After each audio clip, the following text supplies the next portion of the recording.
on rezoning request, district design standards, and other land use rules. This meeting of the Denver Planning Board begins now. Welcome everyone to the Denver Planning Board meeting for Wednesday, February 15th, 2023. We are called to order and I'll do a roll call. Angel. Here. Caitlin. Here. Fred. Here. Gosha. Here. Heidi. Here. Jordan. Here. Mary Beth. Here. Melissa. Here. Rachel. Here.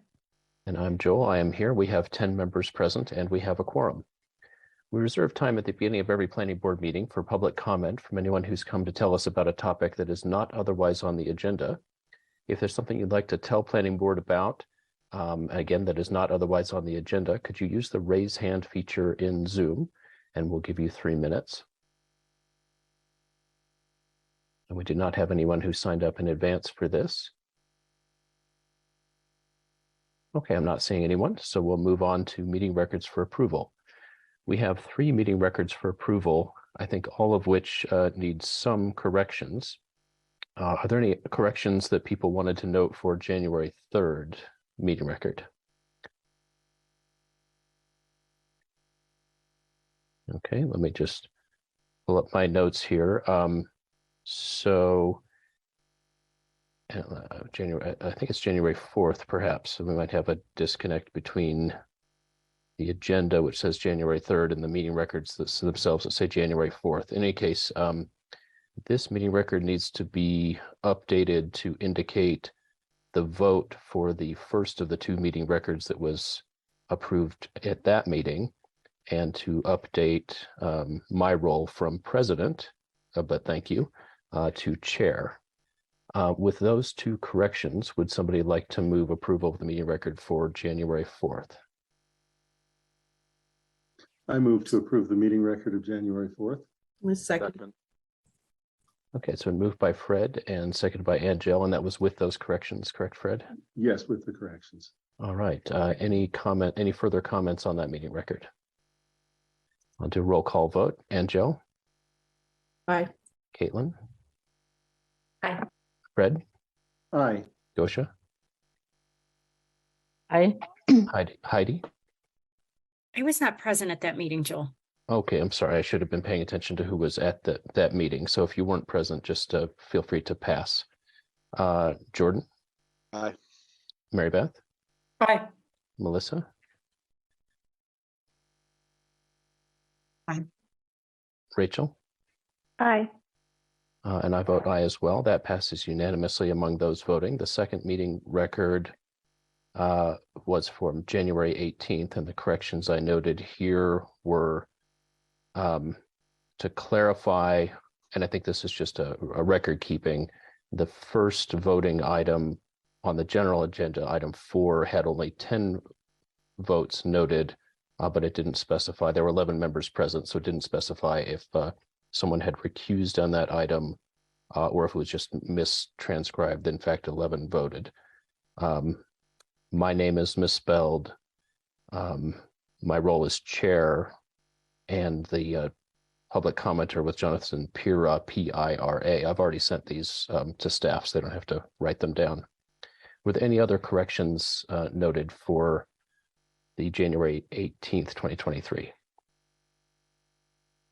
Okay, would someone like to move with corrections? I move to approve the meeting record for January 18th with corrections. I'll second. It's been moved by Jordan, seconded by Mary Beth. Do a roll call vote. Angel? Aye. Caitlin? Aye. Fred? Aye. Gosha? Aye. Heidi? Aye. Jordan? Aye. Mary Beth? Aye. Melissa? Aye. Rachel? Aye. And I vote aye as well. That passes unanimously. And then the February 1st meeting record, the only thing I noted was my name was misspelled and the role needs to be changed to chair. Are there any other corrections for February 1st? All right, would someone like to move? I move to approve the meeting records of February 1st. Second. With the, I'm sorry, Joel, with corrections. Thank you very much. Moved by Heidi and seconded by Angel. Okay, I will do a better job here of just calling on those who were present at that meeting. Angel, Aye. Fred, Aye. Gosha. Aye. Heidi, Aye. Jordan, Aye. Mary Beth, Aye. Rachel, Aye. and I vote aye as well. That passes unanimously. Okay, we are on to our first information item. Due to the needs of the key personnel who's going to be presenting this, we've moved this information item to the front of the agenda. And we have two council sponsors of this item, Amanda Sandoval and Robin Kinich, presenting on modernizing zoning variances. And we also have Tina Axelrad and Alec. Alec, I'm not seeing you on the screen anymore. I'm sure you're here. Great. To present on this topic. Who will be starting? Councilwoman Sandoval? Thanks, Joel. I'm here to answer any questions as the planning board gets briefed. I thank you all for accommodating my schedule. It's challenging to be a candidate and do my full-time job at the same time, so I had a debate this evening. So I really thank you all for accommodating my schedule. I just got word my debate got canceled because of the inclement weather, why we're here on Zoom today. So I'm here for this item and the second item. But I really do appreciate you all accommodating this complicated schedule of being a candidate and running at the same time. So I'm here on behalf of Councilwoman Kinich. We came before you all for modernizing the Board of Adjustment last year. This is phase 2 of that, where there is I'm not going to go much into it, but we have referred a ballot question to the April 4th ballot to take this 100-year-old language out of charter. If the voters so do approve, this language would be, it's in draft form to replace that if this were to pass in April. So if you have any questions off of city council time and out of my official capacity, I'm happy to answer those ballot questions, but because they've already been referred to the ballot, I can't use city time to talk about them any further. Other than that, I'll pass it over to Alec, and just want to say that this has been a collaborative effort, and thank you so much to Tina Axelrad and Alec for working on this with Councilwoman Kinich and I for the past almost 1.5 to 2 years. Thanks, Joel. Thank you. All right, we'll turn it over to Alec Miller and Tina Axelrad. Right. Thank you so much. I'm Alec Miller. I'm a senior city planner with the zoning administration team on the development services side of the house in CPD. Thank you again for being here, Councilwoman Sandoval.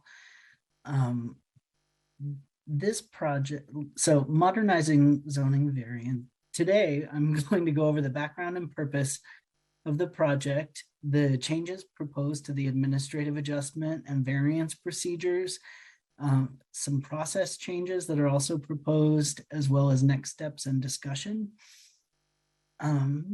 If there's a point where you want to jump in and ask a question, I'm completely open to that, or we can discuss at the end. As Councilwoman Sandoval already alluded to, phase 1 of this project began in 2021 with an initiative that remade the Board of Adjustment's requirements for appointments and qualifications. And now we're in phase 2, which really focuses on the work that the board does and how relief from zoning standards is granted. Phase 2 is comprised of 2 key parts: that charter amendment that she mentioned. Currently, the city and county's charter speaks very specifically to how zoning relief can be granted by the Board of Adjustment, all the way down to the votes required for approval and the approval criteria that must be met. And in December of 2022, the City Council did refer that question to the ballot to be voted on in April. If it's approved by the voters, then that step will clear the way for the text amendment changes that I'll be discussing today. So our focus today is the proposed Denver Zoning Code text amendment, which seeks to change how requests for relief from zoning standards are dealt with at a couple different levels. The purpose of the project is to streamline and improve how zoning relief is granted by focusing on two key aspects of that work. First, we looked at the split of authority between staff and the Board of Adjustment to make sure that the right decision makers are dealing with the right requests. As well as then the second aspect is revisiting the eligibility and approval criteria for the most common requests, most common situations. And a couple of themes that we found or things that we've kept top of mind are that the vast majority of requests that go to the Board of Adjustment are 1 and 2 unit residential. And these requests often focus on making existing homes more useful for their owners and occupants.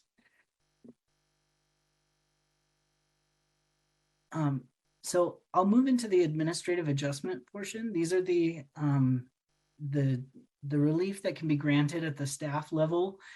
And I'm about to spend quite a bit of time on administrative adjustments that's outside of the board's purview, but it's important to understand because it tells the story of the split between staff and the board.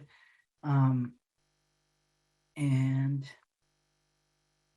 it'll also preview some of the review criteria that will also apply to the variance procedure. So administrative adjustments are meant to capture the smaller scale and less impactful cases and allow for efficient review and preserving some of the board's time for cases that really warrant the public hearing process.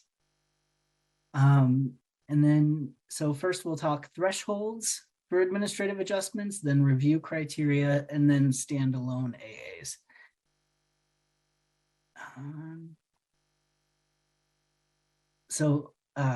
Currently, there's an existing table for administrative adjustments that contains both categories of building forms, both residential and non-residential. And one of the big changes that you'll notice is that we've split that table by building form, split it into 2 separate tables. This example in front of you is just a couple of rows from the first table focused on the residential building forms. We've increased many of the thresholds for adjustments that are allowed. And here we've increased the zone lot width to 10%. That can be adjusted by 10% and added a new adjustment for zone lot depth that doesn't exist today. Then the column on the far right points readers to the criteria that must be met for each of these.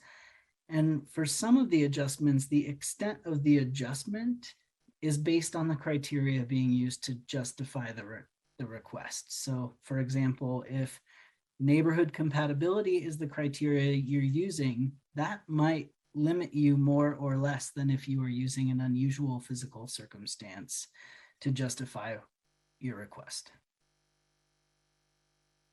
This is an example from the second table that applies to all other building forms, again, typically for commercial uses. Both of these speak to aspects that we heard about during the research phase of this project. The required parking one responds specifically to the loss of required parking spaces in order to provide electric vehicle charging spaces.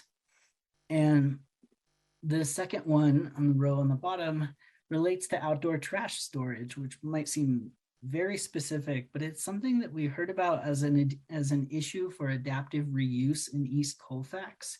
So we tried to build in these specific issues that we heard about and read about during research at the beginning of the project. Now I'm moving on to the review criteria for administrative adjustments. The dark blue on the slide represents aspects that are staying more or less the same, and then the orange highlights things that are changing. For neighborhood compatibility, staff is currently limited to which blocks or specific properties we can look at to evaluate neighborhood compatibility. And the proposal here is to remove those specific limitations to allow staff to use evidence and professional judgment to choose which properties we look at to evaluate for compatibility with the neighborhood. In terms of unusual physical conditions or circumstances, this one is remaining the same with the exception of the addition of established trees or non-conforming or compliant structures existing on the lot. These things can now be considered as part of an unusual physical condition analysis. And then this affordable housing, I'll talk about on the next slide. And I also want to highlight that there are also additional criteria provided in the eligibility table for administrative adjustments. That electric vehicle charging retrofit one is a good example of that type of criteria where it asks you to prove up a little bit more based on the request.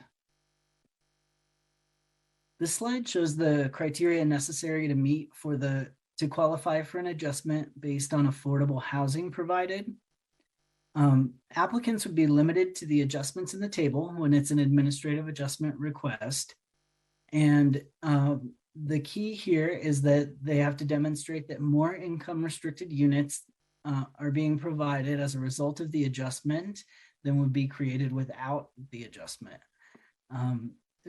That is number one. And then I also want to highlight number 3.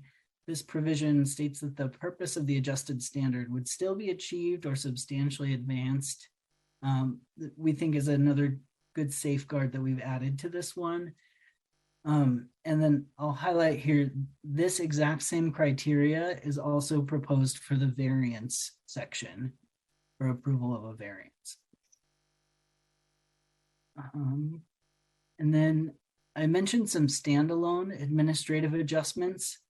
Many of these are brand new, and many have also been moved from the variance section to the administrative adjustment. The first bullet there, meeting overriding laws, that's one that's been moved from the variance to become a standalone AA.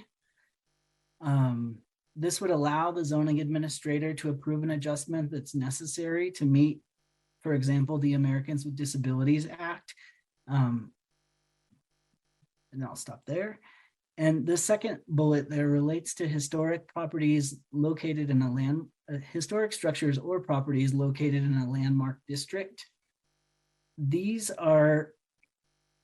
is currently a variance criterion that we're instead moving to the administrative adjustment.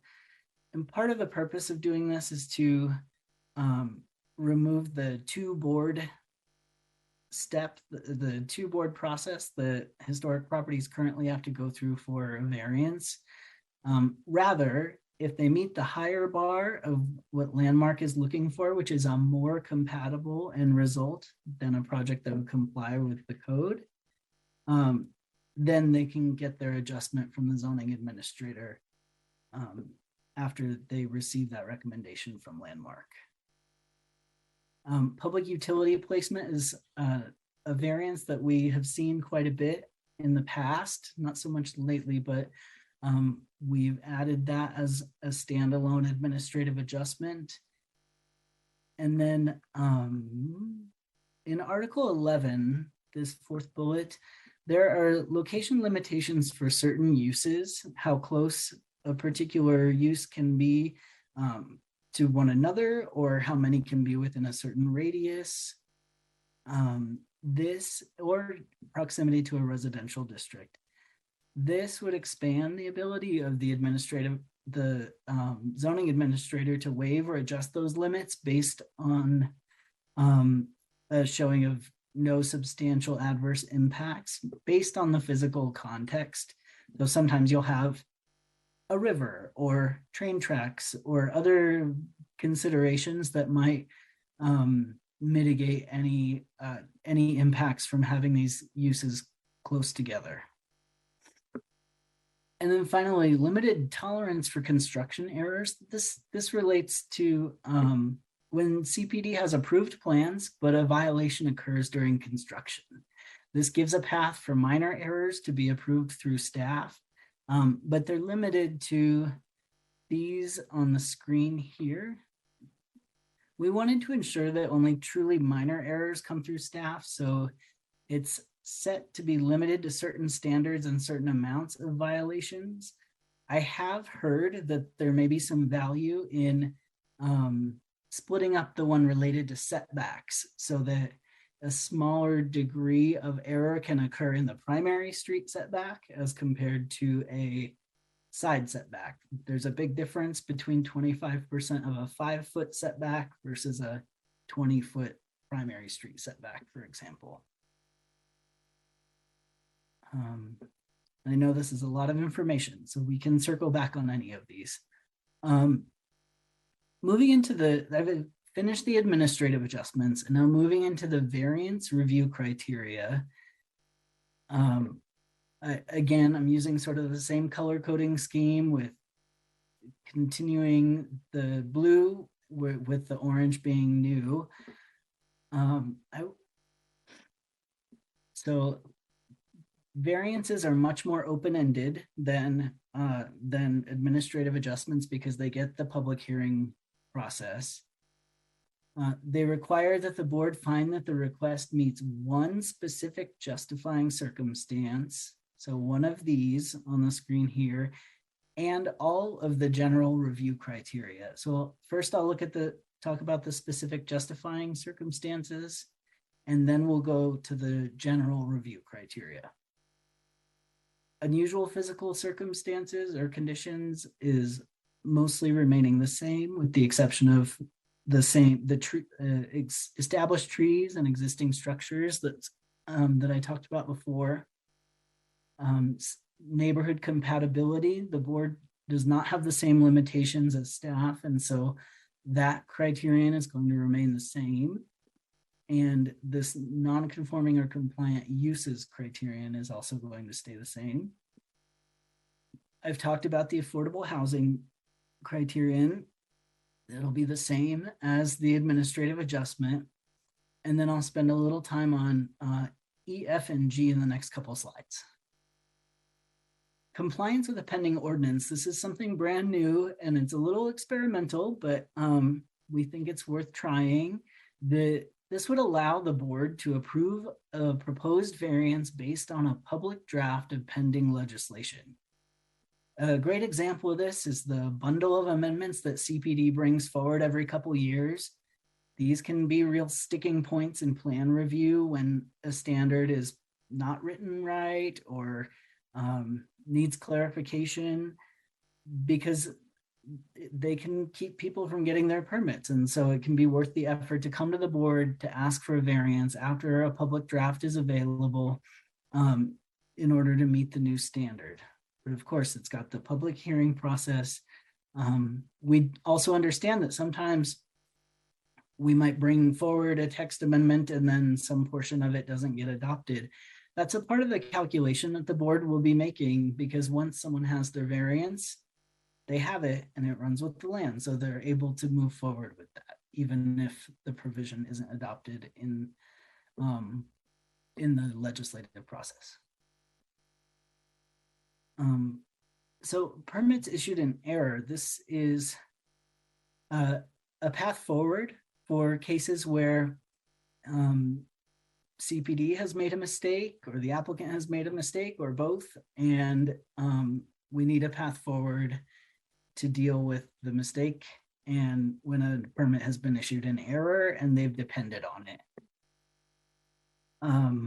So rather than asking an applicant to demonstrate some physical hardship as a result of a permit being issued in error, it specifically speaks to the circumstances and the evidence, asking them to show that they've relied on that zoning permit for construction in good faith, and to show that the effort or cost to comply with the standard is disproportionate to the size of the error. Yeah. So moving now into the general review criteria that every variance has to meet. The first two items here on the screen, they they speak mainly to items that the board cannot approve, such as an unpermitted operation of an unpermitted use and amendments to an approved plan. So these to us are applicability statements. So we're proposing to relocate them to that section. But again, yeah. C and D here have been modified mainly to reflect other changes earlier in the text, such as the reference in C to persons with disabilities that would be covered in the ADA administrative adjustment.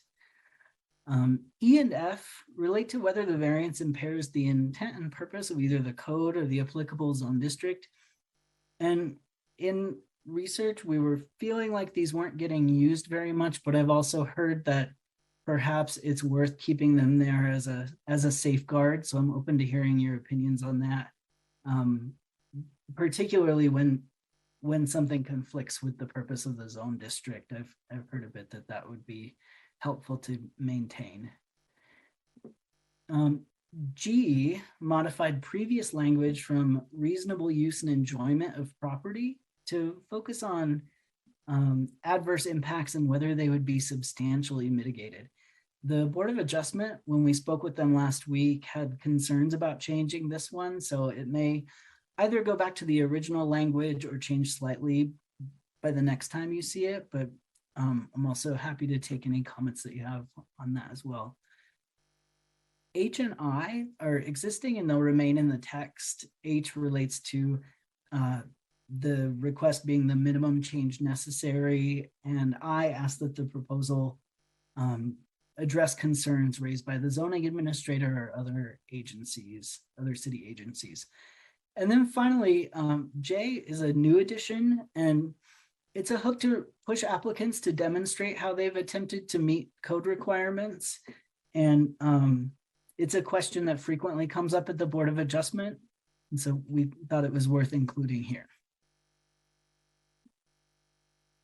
Now moving into some of the process changes proposed in this text amendment.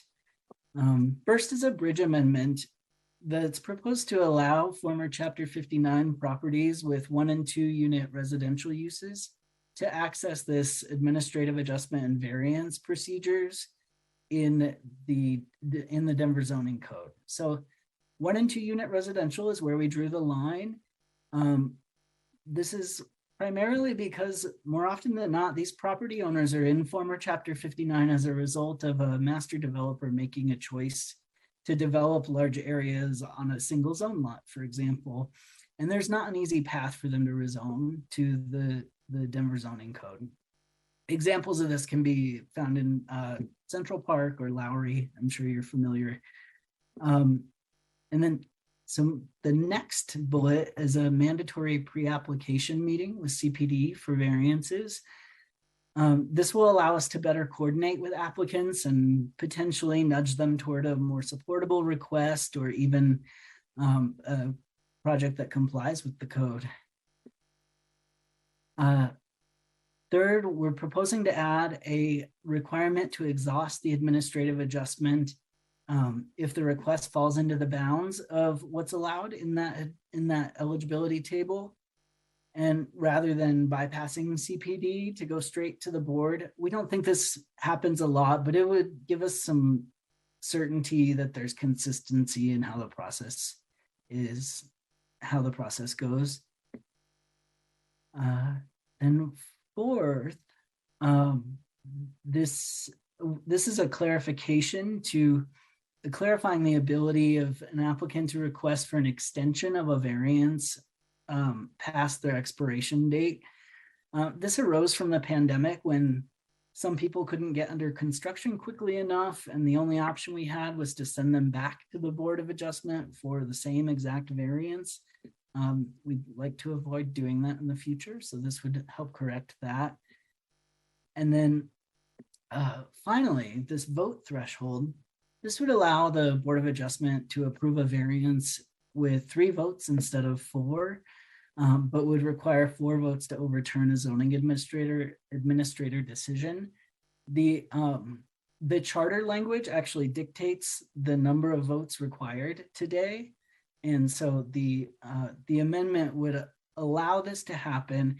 And I think it would also bring us in line with our peer cities. I have not been able to find any other city that requires such a high vote threshold to allow for a variance. So we're here February 15th at Planning Board with this informational item. Our next big steps are the deadline for comments on the public draft, which is February 27th. And comments can be emailed to me, and I'm happy to share my email address. And we expect to be back here for a Planning Board action item on March 15th. And then, of course, the charter amendment election takes place on April 4th. So I'm happy to answer any questions. I'll keep my screen shared in case you want to go back to any of my slides. Thank you. Thank you very much. Okay, I'll look for hands raised for questions and discussion on this topic. We'll start with Mary Beth and then Fred. Thank you. Going back to I think it was about the third slide, it was about trash cans. I remember we used to get so many complaints about trash cans. I'm not sure I understood what the change was going to be about trash storage for multi-unit. Okay, it wasn't for single unit. Right. There's a specific 20-foot setback in that zone district for trash enclosures.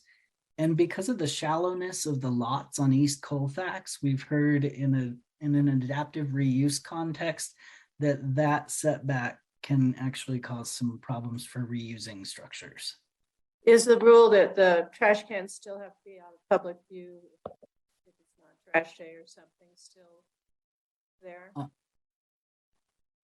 I'm not sure about the public view part. I'm really only clear on what the exact setback is.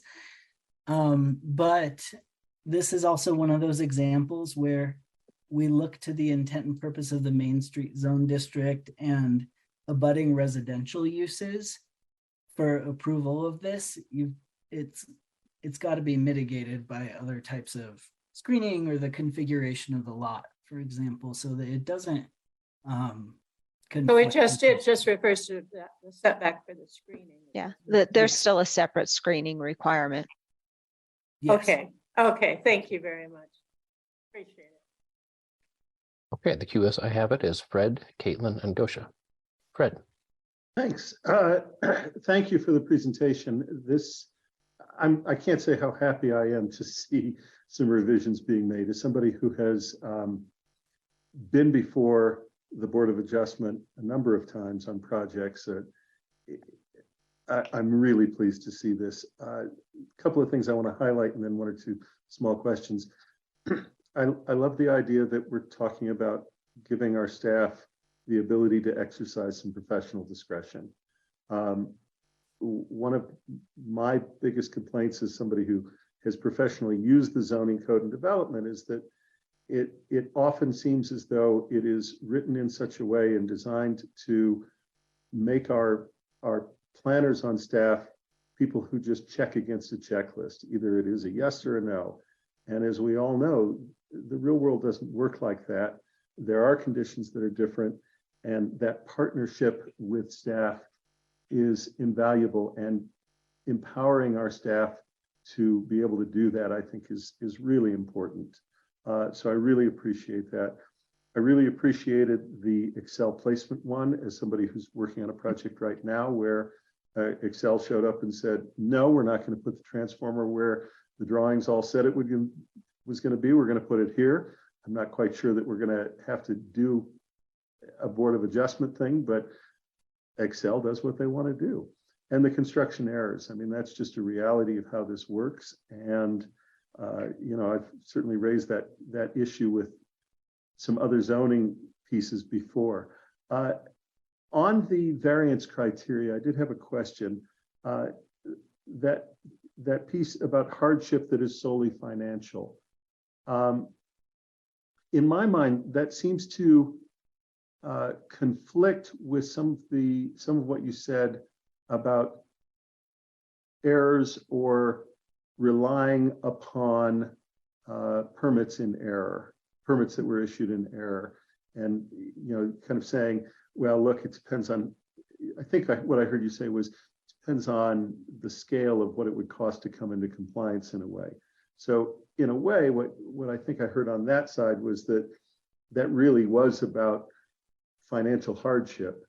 And then at the same time, we've got this review criteria. So you might just look at that and make sure that you're satisfied that those are compatible, because it just seems like a possibility to trip somebody up.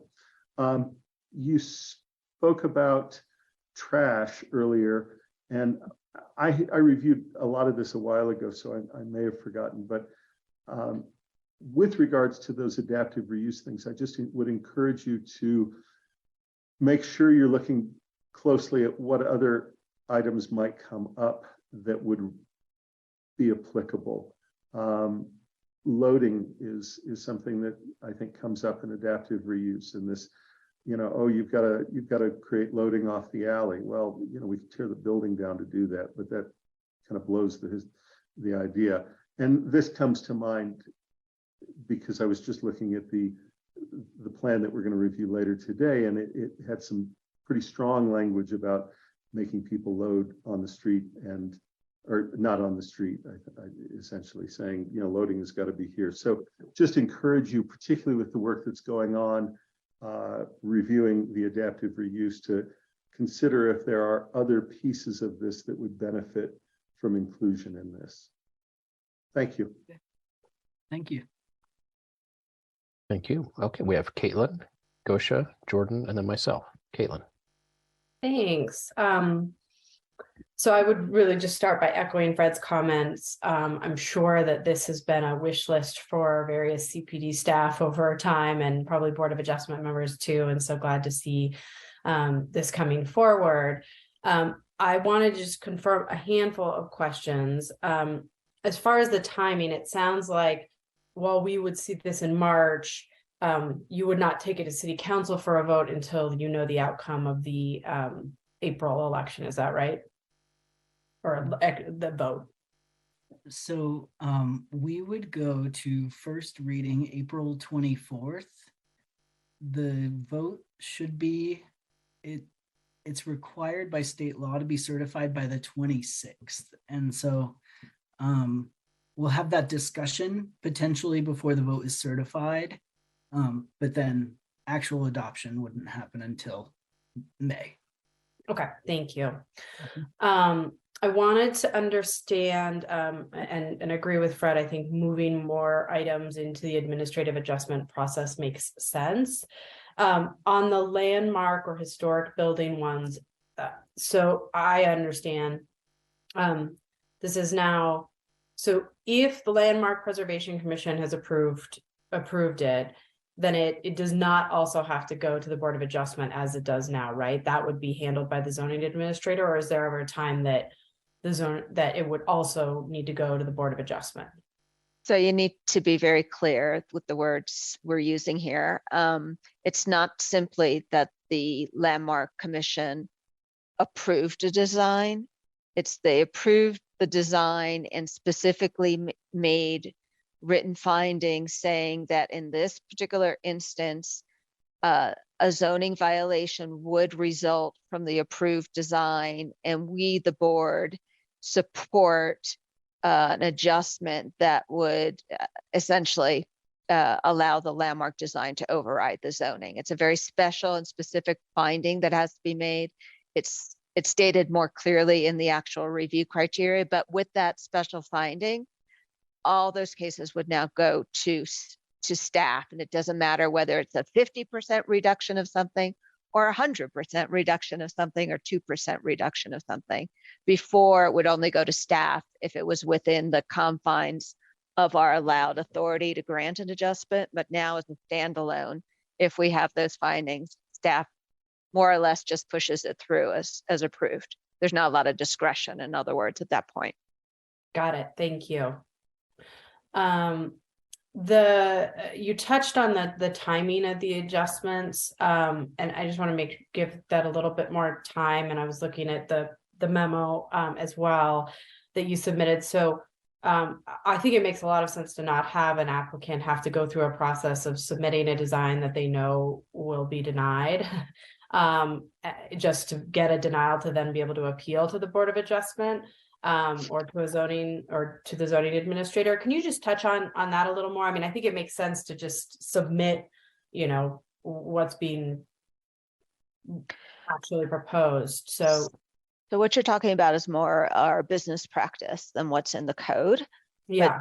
But, the business practice has been, for what we feel are very good reasons, that if the nature of the exception of the variance is tied to a specific project, that project go through at least an initial review. Again, remember, most of these are 1 and 2 families. So by initial review, we mean it's been touched by the residential review time, at least through an initial plan review and comments. On the commercial side, we ask that at least get most of the way, if not all the way through concept, before any variances or AA spinoff from the project. And we do that because one, the board in particular on a variance case will often, as a condition of approval, tie the variance to the specific site plan or development plan that was submitted along. And we know those things will evolve if we catch it too early in the process. And because you'd have to go back to the board if you're making a substantial change in your plans that the variance was tied to. And so we're not looking at changing the business practice. There's a little bit more clarity in the code now with this amendment that there are some adjustments that really need to be made before you even submit your permit or development application. Like, I want to change my primary street setback on a 1 or 2 family home where it's typically tied to the neighboring lots. And I want you, city, to actually look beyond that and say, be more compatible when you look at the whole block to change my primary street setback to something else. I mean, that's a pretty fundamental line in the sand that you need to know before you put pen to paper and submit. So we are making it clear that on a case-by-case basis, we'll accept pre-development permit application requests for adjustments. And we have been doing that in practice, so now we're codifying it. Got it. Thank you. I appreciate that explanation. I'm almost done, Joel.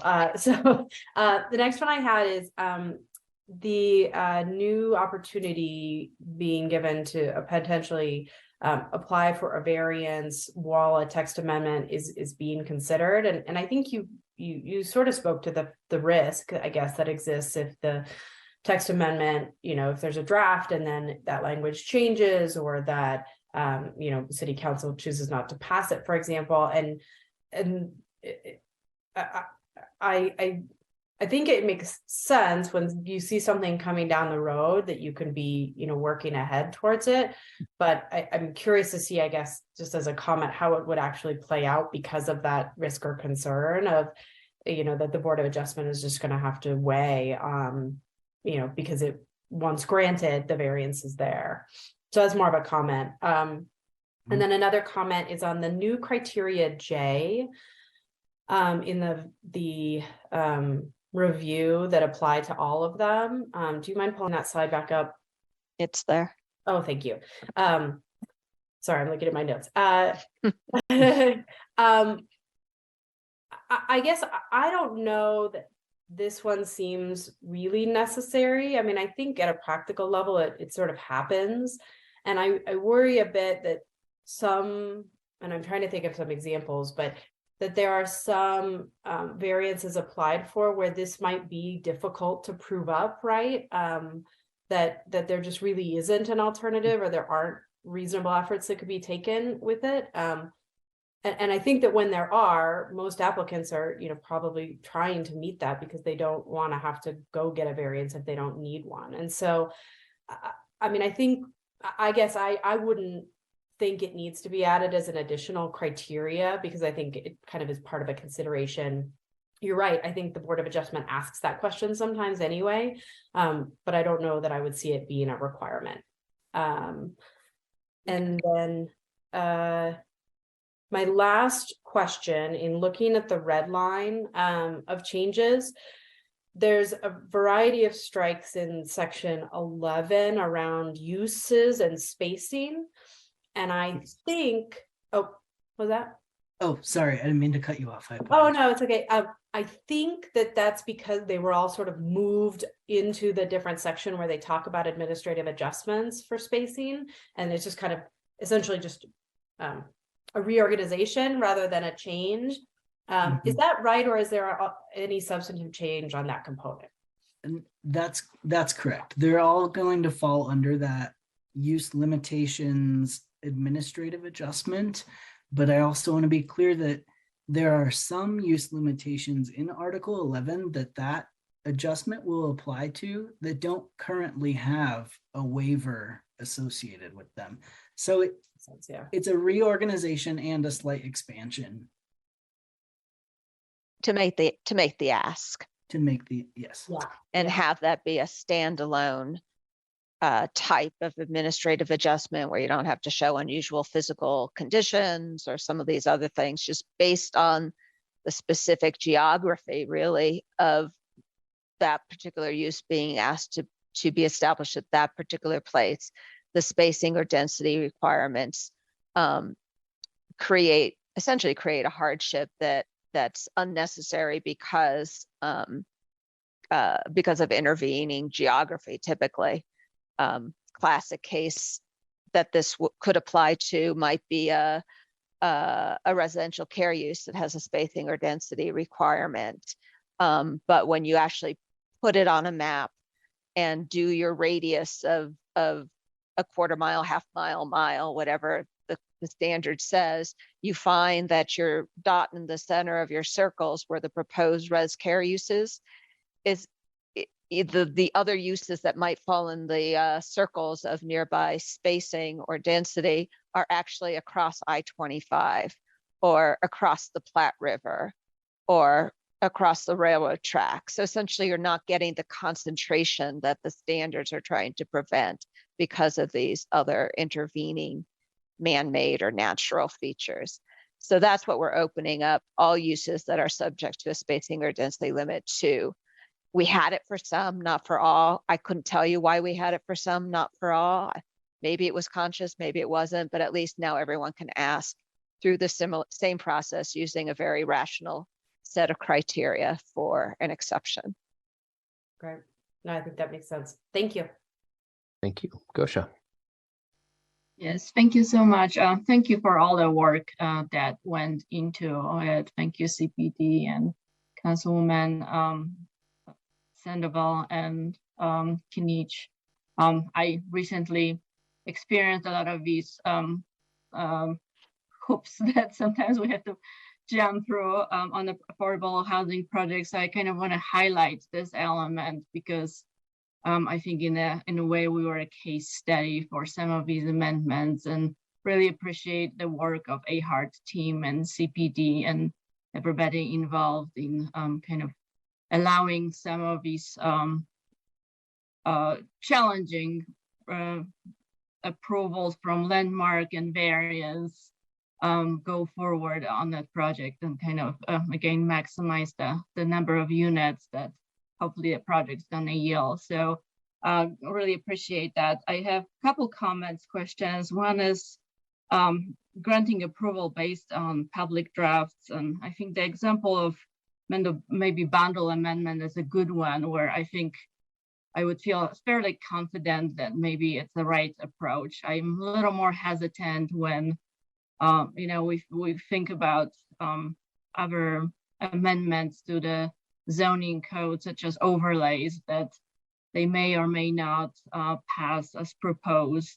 So we recently had a discussion as a planning board discussing a rezoning that was contingent on adopted plan, and a plan was not adopted at the time when we were discussing it. We were assuming was going to get adopted. We added a condition to our recommendation, but I kind of worried that thinking back about that case, that similarly to adopted plans, I would think that the zoning code should be in place or approved before any variances are granted based on the document that's approved or adopted.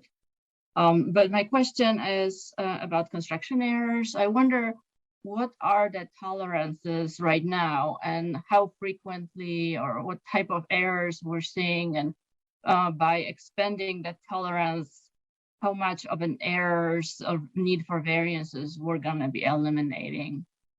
Can you speak to? Yeah, that's a great question, Gosha. And by the way, your Welton case variance for the affordable housing project on the Welton corridor was definitely a good test of how we drafted that criteria. It's not necessarily a gimme just because the project is affordable housing. There's more to it than that. And so I do encourage you all to take a hard look at it. The construction error one, right now in the zoning code, there really is no tolerance in the field for, slight variations in the field. The only place we have a stated tolerance is for fences and walls, not for an actual primary structure or detached structure. Now this project is about a process. In the future, we could consider some standard being adopted for a tolerance of some minimal construction error, just as a by right thing. So a lot of people are also kind of hesitant about that somehow that could encourage bad practice. I don't know.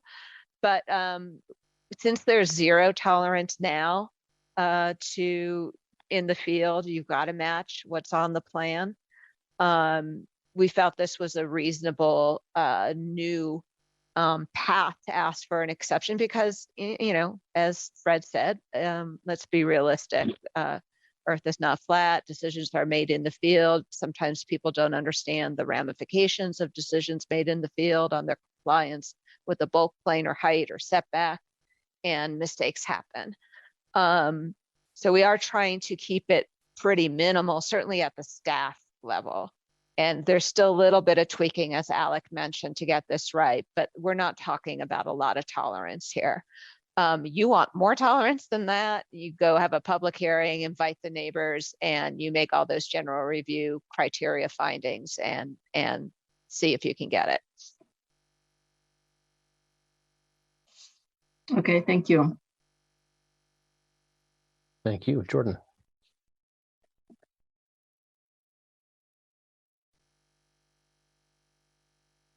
We're not hearing you, but you're not on mute. Sorry, can you hear me now? Yes. Mm-hmm. That was bizarre. Well, I wanted to reiterate some of the things that other people said. First of all, this is clearly something that needs to be revisited every so often, and I appreciate that you're doing this. It seemed like an absolute ton of work, and I think it's well worth doing. Clearly, there was a need, or many needs, I guess, in this case. While we're on this, I just want to clarify, make sure I understand. So the no more than, actually, before I get into this, I just want to commend you on the affordable housing piece. I think that's a great innovation. And just want to get that out there before I start asking questions. The 25% setback variance, this followed by point B, the no more than 1 foot horizontal, let's say, encroachment, assuming that's, implying it's encroaching in the setback. Is it, the way that could be read is 25% or 1 foot, whichever is less? Is that? Those are two separate standards. So the 25% only applies to a setback standard. And like Alex said, I think we were thinking side setbacks and not so much rear and primary. So we might split that out into by flavor of setback and reduce the percentage for the larger setbacks we have. But the bulk plane is just the 1 foot. Same for height, not a percentage. And then we get back to percentage for building coverage. Yeah, an Alec hit on it. When I read this, he made the point already. I just wanted to put a bold on and you did as well, Tina, 25% of 20 feet, if that's the setback, is a substantial error. It's hard to imagine anyone making a 5 foot error in construction. That's pretty massive. Oh, it So, happens. You'd be amazed.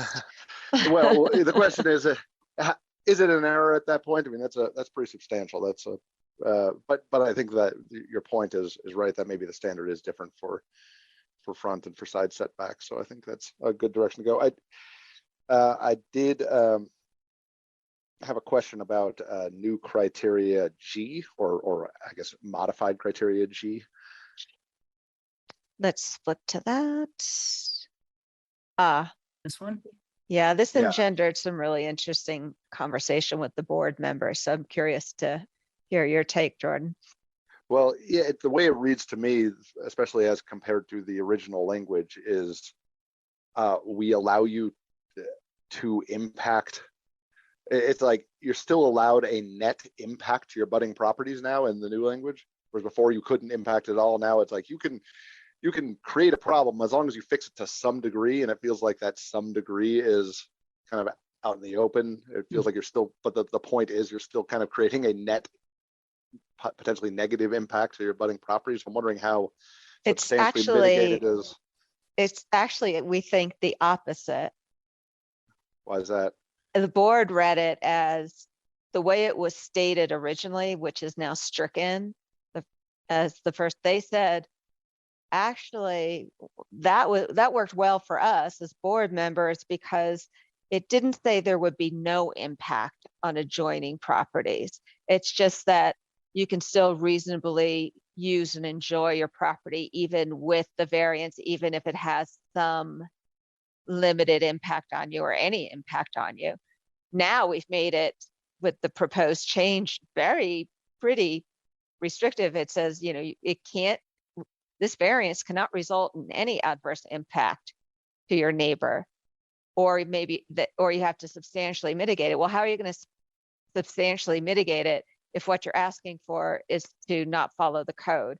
So it was a little, it was, like I said, it was a great comment, and we're going to go back and revisit it. But do you all follow why maybe we might want to go back to the original language? Okay. Sort Does of. anyone see, but you see it, you actually are still reading it differently, Jordan? You think? Well, it feels like the Think it's first half okay? in the new language, it feels like the first half will not result in adverse impacts to abutting properties. That's pretty plainly stated. Or to the general, or such impacts will be substantially mitigated. But that's still implying that that's what I'm trying to kind of feel out. It's There still could implying still that be some impact, yeah. right. You're still allowed to intentionally make an impact as long as you go 2 steps forward and 1 step back or something like that. I don't. It's just weird, sort of. And we have this language elsewhere in the code as review criteria for many different uses and other things.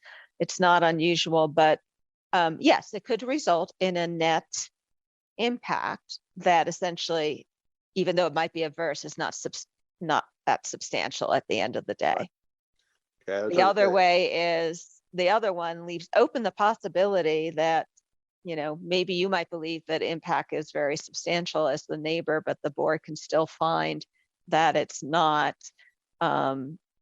because you can still use your property the way that you've always used your property, or that the code expects you can use your property, which I think the board felt that gave them a little more elbow room to weigh the relative impacts versus the ask. Supposed to see that. It feels like with that second half of the statement, or the second half of the clause, it sort of goes back to what the original language intent was. Yeah. Anyway, but the maybe nuance I'm there, I just not think. Yeah, right. It's a very small, very small nuance. And I just also want to reiterate a number of Caitlin and Gosha, I think, already mentioned basing decisions on pending ordinances and public drafts and things like that, which I think is a really good idea, because as we saw, but it is sort of that interesting dynamic of, if they do not pass at the end of the day, or if they're not approved or adopted at the end of the day, then it's sort of, the sort of interesting conundrum that. Yeah. I mean, think about it. If EHA public review draft had been released and this was in the code, people could have gone to the Board of Adjustment to ask for additional height based on the fact that, provided they met the criteria in the pending document. We sort of had the opposite run to rush, but theoretically, if you were giving something away in a pending text amendment that you can't get today, that's very enticing to a developer, there would be this path. And then the risk is there that that gets pulled back and you just given away something that doesn't get adopted. But I think we also feel by defining pending as a public review draft, at the very least, it's gone through multiple reviews internally. So at least staff and working with whatever sponsors and other city agencies feel like it represents a path forward should the city council adopt it. So we didn't Yeah. say like, we're thinking about it. Right. We didn't say, Right. you know, yeah, we have an outline, but we haven't started drafting it. You know, it Right. was pushed to a line where at least it's pretty baked, if nothing Yeah. else. I'd agree. As I said, I think it's a good idea. And I think that it's probably those cases where there is a public draft and it is not approved and it was given away anyway is probably going to be a very small number of cases, I would imagine. So it's probably not a particularly big problem. But I think what Gosha said, Yeah. you know, if there's any thought about One, you know, the kind of the contingency. yeah, one thing we did think of, I think one of our attorneys brought it up, I think Adam brought it up, is that, you know, we want this to apply only to text amendments initiated per Denver zoning code, not, and, you know, not by an initiative by the citizens, which Right. have to go to a vote. I think that's actually probably a pretty Like, good. oh, I hadn't thought about that. Ooh. Right. Yeah. Yeah, that makes sense. All right, that's all I have. I appreciate the clarifications. Thank you. I'll take a turn here. This is really important, and I'm glad we're doing this. I've been a long time Board of Adjustment watcher, both going with my neighborhood to support or oppose variances, or just watching cases that come to my attention, especially now that they're televised since the pandemic makes it much easier.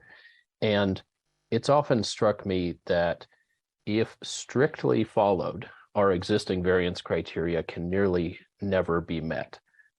If you have a personal handicap, if you have a triangular lot, yes, there's a clear path for getting a variance, but someone as an exercise strictly reading it would have a hard time passing most variances that we need the flex in the system to pass. We need to be a rational process for passing it, and that means some rational criteria. And I think that's what you're doing here. This is really important and will allow the Board of Adjustment to be much more consistent with how they evaluate case by case, rather than having to look at the criteria, but mostly look at their own sense of what's reasonable, which is, I imagine, what has had to happen for years and years. The presentation, I think, kind of buried the lead a little bit. I think that the big action here is the process changes, because this is really important, that you access an enlarged set of administrative adjustment first, and if that can satisfy you, great. Otherwise, you go on to variance. It's going to make a lot of things handleable through administrative adjustment. And the pre-app meeting, I think, is great. I've watched so many people just appear at the required time, you know, having submitted their documents in advance, and you know, it's as if we're asking them to play lawyers when they may not have hired an attorney, trying to present a case with on a topic they'll only encounter once in their life. So when somebody's applying or has the idea to apply for rezoning, there's a courtesy pre-application conference. I love extending that to a pre-application meeting for variances.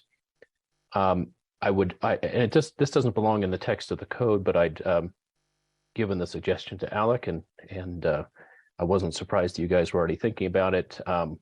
I love to see staff, for things that actually come to a variance, prepare a one-page staff report as to staff's analysis as to whether it meets this criteria. You know, which of these main criteria does it meet, if any? Does it meet all the general criteria? I know that could be a template, but that would just add an awful lot of regularity to this process. since I mentioned Alec, I should thank him for his time. I dove into the public review draft here, and I think if we added our discussions together, you probably spent a couple hours with me. So thank you very much. A couple things, and my colleagues have already brought up some of these. One lens to look at this during the review process is, can it be gamed? So I think to a degree you talked about errors, and could errors be strategic, which I think is what Jordan was talking about with that, front setback. That's a big, was that really an error? Was it a strategic error? So trying to not leave an opening for strategic errors. Another type of thing, as I read this, that I think in the public review draft you could do, or at least we need devious minds to think about ways this could be gamed. If you have 3-story zoning and everybody else on your block has 8-story zoning, and they've built 8 stories, could you argue that by being allowed, getting a variance to be allowed to build 8 stories is compatibility with the existing neighborhood, or some other measure? You see my point here is something that really you should change your zoning, and a variance should not be a substitute for getting the right zoning. So this adds up to, I'd really like to see E and F, or especially F here shown on the screen, remain, because that's just a check to say, look, we're not changing it so far that it changes the purpose of your zone district. The purpose and intent of your zone district is that it's a 3-story district. Also in the criteria, I understand that you've promoted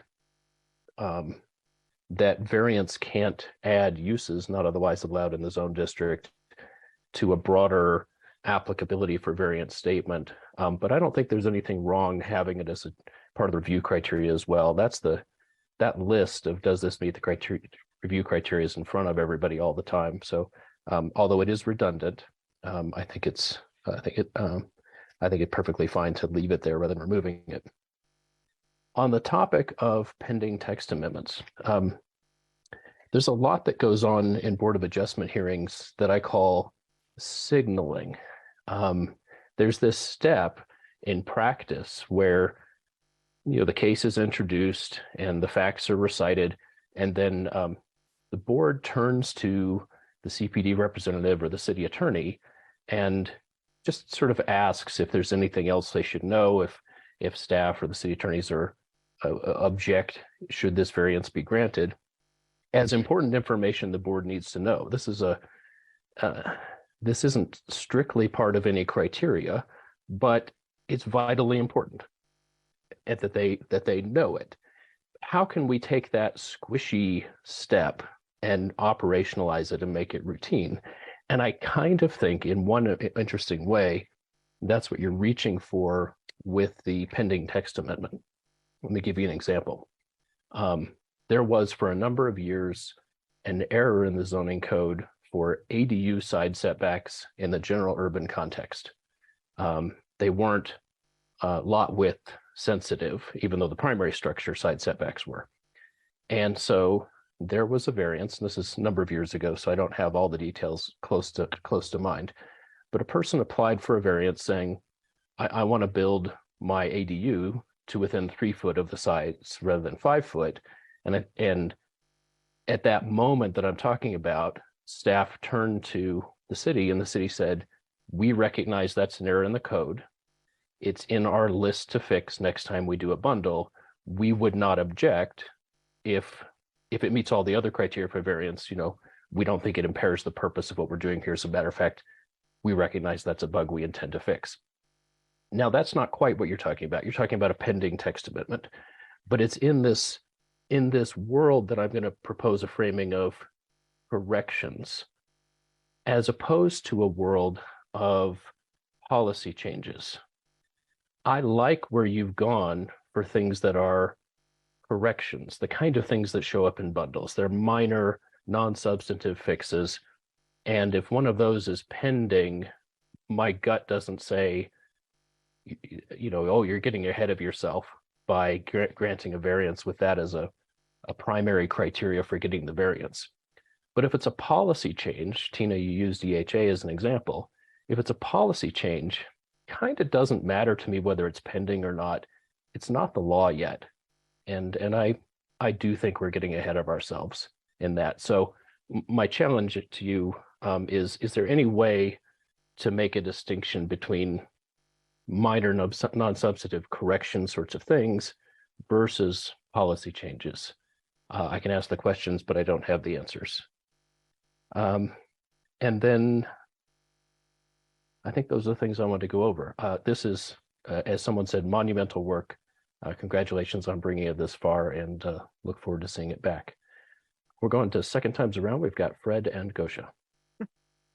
Hi, thank you. I had a couple of quickies that came out of the previous discussion. I want to go back to criteria G just to kind of clarify, I think, my understanding of why it would be wise to go back to the original language in light of Jordan's questions. As I read it, for example, if a variance were to result in 30 minutes less sun on part of a neighboring property's garden, that would probably not substantially impair the reasonable use and enjoyment or development of that property, but it would clearly result in an adverse impact to an abutting property. And I'm not sure how you would mitigate that aside from maybe purchasing and installing a bunch of grow lights on the side of your building. So it seems to me that I think, Tina, you're on the right path of thinking that the original language probably gives the board a little bit more leeway to interpret there and exercise some judgment, whereas that second one, there's going to be cases where there's no way to mitigate that impact. And even though that adverse impact may be very minor, the letter of it would lead the board to have to say, sorry, can't do it. I had two questions for you about process and business process, since you raised that. And the question came up about essentially getting drawings to a stage where they can get a denial before they go to the Board of Adjustment. And I haven't, it's somewhat related to this, but it's a little bit outside, and that is with ZIPSIs. And I've heard, this is a conversation Gosha and I had, that may have been changed where you don't have to take it all the way when you're getting a ZIPSI to getting a refusal. At one time, that was certainly the process, because I had to go through that, and that was a pretty expensive process for small businesses. Is that something that, is that being touched upon at all in this as well, and trying to change the practices here? In the code language itself, there's no changes to the process for ZIPSIs. In the business practice, I think there is a lot more leeway to take a ZIPSI request, fairly early on. I mean, if it's for a new project, like a major project, it'll be done at an appropriate time somewhere in the concept to formal site development plan review, and you'd work with your coordinator to suggest when is a good time. There's some flexibility built in there. If you're just like adding a patio to an existing restaurant and that triggers a ZIPSI review, we do need to have a permit submittal so we can see at least the design and placement of the proposed patio use. Those are our big ZIPSI uses. I mean, otherwise it's like major utilities and telecommunications that trigger a lot of ZIPSIs. Well, so what do you think? What was your example in your mind? The very specific one for me is those MX2X zone districts. And this is something Councilwoman Sandoval and I have talked about long ago. But in those 2X zone districts, any eating and drinking use, any eating and drinking use requires a ZIPSI. And those small neighborhood embedded retail are really an opportunity in many cases for small businesses to go in as tenants. And so if you've got a potential tenant who's a small business, they've got one coffee shop, they want to open a second one, but they have to invest, $10,000 in architecture to find out if they can even go in, just doesn't make any sense. It's a chicken and egg thing. I mean, the ZIPSI process is intended to suss out site-specific potential external impacts. So without knowing some level of site-specific characteristics of the use, including how large it is, what type of service is being provided, it's hard for a board to look at the criteria and be able to make the findings they need to make. So I don't think we're in a place yet where, you know, unless we decide that that particular use in some future text amendment shouldn't rise to the level of a ZIPC review at all, because maybe if we looked back, 100% of them or 95% of them get approved with no conditions attached. I mean, that's the type of research we did for the variances that you're seeing before you, where we've pushed more to staff. You know, we're not changing the standard yet, but at least we're looking at the data. So I don't know, I'm not in a position to really engage in that discussion of future changes, but it's, you know, definitely continue to talk to us about it or bring us some examples so we can understand better. It's certainly something that's been discussed as a text amendment. It's certainly, when I sought a waiver as part of a rezoning in District 1 prior to Councilwoman Sandoval's time, the planning board at that time said very directly to staff that this should be a text amendment, and we recommend approval of this waiver because we believe it's, you know, a path to a text amendment. But it is, I believe, a barrier to exactly the kinds of small business creation that we're hearing from neighborhoods that they want to see in those embedded neighborhood pieces. So I can leave it at that. The other business piece that I just want to throw in there, as you talk about construction errors and taking that out of the hands of the Board of Adjustment because of minor modifications, I do wonder if you've considered whether creating more leeway in what needs to be recorded in the SDP in terms of SDP modifications is part of that process, because right now, even if it doesn't need to go to Board of Adjustment, it still requires an SDP modification, which, you know, and I guess the question becomes the risk of not documenting that 3-inch variation from what was originally approved versus the staff time to handle that SDP modification. Yeah, for SCPs, we don't have the ability to not require that modification. You know, that's a different conversation, a different arena.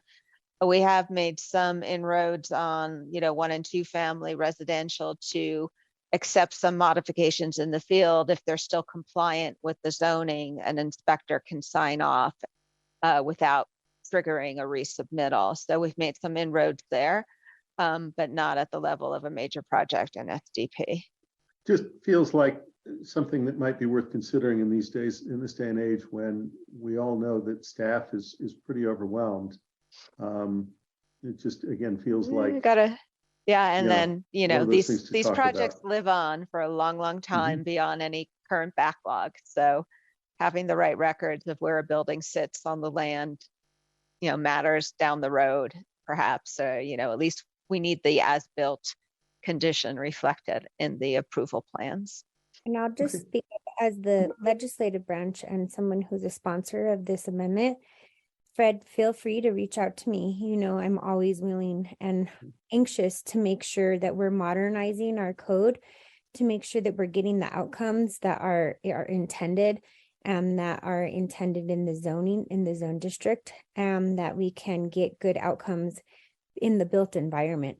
So I'm happy to sponsor something like that, because that's why we're here sponsoring something that hasn't been updated in 100 years. Let me remind you, this language that we're updating, a couple of comments have been like, oh, a couple years.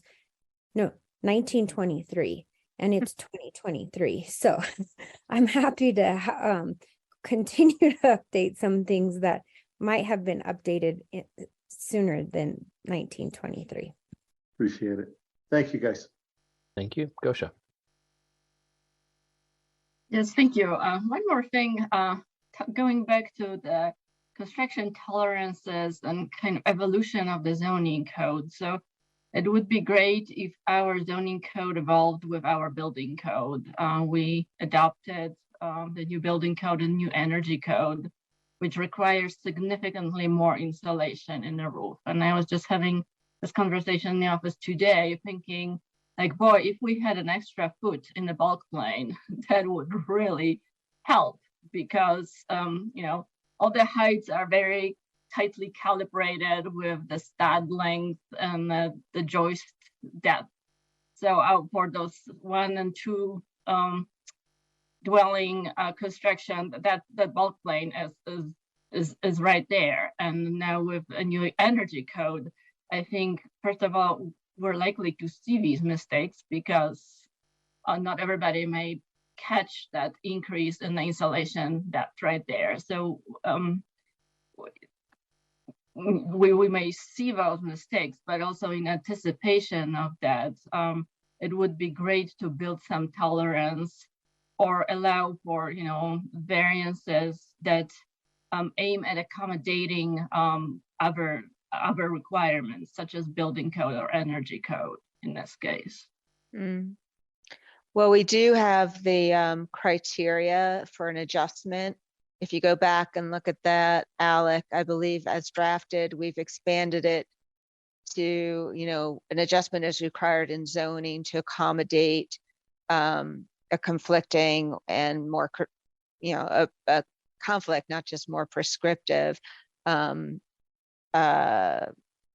municipal, state, or federal law. Used to just say federal law, I think, and we expanded it to include now other city laws, I believe. I'm trying to flip and find it in the red line. So there's an avenue there where you can get to staff and say, hey, I've got a conflict with the new building code. Not so much after it's built, it has to be before it's built. Right. Yeah. I was planning for a 1 foot mistake in our drawing. Yeah, I mean, now at least we'll have a little bit of wriggle room at a staff level. And then I understand that's a construction tolerance, not a design tolerance. But right, exactly. You know, take it up with the planners if you don't like our 35 foot generous height for 1 and 2 family homes. But well, it's that pinch point at the bulk plane where we need to fit the roof with and right there at the eave. You know, it gets expensive when we have to do it there's ways to do it, but you know, traditionally how it's done with the blown insulation, that heel height gets significantly higher. So anyways, it's just a comment that, you know, as our codes evolve, that bulk plane and allowable buildable area should also evolve and to accommodate for those heights. Yeah, I take it back. The provision that allows staff to adjust when there's when it's required to comply with another entity's laws is only state and federal. So if we have conflicting city laws, the more restrictive applies. So we wouldn't be able to give you an adjustment, and you know, just solely on the basis that now you have to provide more insulation. Therefore, I'd like to, you know, protrude through your bulk plane by a foot. That there'd be no basis for that right now in the way this is drafted, unless there's something else going on. And this is where the game playing, right? We want to watch out for that too. Like, oh, well, I'll just build it anyway and then come back and ask for construction. And we do have a good faith requirement of showing a good faith. So hopefully we'd suss out anyone who's really playing games. And we did have that come up during the research phase. Oh, am I muted? No. Go ahead, Alec.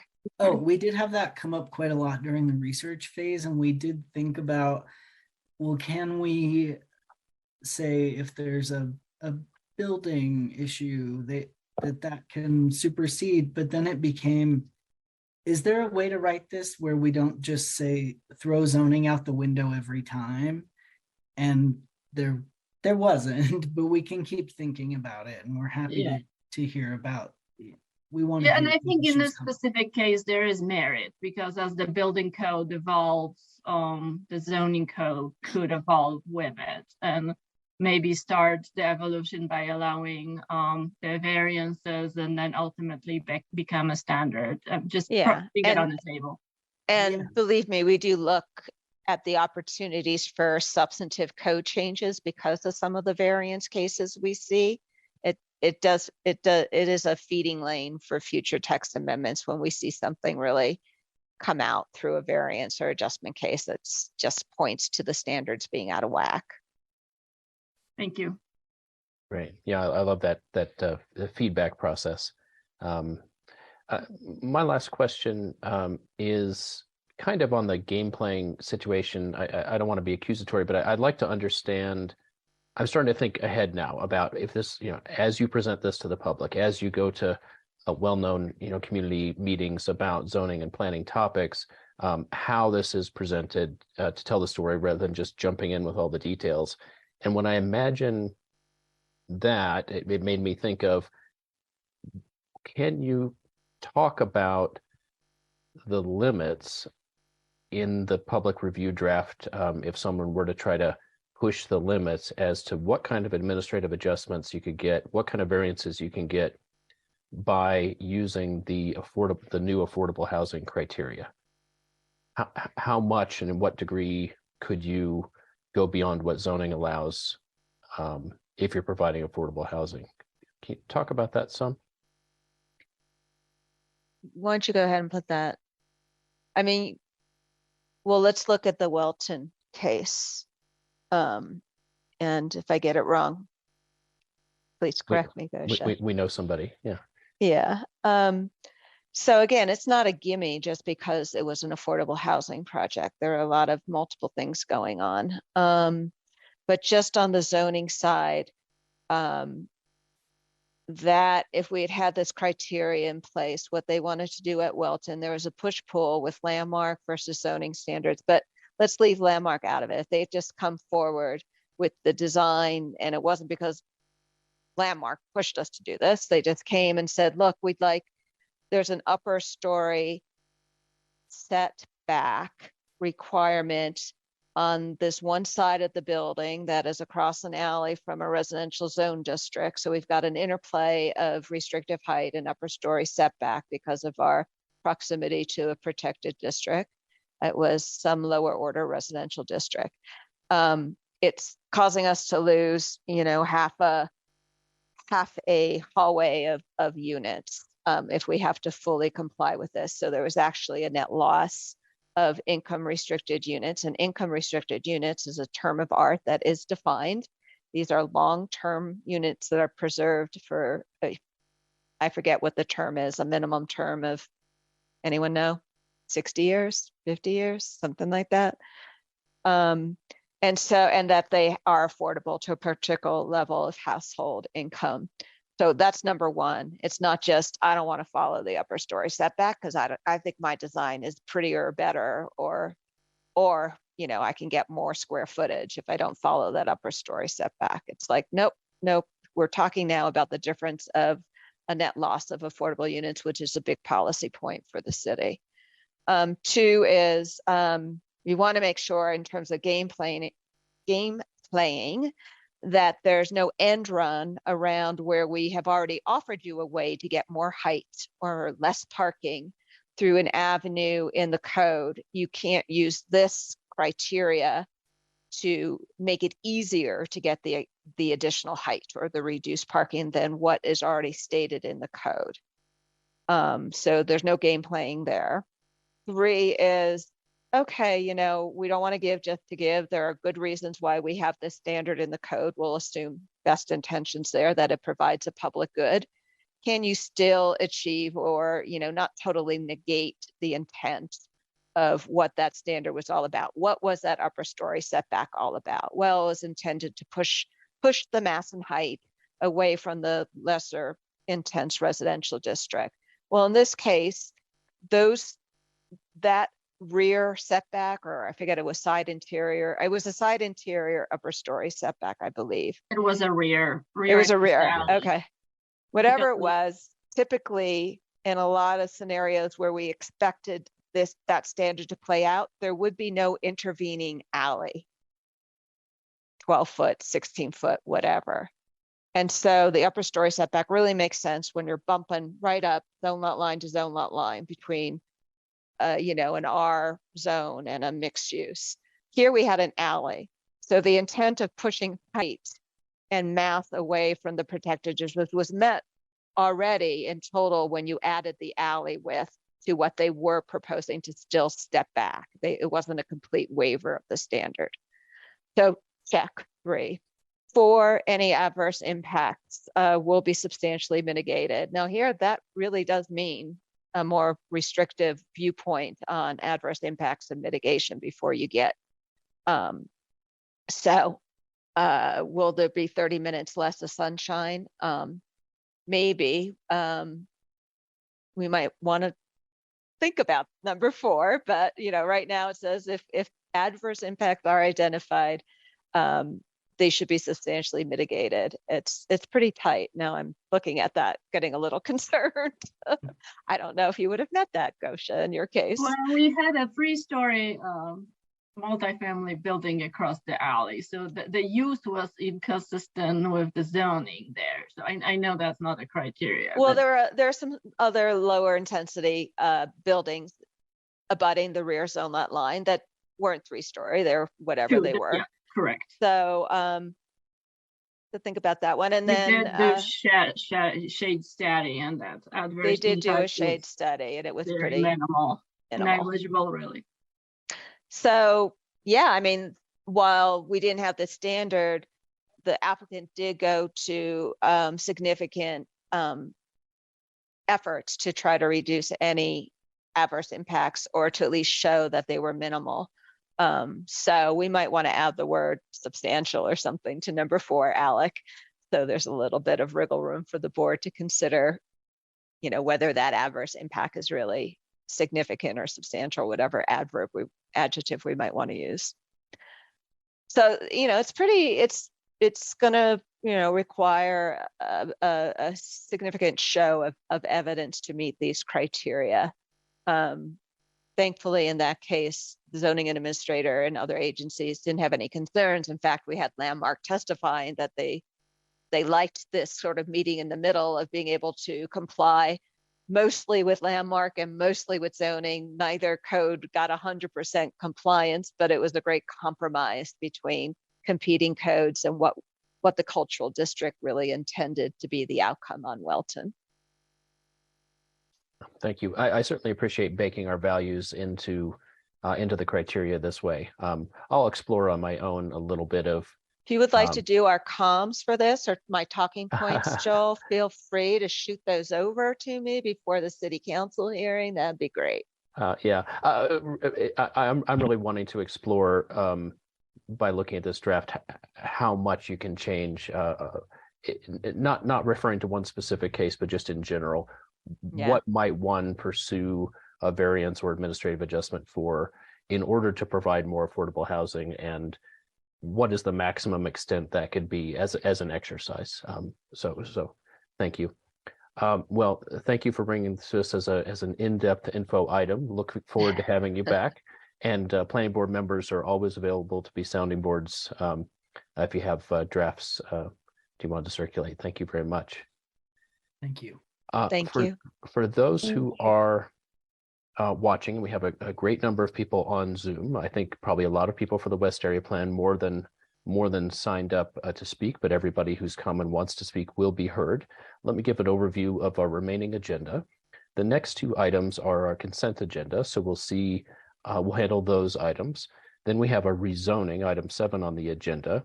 Then we're going to take a 10-minute break because we'll have probably gone a couple hours by that point. We'll take a 10-minute break, come back, and then have the public hearing for the West Area Plan. So that's the order of things, just setting expectations. And we will now consider the consent agenda. Items 5 and 6 are on the consent agenda. Comprehensive Sign Plan CSA 2022-000-0009-amend. Multiple addresses, including parcels at 158 North Fillmore Street and 2929 East First Street is on the consent agenda. And number 6, official map amendment application 2022I-00212, rezoning of 2208 South William Street from USUC to USUB1. We propose items for the consent agenda when they appear to clearly meet the criteria There's no known significant controversy. Nobody from the public has come to testify to those items, leaving aside the applicants themselves. And no planning board member wishes to remove the item from the consent agenda. We did not have anyone sign up in advance for either of these two items. Has anyone from the public come to speak and give testimony on the comprehensive sign plan on Fillmore Street or the rezoning on Williams Street? I don't see any. Is there any planning board member that would like to remove either of these from the consent agenda? I'll entertain a motion to approve the consent agenda. I move to approve the consent agenda. Second. It's been moved by Gosha and seconded by Mary Beth.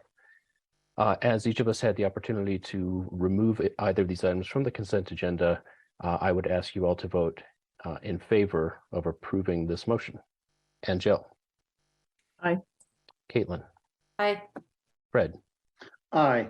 Gosha. Aye, sorry, my mute button. Miss. Heidi. Aye. Jordan. Aye. Mary Beth. Aye. Melissa. Aye. Rachel. Aye. And I vote aye as well. The consent agenda has been approved. We're on to item 7 on the agenda. This is official map amendment application 2022I-00167, rezoning of 750 9th Avenue from PUD 499 to GMU 3. This is an official public hearing of the Denver Planning Board. The public hearing is open. Before I turn it over for the staff report, I will note that an earlier version of this agenda had this on the consent agenda, but as we did receive multiple messages about this from the public, we will give it a full review. I'll turn it over to Tony Lechuga and ask if we could get an abbreviated staff report. Yeah, thanks, Joel. Let me just share my screen here. All right.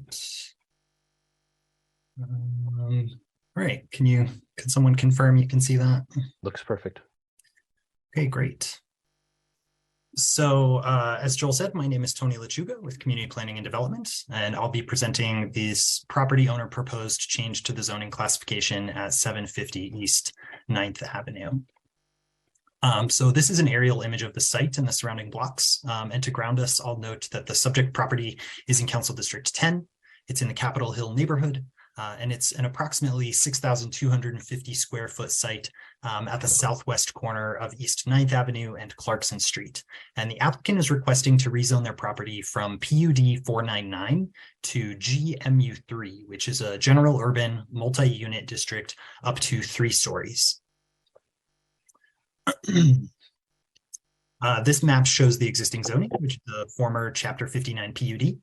Which allows for the existing 2-story structure and up to 35 feet in height to be used specifically as a clinic for holistic naturopathic practitioners, specifically designed PUD for this building and these limited uses.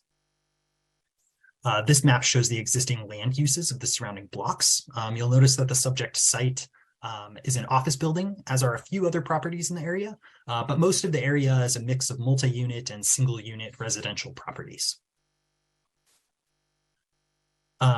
This slide shows the existing context of the surrounding area, with the subject property shown in the top right photo. The other photos show the form and scale of other surrounding buildings, including the photo on the bottom left, which I'll note is a landmark structure. In terms of process, a postcard notifying neighboring property owners within 200 feet of the site was sent out on November 29th of last year. To date, staff has received 1 public comment in support of the rezoning from an RNO, noting the need for additional housing citywide that this would help provide. But staff has also received 8 letters of opposition, all from either practitioners or patients who utilize the existing building, noting the importance of the space for this particular type of use. So I'll remind everyone watching that the Denver Zoning Code has 5 review criteria that we are mandated to analyze to determine if a rezoning is appropriate. And I'll go through all 5 of those now. So the first criteria is consistency with adopted plans. And there are 3 plans applicable to this rezoning, including 2 citywide plans and the East Central Area Plan, which was adopted in 2020. Going through each of those plans now, we can see that the proposed zoning meets some of the goals of the comprehensive plan, which is a citywide plan, including creating a greater mix of housing options in every neighborhood, and ensuring that neighborhoods offer a mix of housing types and services for a diverse population. Turning now to Blueprint Denver, future neighborhood context is general urban, which is described as predominantly multi-unit with 1 and 2 unit mixed use embedded. And the future place type is high residential, which again is described as predominantly multi-unit residential with compatible uses interspersed. I also want to note that Blueprint includes specific policy recommendations. I've highlighted 2 here, which point towards making an effort to rezone properties from former Chapter 59 PUD into the Denver Zoning Code, and to limit PUDs to those unique and extraordinary circumstances where they are most needed. Turning now to the small area plan, the East Central Area Plan, we can see that in many ways it mirrors Blueprint Denver, calling this location general urban as well as high residential. I'll note that the small area plan also includes more specific guidance on building heights for this property, and that guidance says that this property could be up to 5 stories, whereas the applicant is requesting a 3-story zone district, so well within that height. So staff finds that the proposed zoning aligns with all of the guidance set forth in these 3 city plans. Staff also finds that the requested zoning meets the next 2 criteria. The rezoning will result in uniformity of district regulations, and it will further public health, safety, and welfare by implementing plan guidance and allowing for a broader range of uses on the site. Staff finds there's a justifying circumstance for this map amendment, with the property retaining its former Chapter 59 zoning and then seeking a standard zone district within the Denver Zoning Code, as well as it implementing our adopted plan guidance from multiple plans.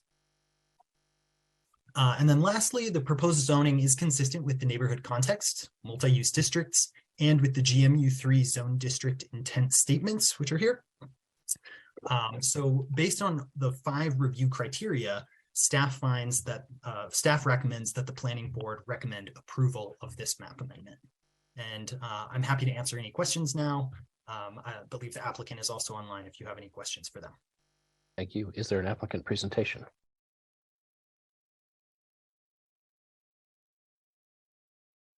No, they do not have a presentation. Sorry, Joel. Okay. I see a hand up from Max Odom, who is one of the applicants. Yeah. Hello, Mr. Odom. Do you have a presentation, or are you just letting us know you're here for questions? I'm just here for questions. Thank you very much.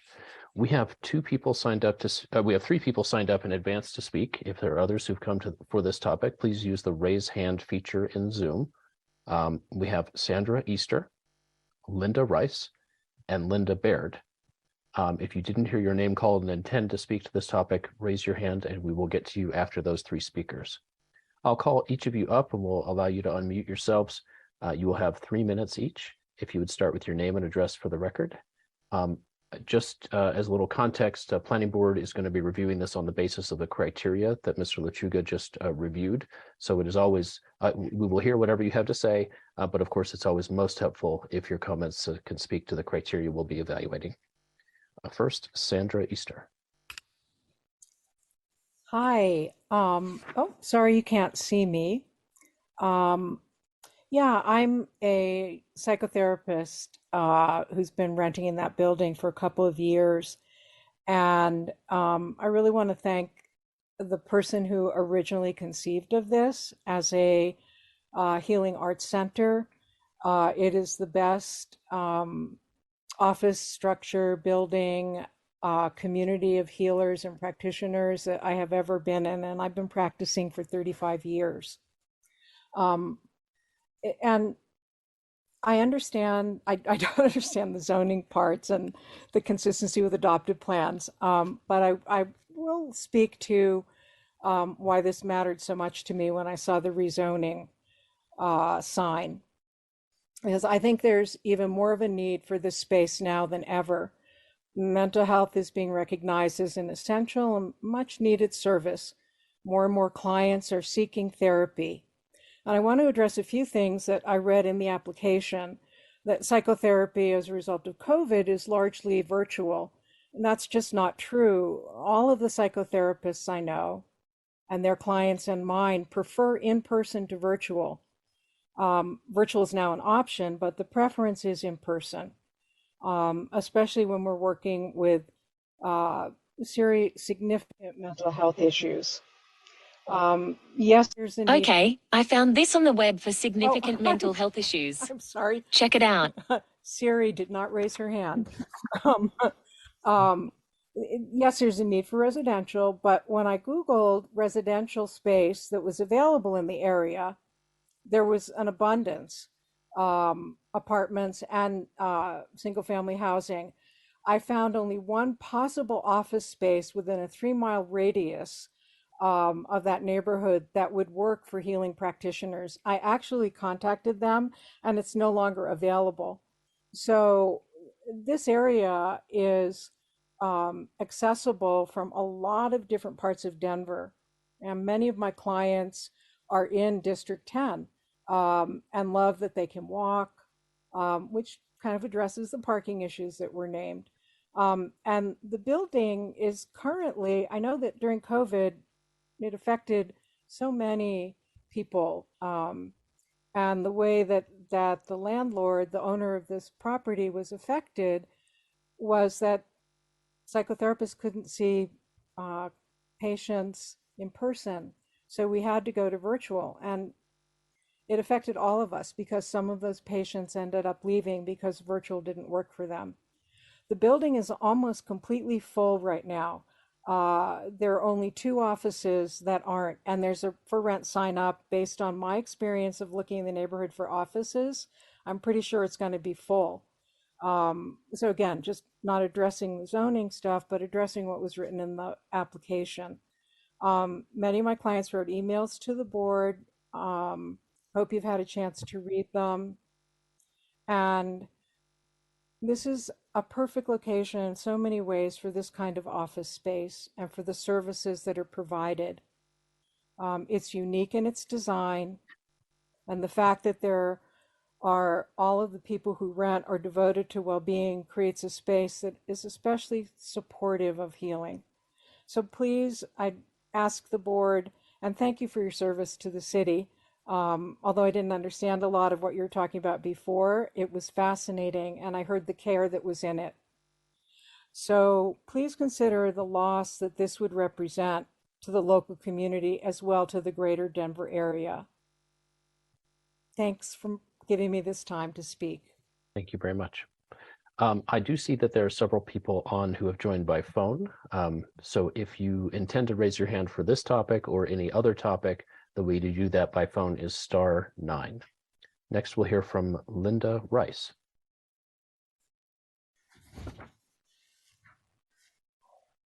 Can you hear me? Yes, we can.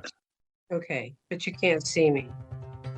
No, we don't do video for participants, but please. Okay, fine. I'm going to read mine because I think it would be better if I could just.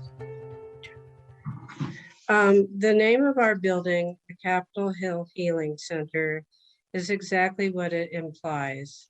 The building was constructed in 2002 because of one man's vision, Carlton Terry, to have a healing space where practitioners could offer people in our community services for healing their mind, body, and spirit. We have over 23 offices in this sacred space. Some of the practitioners are mental health therapists, some are massage therapists. We have an acupuncture studio, a chiropractor, and several naturopathic practitioners.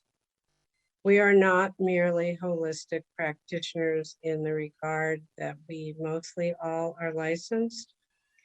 All of these licensed professionals offer their services to the local people who can walk or take public transportation.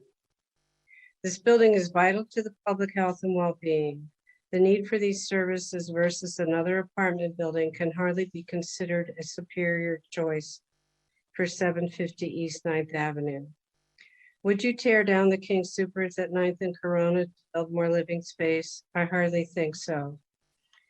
Nearly 94,000 residents have reported experiencing poor mental health in 2019, enough to fill Coors Field 2 times over, as reported by Mayor Hancock's Road to Wellness, a strategic framework to improve behavioral health in Denver.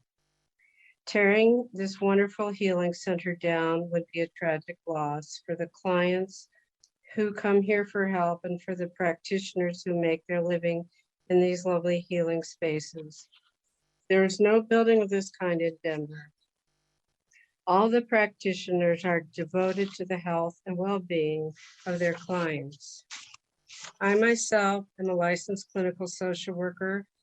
I practice behavioral health and mental health. I see a wide variety of people needing my services. I am a military one-source provider, seeing the men and women who are in active duty, as well as the veterans.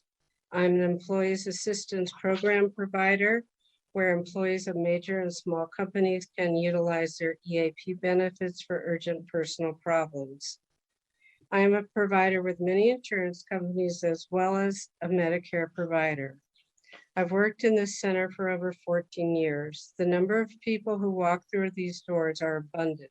Our waiting rooms are full. There are no vacancies, so I thought. I haven't seen any. All the offices are rented. We all have leases that the owner has threatened to break, which brings the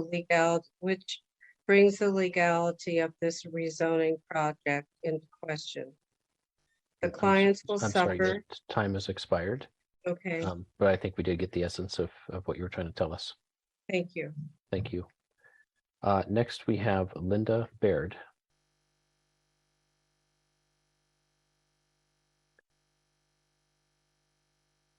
And is Linda online?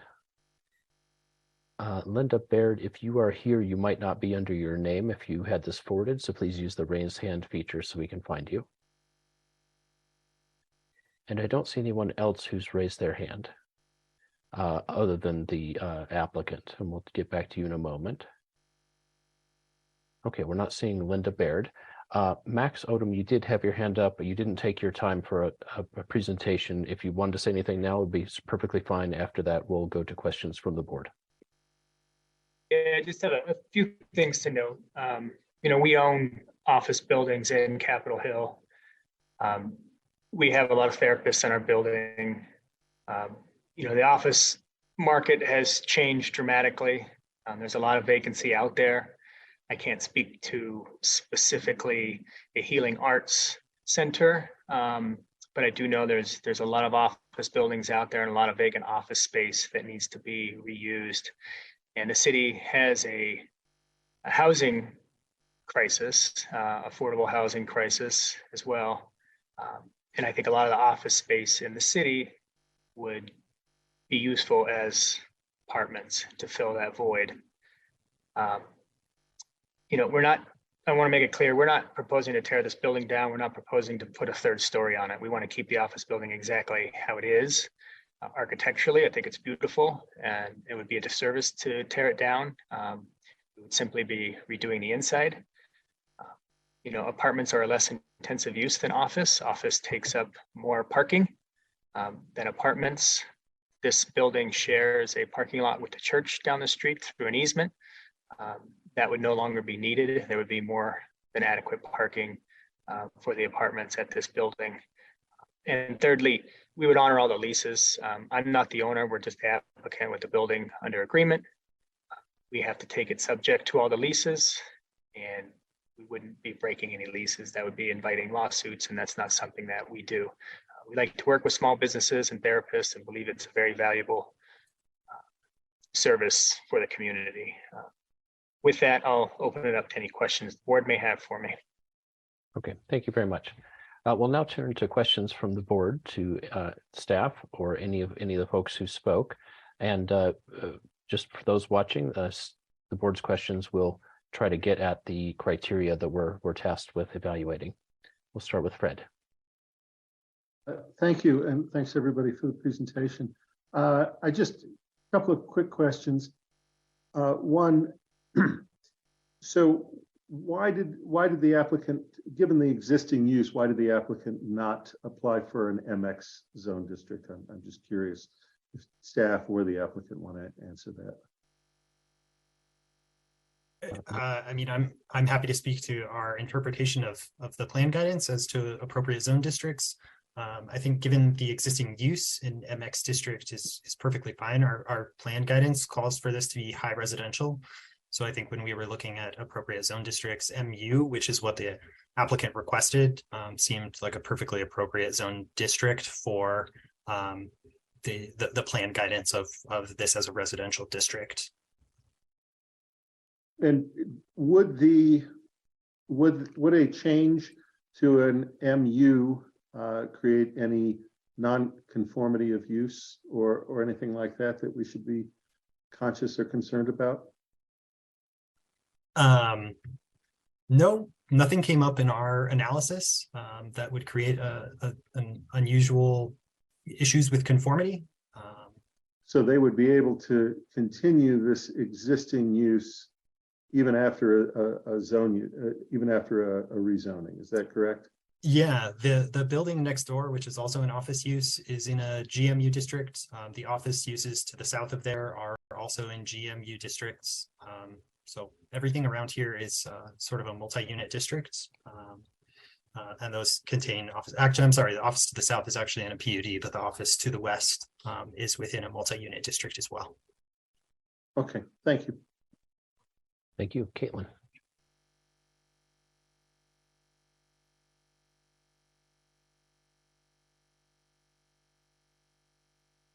Sorry, trying to get to my button.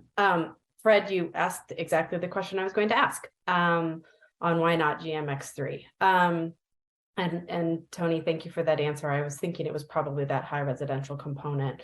I do agree with Fred. I would imagine that those other office uses in the GMU3 and this, if converted, if rezoned to GMU3 and those office leases continue, I think that's, and Tina's off now, but I would expect that those must be non-conforming or compliant uses and that they are allowed to continue for so long as that use continues. But if they were to convert, they couldn't go back. I mean, I can't imagine how else those uses in a GMU are otherwise continuing. And there's more from planning, but yeah. Yeah, so the existing office uses could continue given their existing status there, but office is prohibited in multi-unit districts. They are strictly residential districts. And so like a new structure there would not allow for those. The existing ones can continue as long as they want, but new ones would not be allowed, yeah. Okay, thank you. And then I thought it was just notable on the justifying circumstances, but also just the discussion of PUD 499. I mean, I think it's so fascinating when we have these kind of historical PUDs that are so specific, but clearly done with a very particular use and vision in mind. I also just note that, and I appreciated the applicant's comments on the architecture of the building, not a criteria, but that this PUD in fact calls out that its design is to respect the adjacent historic property of the Kistler Rodriguez house and was, I just think, really notable. On the justifying circumstance, I mean, under the code, conversion from a PUD out into our chapter, our current zoning code is a justifying circumstance. So I think checks that box. I think I struggled more and didn't necessarily agree with the, the decreased need or the redevelopment as much. But I think the justifying circumstances is met just because of the PUD rezoning. And I wanted to just note for those that just spoke, really appreciate you taking the time and sharing your thoughts. And, it's hard to hear about and I appreciate the applicant sharing that they don't plan on redeveloping the property, but would maybe just convert this, but it's hard to hear about displaced office or wellness facilities, especially with the importance of mental health. I think the barrier for us as board members, just so you know, is we really are tied to those criteria that Tony walked through. And so need to make our review through that lens, but know that we certainly appreciate all of the work and hope that there is a good path with the owner and all of these tenants going forward. Thanks. Thank you. We're continuing with questions, and Joe. Thanks, Joel, and thank you all for your presentations. Tony, I think my questions are for you. Am I to understand the building right now is 100% commercial, right? Offices. There's no residential currently. That's right. Yeah. Okay, so this MU zoning will make it both mixed use residential with some offices. No, the MU makes it multi-unit. Multi-unit, so there will be no more commercial. Okay, and so another question. So I just want to clarify, they could keep the existing commercial uses if they wanted to. The zoning does not require that they immediately kick out all of the existing commercial uses. They could maintain that as long as they want. It's no new commercial uses can be added to it through like a different structure if they were to tear it down and rebuild it. Okay, and I heard the applicants say they did not intend to redevelop, tear it down, nor did they intend to break leases. But I'm wondering, is this rezoning spurred by an acquisition? If I'm allowed to ask that. The intent to change the building is spurred by the applicant wanting to acquire. We didn't hear a presentation, but that's what I'm inferring. I think that's a good question for the applicant rep to answer. Mr. Odom? Yeah, can you hear me? Yes. Okay. Yeah, we have it under agreement to purchase. The current owner, I don't know any details about them. I haven't spoke with them. It's all through brokers. I would like to maybe ask a question. We have no issues with an MX zoning. We applied for the MU zoning because every surrounding property is zoned MU. Ideally, we operate office and residential buildings and retail buildings. MX use would be much better. Ideally, if the building is full and we purchased it, we'd like to keep all the tenants there. But I think this rezoning would just allow the flexibility as, markets change. COVID dramatically changed the market, the office market and the apartment market, and the single family market for that matter. So if there is an option to go with the MX zoning and it's supported, we would be more than happy to go that route. That way, that option always remains. And you can convert it from residential to office over the next 100 years or whatever it is, as the markets change. I hope that answers your questions. Yeah, I think it's put some new information on the table, which means that I don't know what we do with this proposed application today, but yeah, I appreciated hearing and reading the letters from the existing tenants, and just it gave me questions about process, like do you have to rezone if it's a PUD, it's serving the existing requirements and uses, because somebody applies for rezoning, does the city have to do that if the building is being used as intended? And Tony, maybe I got to put you on the spot, but yeah, that's can anybody address that? Maybe Adam, I see your picture. Yeah. Hi, Adam Hernandez, Assistant City Attorney. Very, very basically, all property owners have a right to apply for a rezoning. They have no right to a specific rezoning, but they do have a right to apply for that. Okay, and Max, are you the current owner of this property?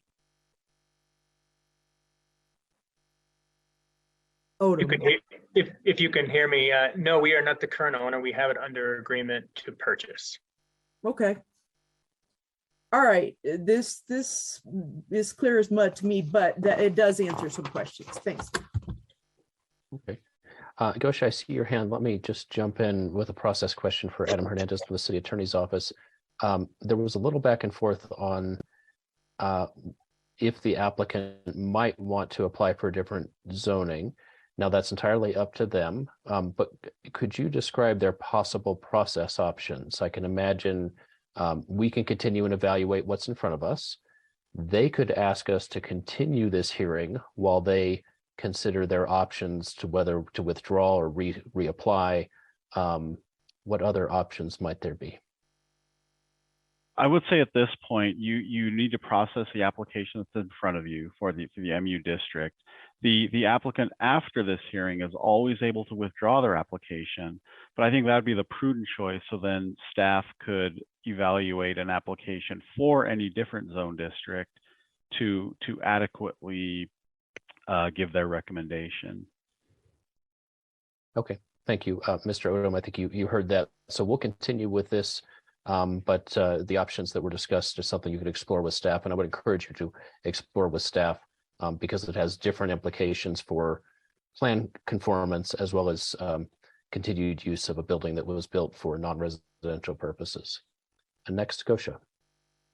Yes, thank you. I have a question for staff also. So one of the criteria we don't usually discuss is further public health. It's typically pretty obvious as long as the application meets the adopted plans. It also typically furthers public health and safety and welfare. What I would like to understand a little more is how do uses, whether existing uses or proposed uses, relate to this criteria? I mean, typically we just review zoning and entitlement, and uses kind of fall within the zoning. I think in this case, the use is more specific, and I think that's kind of what I'm trying to wrap my head around. How does this criteria of furthering public health apply to this specific use in this building? Yeah, so I mean, it's public health, safety, and general or general welfare, and so our thinking was that right now there is a very limited and defined set of uses that this building can operate under. By rezoning to GMU3, they can continue to operate under those existing limited uses.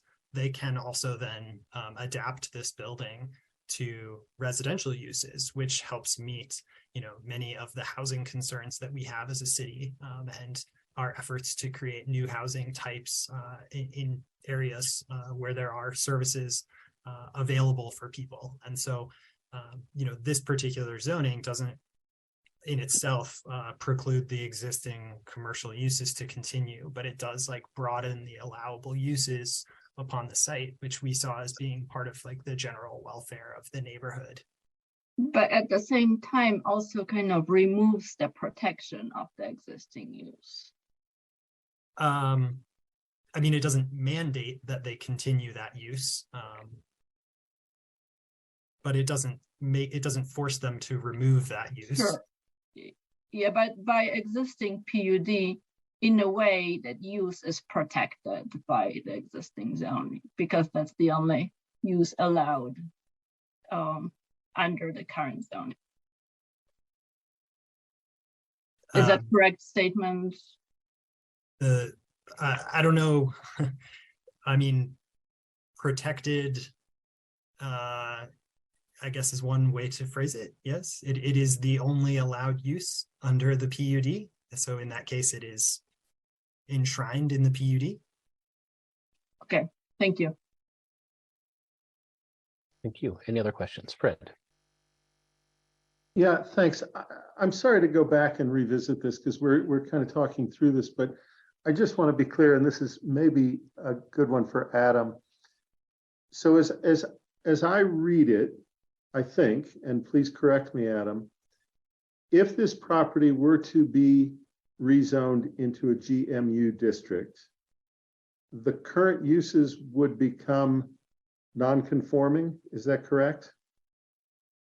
Correct. So the definition of a non-conforming use is a use that was lawfully allowed, permitted, but due to the adoption of a code or a change of a code, in this case, change of a zone district, that use is no longer permitted. Now, again, a non-conforming use is not an illegal use. Non-conforming use is perfectly legal and valid, but just Let me ask- not a permitted use under that zone Right. district anymore. And I get that, and I want to ask a follow-up question now, Adam, because I can't find where this is in the code, but my recollection is that somewhere in the code, there is something about map amendments should not create new non-conformities. Am I remembering incorrectly, or is there something about that? Because in this case, the map amendment would create the non-conformity, and I'm wondering if that conflicts with a piece of the code that I remember but I can't find. I do not recall seeing that as a part of the code because, frankly, it would happen all the time through a rezoning.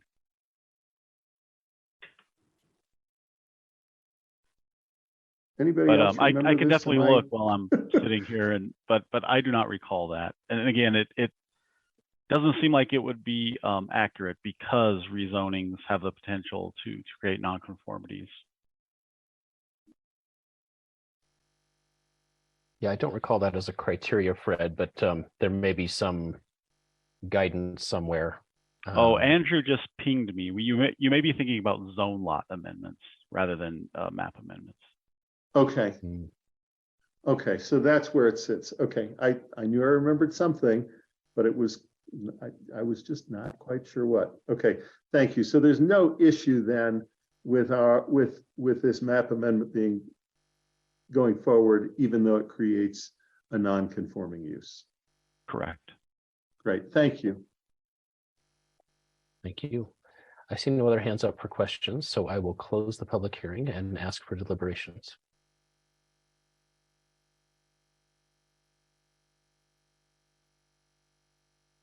Fred? Yeah, thanks. I mean, I think it's pretty clear that this does meet the criteria, and I'll vote in favor of it. I think that there is an opportunity for the owner, should they choose to work with staff to really look at that MX. I mean, the current zone district, that PUD, is so incredibly restrictive. I'm not an expert in the language that's in there, but it certainly almost sounds as though there might be a question about whether some of the practitioners who are there meet the language of the current PUD. I mean, it's one of those old PUDs that is so precise, it just seems almost unworkable. And while I sympathize with the tenants who are concerned about being displaced, we have no insight, nor to my knowledge do they, into the economics of operating that building. And it may appear full. It may be that those rents don't really cover it. I have no idea. It sounds like they might think there's a business opportunity here, and maybe they all want to get together and see if they can buy the building. But the application as presented does meet the criteria. I don't think that there's any leeway not to vote for it in my mind, vote to recommend its approval. So I will be doing that, but it does sound like there might be an interesting opportunity for the owner and the tenants to have a conversation, or the potential owners to have a conversation. Thanks. Thank you. Jordan. Thanks. I'm going to echo what Fred said. To me, there's pretty much no ambiguity in this. It meets the criteria pretty directly, and as a result, I will be voting for it. But I also agree with Fred and others that mentioned this, that something like the MX zone district would make a lot more sense to me, just as a blanket statement, and some of that comes up a lot. It's unfortunate that we have such a view on the fact that residential neighborhoods have to be nothing but residential uses, and that's not the way we used to do things. It's not the way we should have to do things now, as the way zoning has just sort of forced us to do things for the past 100-ish years. And I find that very unfortunate, and in particular to reflect the speakers who came to testify today in front of us. my wife's a psychologist. I agree completely. Mental health is something that is greatly lacking in our discourse as a country, in our discourse as a state, as a city, and something that's greatly needed. And it's unfortunate that there is a very high likelihood that this will displace that use, if not, destroyed in other ways. And while I find that all very unfortunate, and I wish there was something we could do about it, either as planning board or just personally, in this case, there simply is not. So I am apologetic in a way to those who really find this use and in this place beloved and are saddened to see it go, and that is unfortunate. However, we're sort of bound to it in this case. So thanks. Thank you. Gosha. Yeah, thank you. Thank you to all of you who came to talk to us today. I think your testimonials were very compelling and definitely kind of prompted a lot of thinking. I do hesitate about the criteria regarding public health. I don't know that we have tools to evaluate or value like what's better, what furthers public health more, existing PUD and existing services or proposed zoning. That's not our role to kind of weigh those different uses or different values. In this case, we do have pretty strict criteria by which we are to evaluate this proposal. I would love to hear thoughts from my colleagues. I mean, I already had heard Fred and Jordan, but I do pause a little bit. If we're fathering public health through these rezonings, does this application advance that vision or not? I guess that's kind of a question I would like to hear thoughts on. Thank you. Thank you. And Joe. Thank you, Joe Gosha. My answer to you is no. To your last question, I don't think so. I will be voting no on this request. I feel like it complies with existing uses, the PUD uses, and I don't feel that it meets the criteria of the health and welfare of either the community or the broader community or the community of tenants. Can I rezone something I don't yet own for my interest over the existing interest? Where do we meet, equity and justice? That's my sense. I'm open to hearing more. I hear you guys about we must comply with the existing criteria, but to what detriment, to what end, for those that are being potentially displaced? I don't know. This one doesn't sit well with me. Thank you. Rachel. I appreciated hearing everyone's thoughts and echo the gratitude to hear both from staff and the testimony on this rezoning. To respond to some of what was just said, I significantly struggle with taking something, particularly in this part of our city that's very mixed use. They're on that just that very block. There's multifamily, there's single family, and there's office. And to rezone to something that's only residential I agree that, there was the testimony that was given that there are a number of people that walk to see their therapist there. I 100% believe that to be true. And I think, I wish, while I understand the rationale for why, I guess a little bit, I do wish this were a mixed use zone district. I think that's a better fit for this location. I don't struggle, And Joe, on the fact that the applicant is not yet an owner, that isn't a struggle for me. I think we see very often potential owners or folks that are under contract bringing forward rezoning because that impacts the value of a piece of property. And so sales are very often contingent upon the rezoning of a piece of land. So I don't struggle with that piece. I do struggle. I would feel a lot better with the public health and welfare as well as consistency with adopted plans if this were an MX zone district as opposed that would allow the existing uses. And, you know, should the building turn over again, I get that the existing tenants can stay, but there's not really a long-term viability of that type of use being able to stay there. If there were an MX, if this were MX zone district, it would. So I don't know where I'm at yet. Eager to hear other people's thoughts. Thank you. Jordan, you already went, so I'll take a turn first, and then Mary Beth is in queue. So the question in my mind with the rezoning is to always remember what our rezoning is. Planning is a different process than zoning. At planning time, we decide what uses should be where in the city and work with the community on that. And this was recently in the East Central Area Plan as referenced in the staff report. And then at rezoning time, we're fundamentally asking, is the zoning that's been applied for consistent with those adopted plans? So I hesitate to say, I wish we could apply a different zoning here that isn't consistent with adopted plans.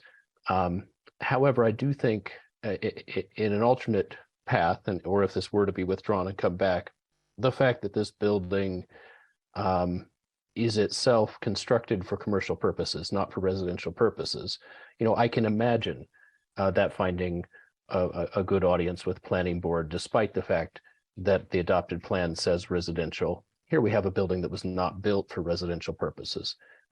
So I can see that path.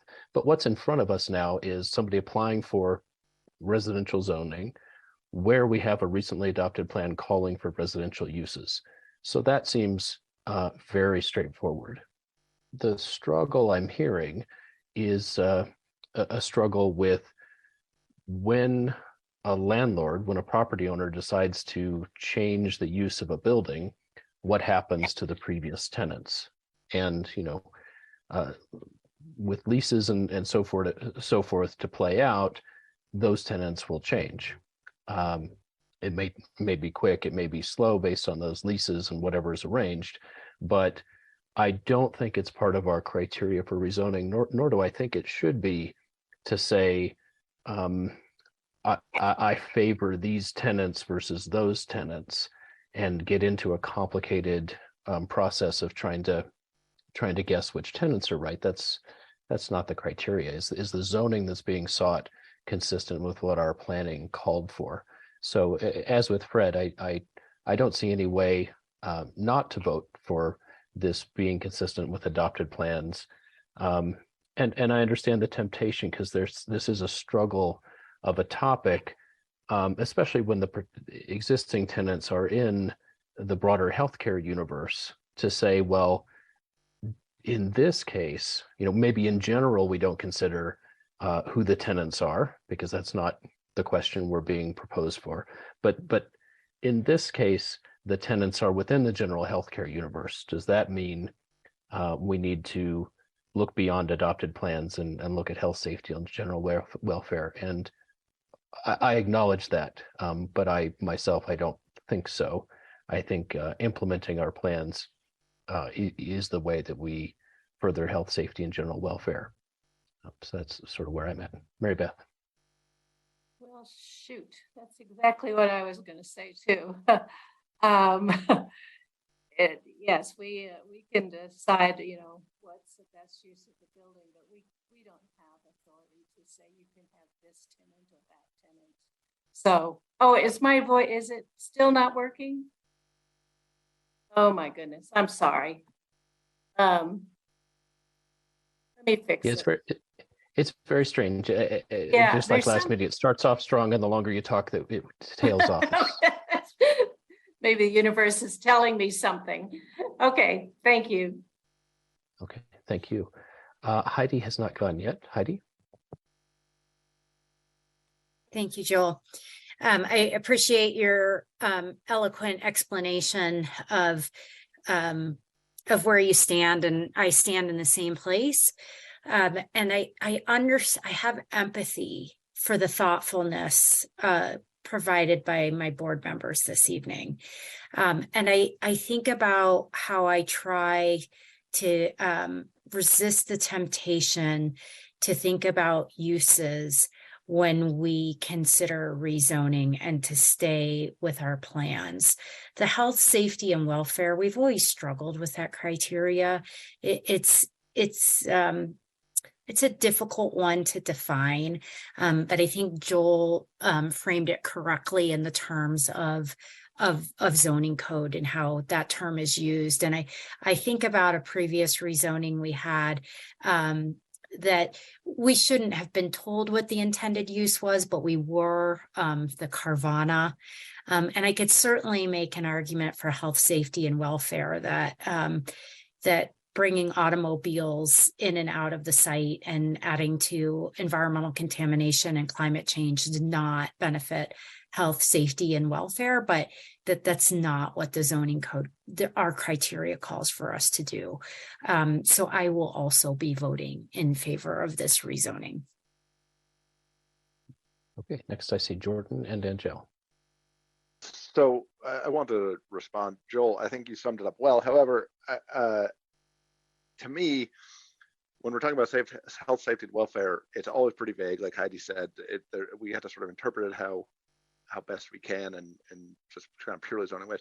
But in this case, the zoning is healthcare, right? So I don't think that's irrelevant unless our legal team, Adam or otherwise, told us that that was absolutely not something that we could take into consideration.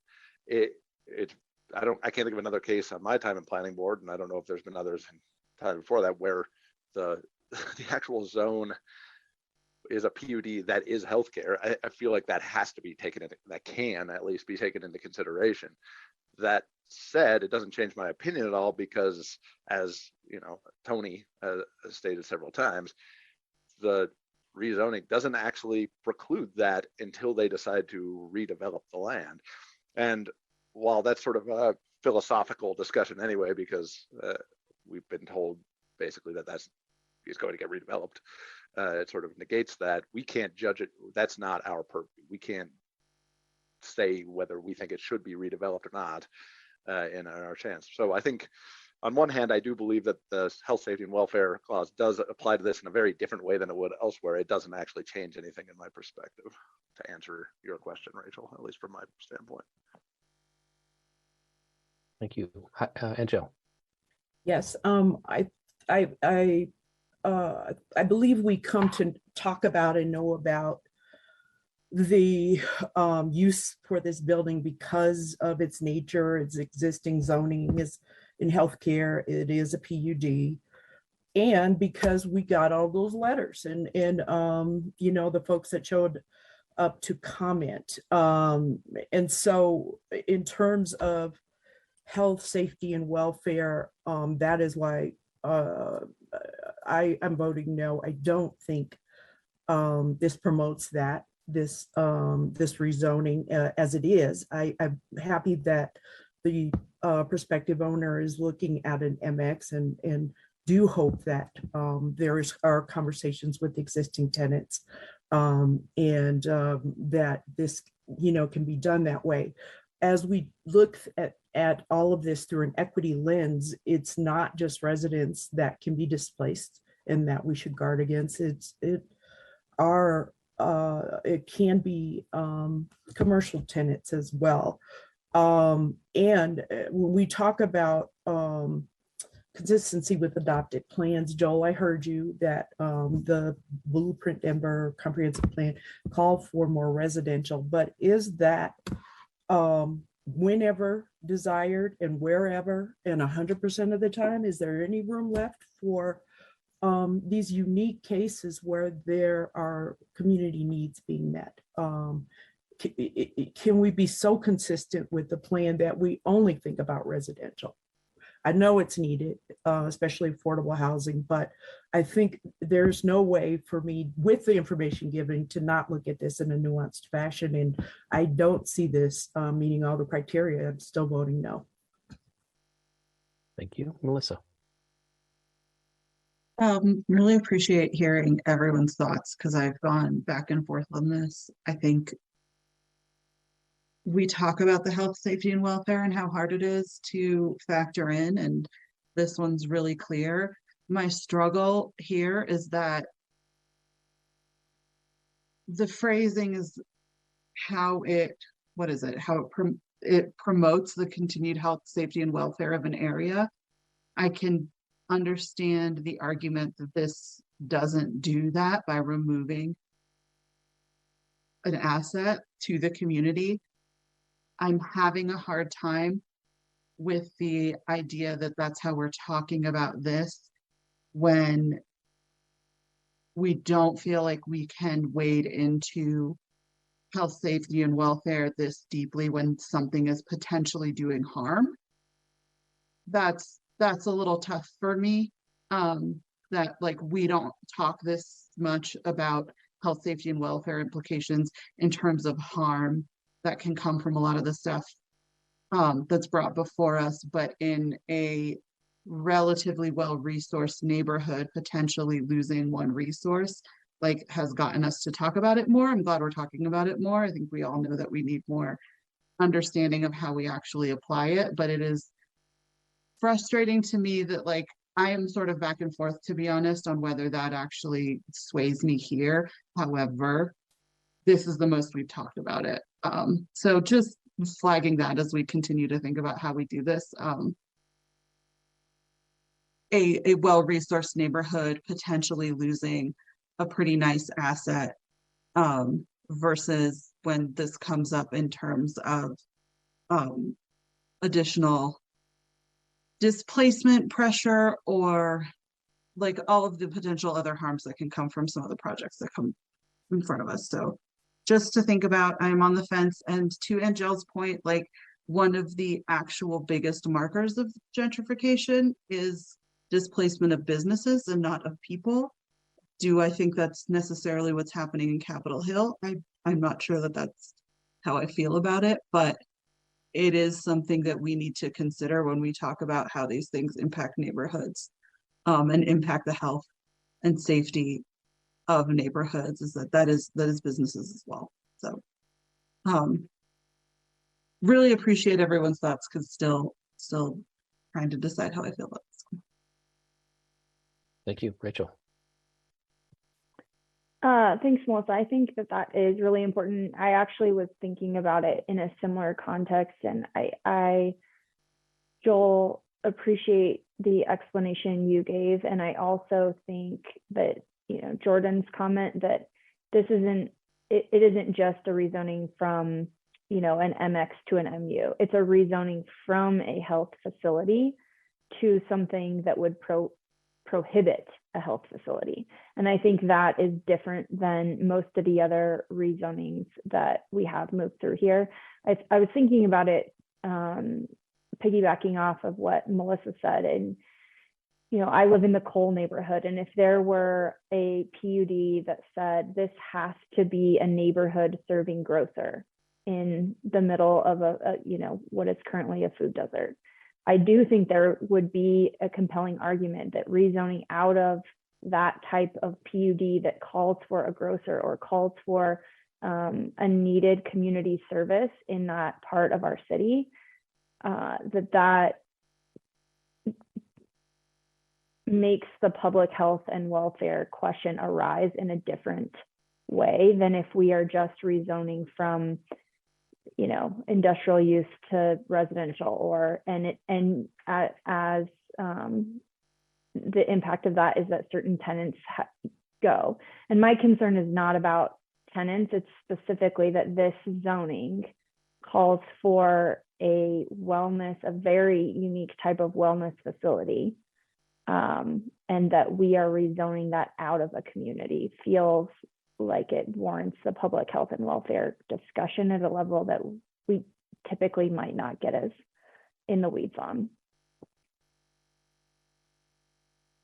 Yeah, for those of you who have been on planning board for a while know that the meaning of the health, safety, and general welfare criteria is one that often comes up at our retreats, where we say, what are all the things this can mean and what are all the things this can't mean, and can we get some guidance on this so that we're not kind of flailing or feeling like we have to make it up at the time, because it's a criteria, it should mean something. And I like that argument. If it is a criteria, it should mean something. But I don't think we've ever really come to what that is. We kind of push that to planning that says we're not going to put heavy industrial next to residential because that's not healthy. But that's baked into our plans. We don't have to then evaluate that again. For me, I have a real hard time with the prospect of being arbitrary, that anyone could apply for this zoning in this area because the area plan calls for this kind of zoning. But you, property owner, because who your current tenants are, because of a previous idea of what to use for the land, we might prohibit you from rezoning to the same zoning that the plans call for, that other things in the area have. I understand the impulse here to have health, safety, and welfare mean something, but it would feel very arbitrary for me to say, instead of evaluating, here's the zoning you're looking for, and here's what our plans call for, so forward looking, and is that consistent with all of our criteria? Instead, in kind of a unique way, we'd be looking back to what the zoning used to be. None of our criteria ask us, is it okay to rezone out of what the zoning used to be? All of our criteria is saying, is the proposed zoning consistent with the criteria? We're never being asked what to take into account what the zoning used to be. So here the hesitation is taking on the flavor of, well, the new criteria might meet, the new zoning might meet the criteria, but I'm hesitant about losing what the old zoning used to be. And that does seem very peculiar to me, in terms of not being what we're supposed to do. I do acknowledge the struggle, but I'm ending up in the same place. Gosha? Yeah, thank you. Thanks for all the discussion. I really don't think this conversation is about tenant protection. It really is not about tenant or business displacement in this case. It really is about public health, and this current zoning advancing this idea more than proposed zoning. And the current zoning is very unique, I agree. I've never seen a zoning like that for as long as I've been on the planning board, and I think this is why this discussion is so unique. And we're bumping against this argument that we're trying to understand and wrap our head around. But in my mind, it is zoning that protects public health. And we're zoning to something that is consistent with adopted plans in terms of proposed uses and building forms and neighborhood context. But in my mind, does not meet the criteria of furthering public health. Thank you. Okay. Yeah, I've for myself, I find that hard to see providing housing, especially as the number one topic today of housing shortage and housing affordability,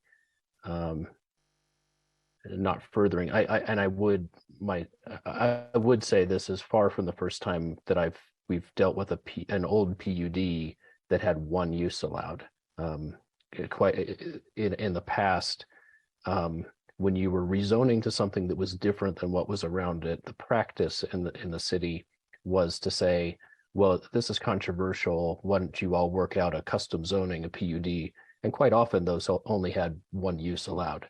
Now, while I haven't seen one where the one use was allowed was natural health related things, it's far from uncommon to have it be a single use PUD. Fred? Yeah, thanks. You know, I guess I struggle a little bit knowing that having been confirmed that the existing use would be allowed to continue, and that is not impacted by tenant turnover. That right is only relinquished if they eliminate that use. So if they were to convert it to residential, they couldn't convert it back to health under that zoning. But the building could empty because they renovated it, or people could leave. That use still exists regardless of who the tenant is. And so it doesn't necessarily stop the use, but it creates a path for future other use. So in some sense, I struggle with this argument that it doesn't contribute to the public health and welfare. I think we're starting to maybe get into a conversation about, well, what's better for the neighborhood? And this doesn't necessarily put a stop to that. It doesn't necessarily stop that use. It makes it a non-conforming use, but one that is still now, as Adam confirmed, allowed by right until and unless that use is discontinued. So to talk of, the MX might give more assurance in some way from a visibility standpoint, and it might provide other alternatives because, for example, as I understand what's in the PUD, and I'm not sure how that'll translate to the non-conforming use. If this zone district stays in place, for example, if they wanted to have a dentist come in or a medical doctor come in, as I read it, that would not be allowed. I do think, I suspect, and I guess Adam can confirm this, but this is either an office or a medical office use, I would guess, under the code. And so that use, that zoning use, is what would apply, and something similar to that could come in. So if it is a medical use, if it's considered a medical use under the code, then you could have a doctor come in. You could have some other kind of care. This current PUD limits it to a few very specific forms of care. If you wanted to have a pediatrician there, as I understand it, unless they fall within that classification, that very narrow classification of the PUD, doesn't sound to me like you could have a pediatrician come in there. So I'm not sure that the current PUD really creates a great circumstance for anybody in terms of health and welfare that is, and in fact, maybe far more limiting than the continuance of the non-conforming use under an MU zoning. Thanks. Thank you. And Joe. Yeah, for me, it's not about looking back. I do agree, Fred, that the current PUD is very limiting. Things change. There may be other needs that arise. So at some point, I do believe a rezoning, perhaps it's MX, what have you, is definitely called for, broadening how the building can be used. And this may be off our course, but it's also for me about form, process, and how you can just sort of shift something that's working for community, and create potential for displacement. I don't know what the plans are. It hasn't been shared, but it does not feel like it's in congruence with community needs. And again, this may be off the rails, but also when we look at our overarching plans, our blueprint and our comprehensive plan, we always point to housing. Is this a value judgment? There are other things called for, but residential always, like if there's residential on the table, we always seem to cede to that. Is that a value judgment? Are we being subjective, or Does Blueprint always call for us to, if there's residential, we got to go for it. These things are what I grapple with, but not that we have to hang on to this PUD because that's what it's always been. And again, I don't know if we have the leeway to consider form, and I'm not disparaging you, Tony. I know that you work with what is applied for and what comes to you, but I like when we hear about community engagement and engagement.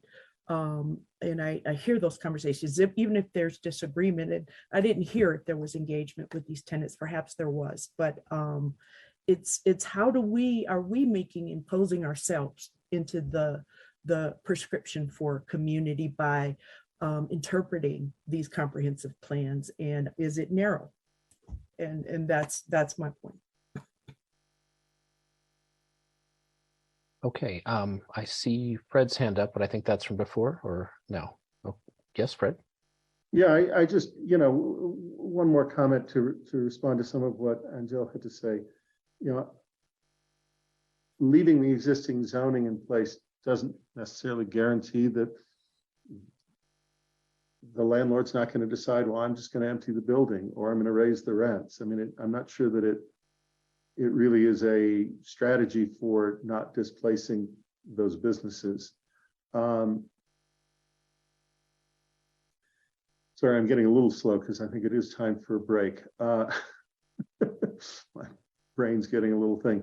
I also wanted to answer your question about defaulting to residential. I mean, I think in this case, the plan guidance, both small area and Blueprint, is very clear for this area and supports that.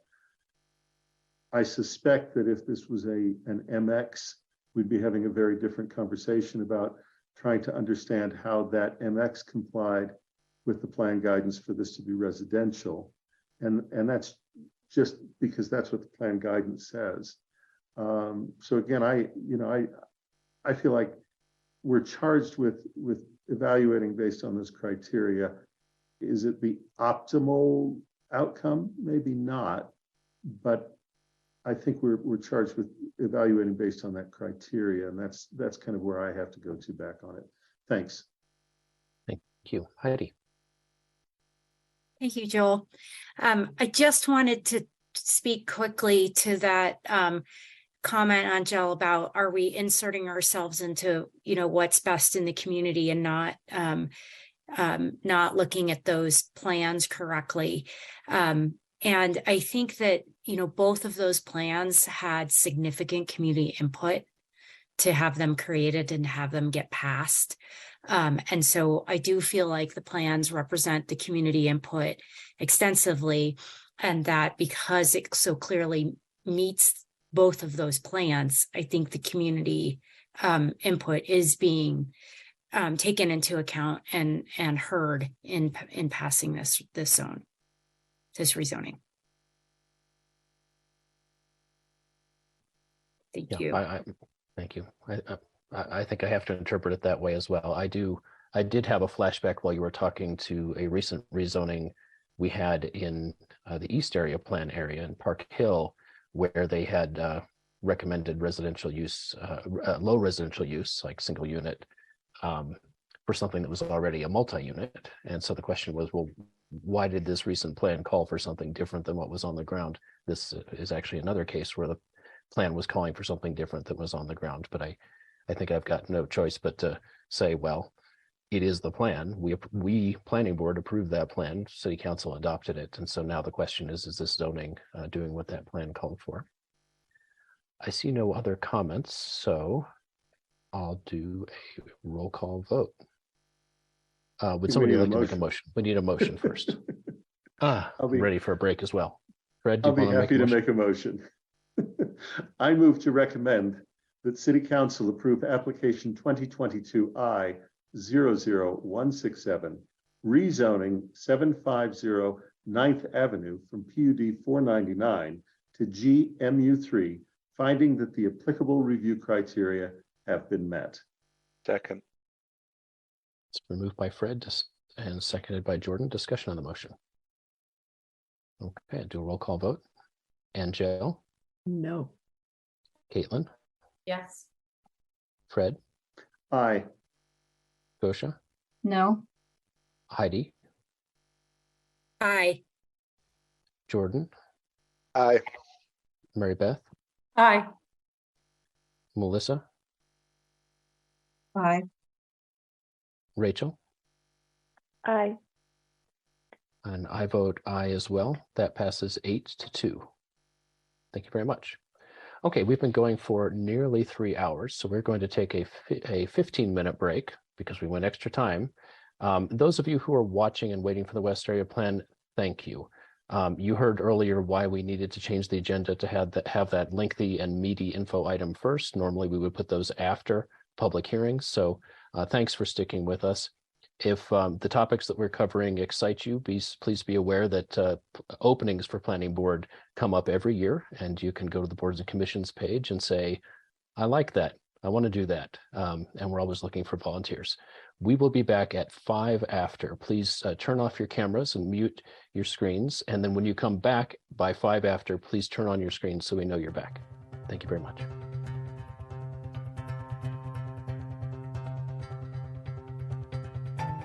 Hello, Jordan. Okay, we have 9 members returned. Previously in the meeting, we had 10 members. I got a note from Heidi Majerick, who was out from planning board, recovering from a medical issue for some time. She's just back and feels like she's pushing it. So she's needing to step away to take care of her health. So we have 9 members for this topic, which is item 8, West Area Plan. This is a public hearing of the Denver Planning Board. The public hearing is open. And we're going to hear about the West Area Plan from Cortland Heiser and his team. But first, we have the council sponsors for this. Sorry, I almost missed that. We have Councilwoman Jamie Torres here, who there's 3 council districts that this plan covers. The majority of it is in Councilwoman Torres's area. Portions of this plan also covers Council District 1, Councilwoman Amanda Sandoval's area. And we have the Executive Director of Community Planning and Development, Laura Aldrete. I see our Executive Director has turned her camera on. Do we have the Councilwoman back from the break? You could turn your cameras on. All right, Councilwoman Sandoval, and this Councilwoman Torres here. Yeah, why don't we start with some words from Executive Director Laura Aldrete. All right. Oh, I just see Councilwoman Sandoval. Do you want to start? Okay. Thank you. Good evening, everybody, and thanks for the staying in for the long haul. I know you do this with some regularity.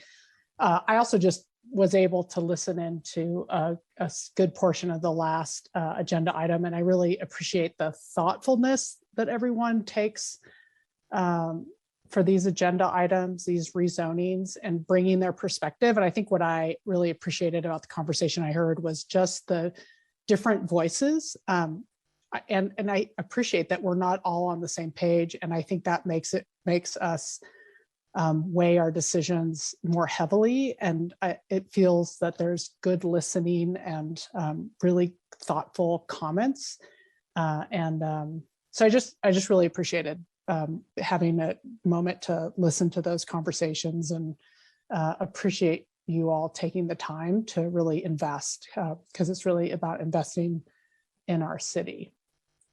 So we are gathered here, and I'm sure Councilwoman Sandoval and Torres will have also thoughtful comments. One, I just want to thank my staff for the time that they have been working over the last 3 years on this project. It was, I believe, at the beginning of COVID that the West Area Plan really kicked off, and so some of the timing extension was around that. It's also some very hard conversations around keeping authenticity of residents, of neighborhood, of businesses, and those conversations take time.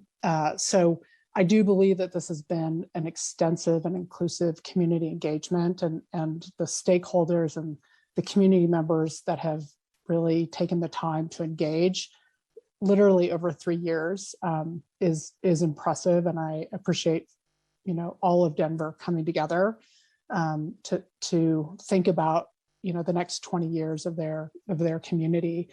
I think the plan really centers on quality of life for residents, integrating health and sustainability in every section of the plan, right? And there's always this, anytime there's a new component to how we think about our city, sometimes we put that as a chapter at the end. And in this plan, we've really integrated it into each of the sections. So I think that is really, I think that's outstanding about this plan. As a social science, we're always trying to do better the next time. And so I think we've done that with this plan. I think we've listened to the community and reflected where their goals are and what their needs are and desires. And the plan reflects those goals in an appropriate way. Certainly also focusing on affordable housing, allowing more residents to benefit from transit, reducing carbon emissions, balancing change with respect and sensitivity for existing neighborhoods and contextual design. And then just lastly, we, I think, have hopefully have stood up to the challenge of understanding this profession's participation and role in systemic racism, and really thinking about how our plans for the city need to evolve with an equity-focused,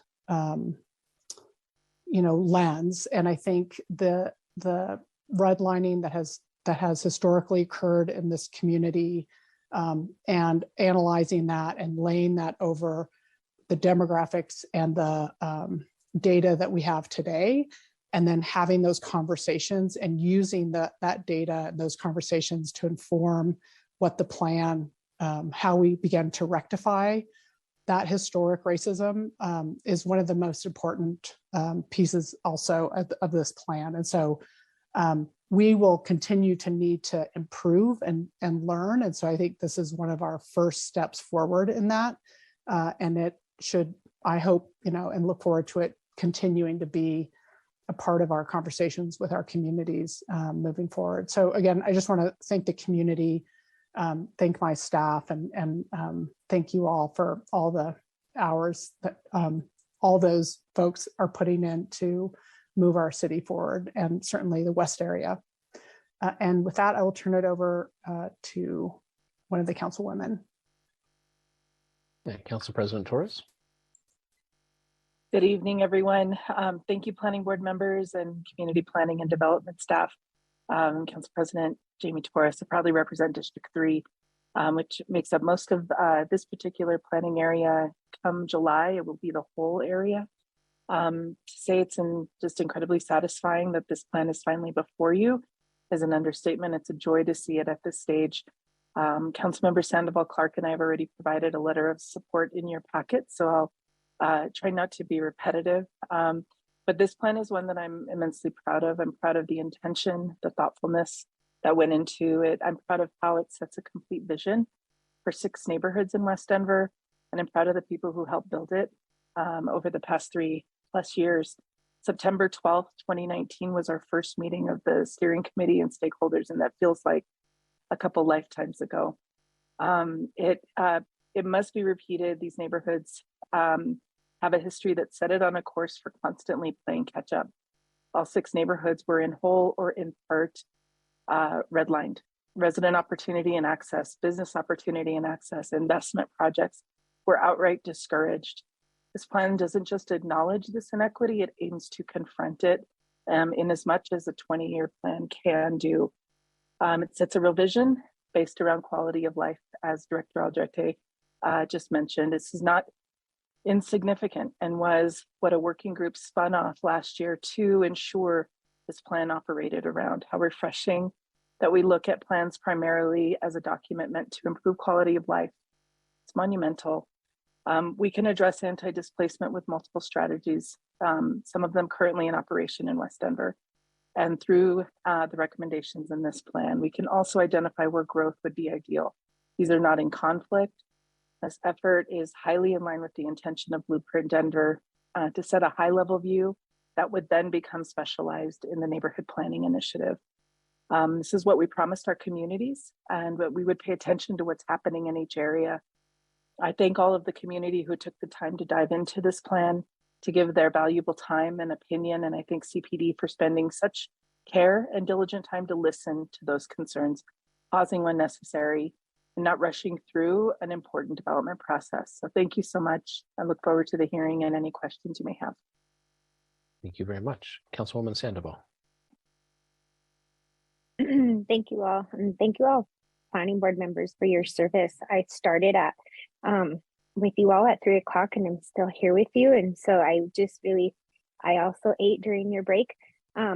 Appreciate what you all do, and as I think I'm the council person who's probably here in front of you quite often. It feels like it in my work plan that I'm here once again talking about what our city faces: affordable housing, gentrification, displacement, quality of life, the built environment, small local businesses, and parks and recreation.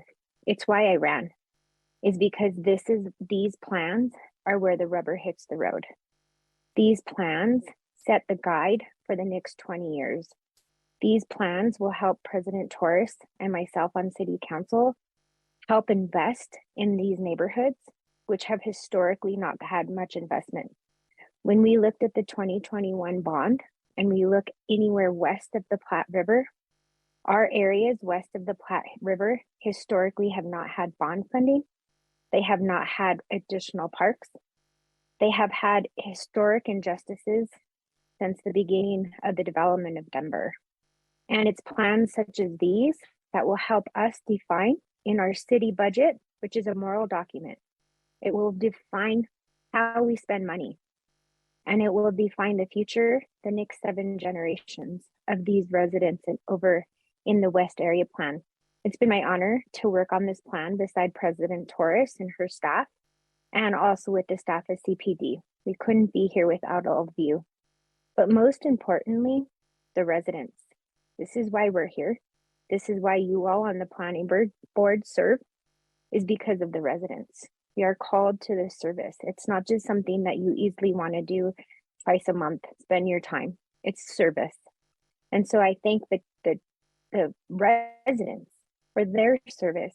This is not easy as a resident to sit and give your opine on mobility, opine on where we should be investing in key commercial nodes, opine on what does it look like to have the river. This is one of the first plans where it talks about the Platte River and what do we do with the Platte River and the injustices that the Platte River has seen. And so thank you to the residents who gave all of their time, gave all their commitment, spent numerous evenings with us through COVID, through a whole entire worldwide pandemic, and still had the eye on their future and their kids' future and the future of the next 7 generations. So I look forward to hearing your all comment and your debate on this plan. In the letter that we wrote, I fully believe this is ready for city council. And so I ask that you support it. And I will be here with my camera off in the background listening. And if you have any questions, please feel free to ping me. Thank you. Thank you. Melissa, you have a disclosure you wanted to make. Yes, thank you. Just quickly, before we start the public hearing, just want to note my previous position with the Council District 3 office, where I participated in several community meetings on the West Area Plan, and I was part of the process between 2019 and 2021. That being said, I am confident in my ability to review and vote on this matter in a fair and impartial manner. Additionally, I have reviewed our bylaws and the Code of Ethics and do not find this to be a conflict of interest or in violation of these governing documents. Thank you very much. I always appreciate the disclosure so the public knows we've got ethics top of mind. Okay, we'll now go to the staff report from Cortland Heiser and team. Okay, thank you very much. And good evening, Planning Board. It's nice to be here again.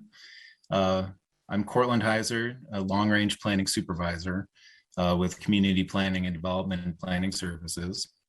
And joined here tonight by two other members of the West Area team, Chelsea Benuna and Fernando Aboud. And like the info item that we had last month, we'll be sharing the presentation duties and also doing doing Q&A as a team, whoever the most appropriate person is to answer. So we're appearing in front of you as a team tonight, and we'll get started now. So next slide, please, Chelsea. Here's a walkthrough of what we're going to cover in the presentation. So we'll do the first part quickly. Chelsea will walk through a reminder of the plan and how it's structured. Then we're going to cover updates that have been made to the draft plan since we were before you last month. We took in additional public comment and the planning board's comments, and that resulted in revisions to both written text and the mapping. And so Chelsea will cover the text edits, and then Fernando will cover the map edits. And then it'll come back to me to walk through the bulk of the material from staff report, which addresses the 3 criteria that Planning Board uses to evaluate neighborhood plans. So with that, I will turn it over to Chelsea to get us started. Thanks, Cortland. So as Cortland mentioned, I'll now provide a brief overview of the plan structure, including some of the innovations in this NPI plan that we're really excited about. So here's the West planning area. And as most of you are likely familiar with, it consists of 6 neighborhoods, including Barnum, Barnum West, Valverde, Villa Park, Sun Valley, and West Colfax. This graphic shows the plan's table of contents. And as we've mentioned before, throughout our engagement, and especially in meetings with the steering committee, we heard loud and clear that quality of life consideration should really be the heart of this plan. So in response to this feedback, the quality of life section appears first after the introduction. And this graphic illustrates how related content is also integrated throughout other sections. This centering of quality of life is a key difference from how other NPI plans are structured. So as the driving force, we also heard how important it is to integrate ideas related to quality of life, such as health, equity, and environmental sustainability throughout all other sections of the plan. This slide shows just a few examples of how we approach this to give you an idea of what we mean when we say that quality of life concepts are integrated throughout the plan. So in mobility, for example, we included content about reducing transportation pollution. In the economy section, we highlighted Denver's green workforce development strategy. And in land use, we provided information about Denver's green building ordinance.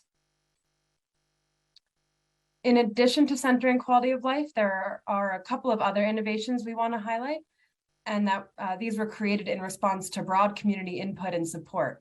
So this is the first NPI plan to have a water section, and we included it after hearing about how important it was to the community to delve deeper into environmental issues, especially water. So this section focuses on existing conditions and how they affect West, and includes recommendations for sustainable water management. This is also the first ever NPI plan to include a section on historic injustices and present inequities. What we ran into during our engagement sessions was that people were really frustrated, and they wanted acknowledgement of the historic inequities that they've been experiencing all their lives, information on how they connect to current inequities, and recommendations for how to address them. So while Blueprint Denver and other plans typically look at equity as it stands now and move forward from there, we built out a section that also looks backwards in order to acknowledge historic injustices that many of the recommendations in this plan are working to address. This section includes a historic timeline that looks at major milestones in West and Denver's development, highlighting both past injustices and successes. These past harms informed many of the recommendations included in this plan, and I'll provide just a few examples. So as you've heard, West has a history of redlining, and that informed our recommendations for increased and affordable home ownership. West's history of disinvestment made it even more crucial for the plan to address strategies for mitigating involuntary displacement. Pollution from a history of industrialization was another important topic.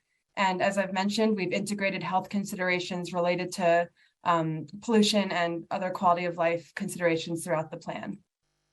Also, past development has left West physically cut off from downtown and other resources, and that heavily informed our mobility recommendations, focusing on connections for various modes of transportation. And this also influenced our land use strategies to focus development in proximity to transit along West corridors and at key nodes. Considering West's history and the past harms this area has suffered through, both urban planning related and otherwise, we knew it was especially important to ensure that the new plan for West Denver was born out of an equitable process.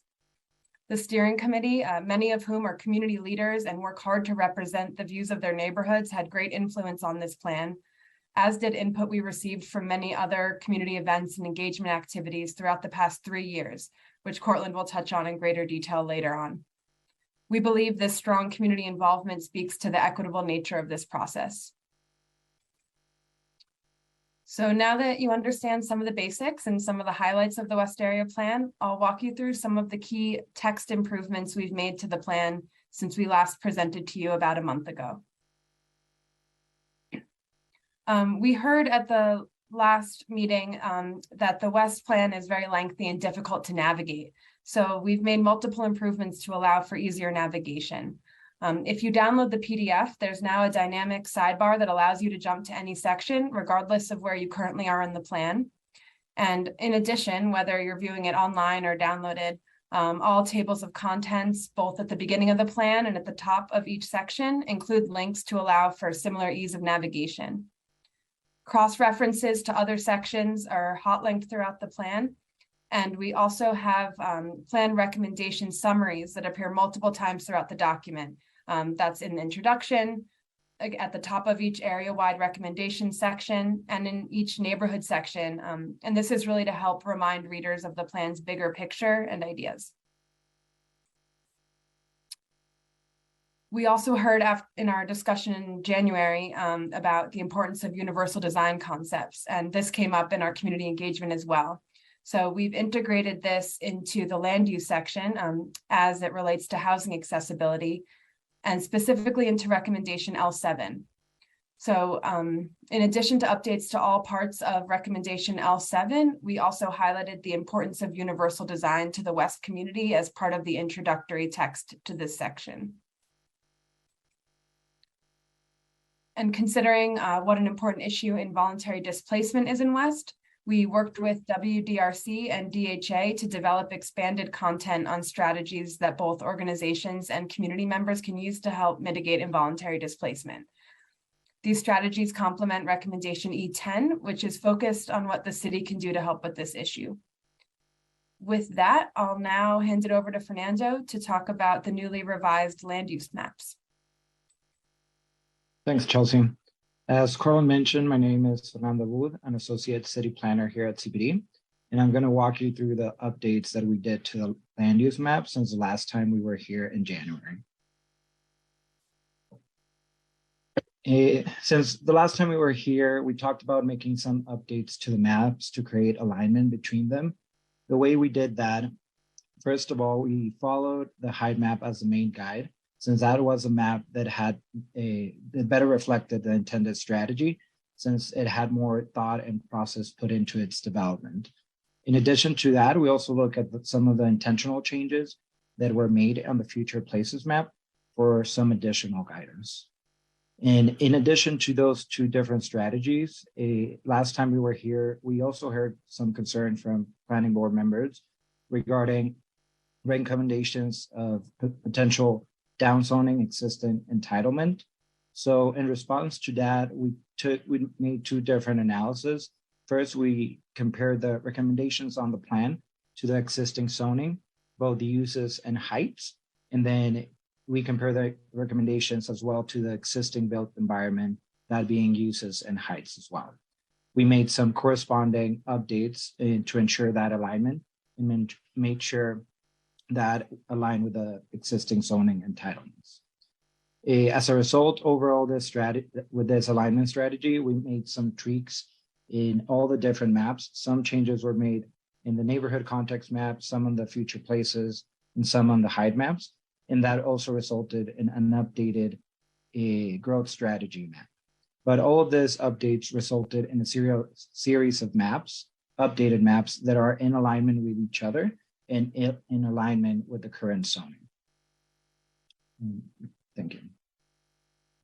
So in addition to the updates that I talked in order to create the alignment between the maps, we also made some updates along the corridors in response to your input that we gathered on the info item in January regarding the concern expressed by some board members about the West Area Plan lowering heights in place types from Blueprint Denver in some areas.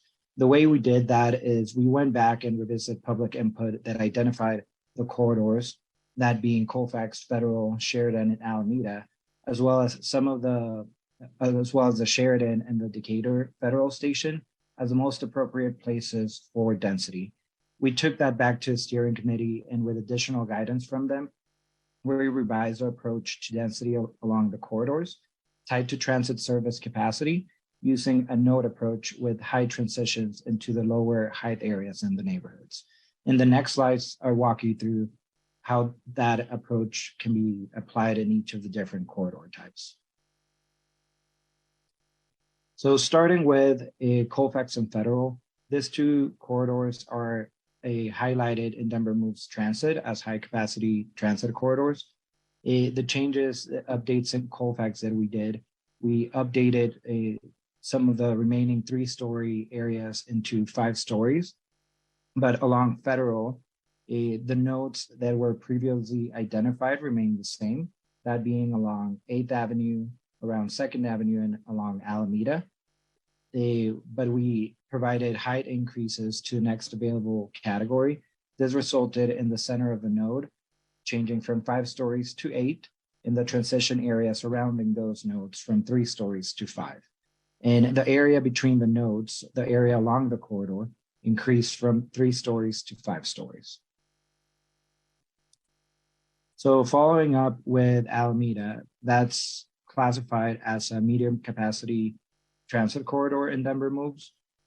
And the changes that we did here, the 3 stories along the overall corridor, that changed to 5 stories. And one unique area to highlight as an opportunity area is the Columbine homes owned by DHA along the corridor or in proximity to the corridor. It's a good opportunity because of the proximity to transit, affordable housing potential, and a large parcel opportunity. After conversations with DHA and from input from Valverde residents, we increased that height from 3 stories to 5 stories. The other area to note in this corridor is the intersection with Federal, that being that high capacity transit, that it's the only area where the heights increase to 8 stories.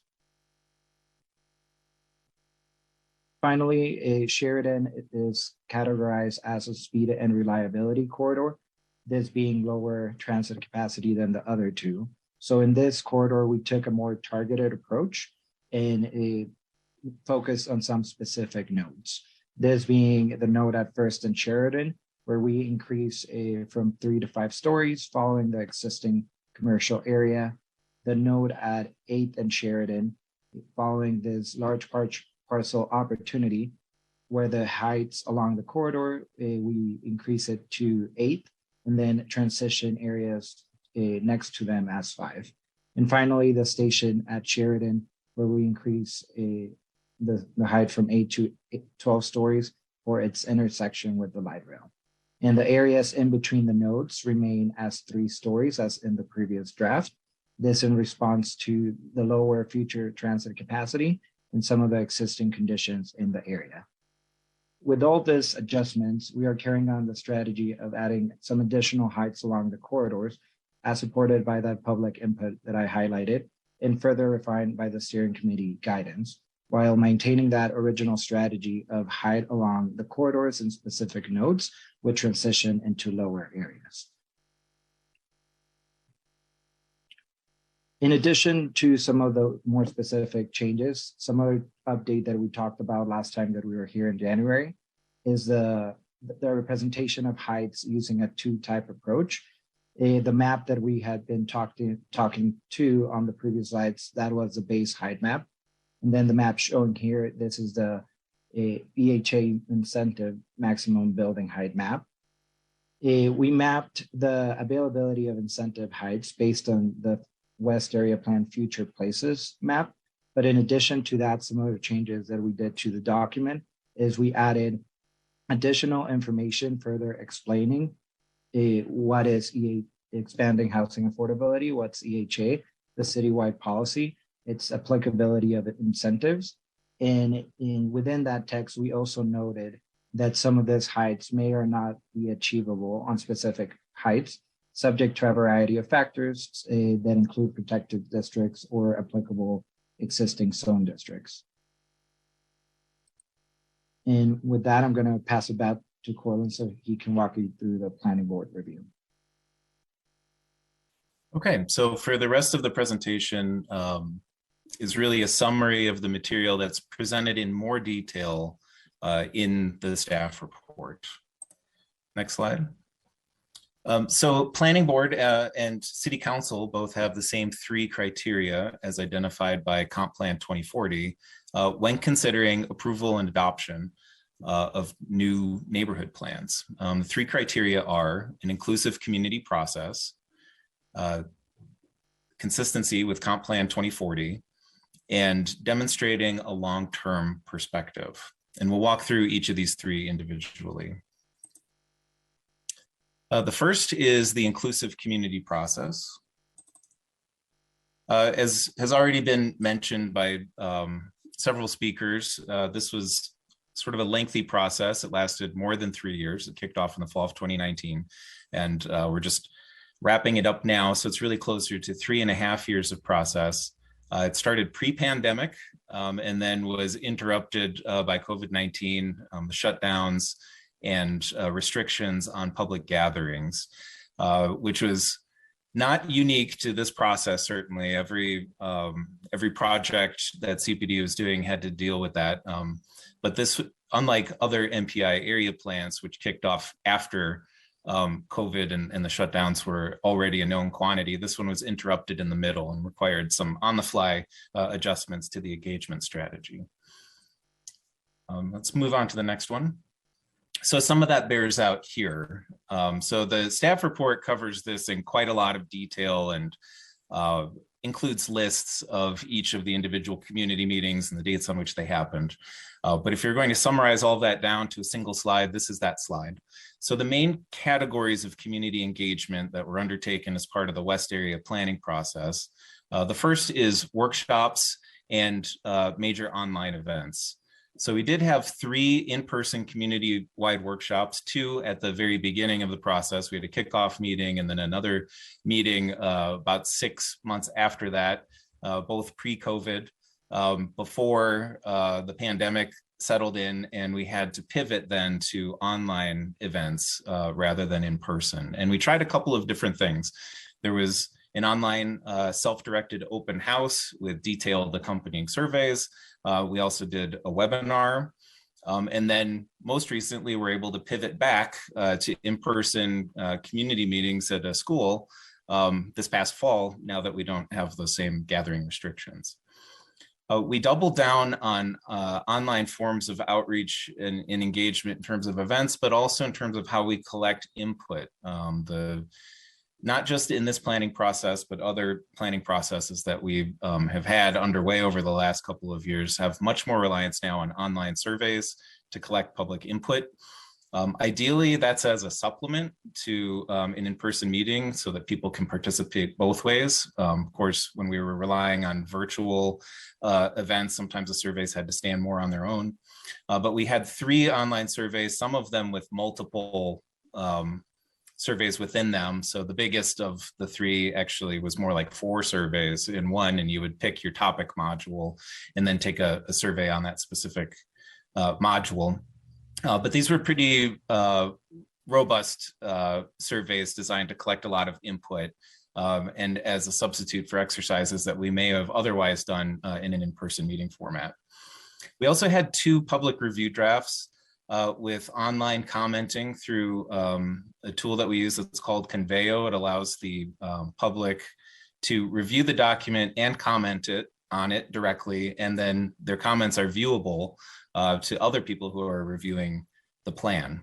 We did that with 2 review drafts, one released in the spring of last year, and then most recently this past fall.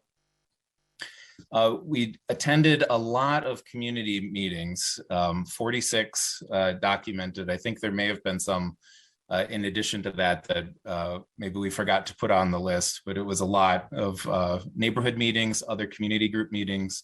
This usually involved appearing on the agenda of some other group that was already meeting, or attending a community event with a table, typically outside during the pandemic, and interacting with people and collecting input that way. We also offered office hours at 3 key points in the planning process, usually in response to making staff available to answer questions on draft content or materials. We offered 30 virtual sessions and 5 in-person sessions. And then of course, there's also the steering committee that met approximately monthly throughout the planning process for 3 years, 36 regular meetings, and then 8 working group meetings over the past summer to provide more detailed input and feedback on the first draft of the plan. Next slide, please. If you add all of that up, you end up with well over 100 individual opportunities and touch points. Wanted to point that out. So with respect to the draft plan review, we have 2 drafts, as I mentioned previously, one released in the spring. That's the draft that we worked with the steering committee working group in detail over the summer to refine. But there was a significant number of views of that plan by the public, as well as comments made. And then draft 2 released around Halloween and collecting comment up through early January, even more comments and a comparable amount of page views. So in total, between the 2 drafts, over 900 comments submitted and over 8,000 views. Next slide. How do we get that kind of participation? Well, some of it is due to our communications efforts. So we have email newsletters, social media posts, and also news coverage that are reported on this slide. Reach refers to a confirmed number of people who either opened an email or viewed a social media post. So our email newsletter had over 1,300 subscribers, and with updates sent pretty regularly, 24 throughout the planning process, usually drawing attention to the opportunity to participate in some upcoming event or online survey or other engagement opportunity or review opportunity. For social media, Twitter and Nextdoor being the primary platforms, when you add up all of the views of the various posts throughout the planning process, you end up with numbers in the tens of thousands of people who are in the planning area who actually saw those posts. And for earned media, we had 4 news stories, 2 in the North Star and 2 in Denverite. Next slide, please. This slide, it's a lot of text, but we thought it was important to highlight how we try to make our engagement inclusive so that all can participate.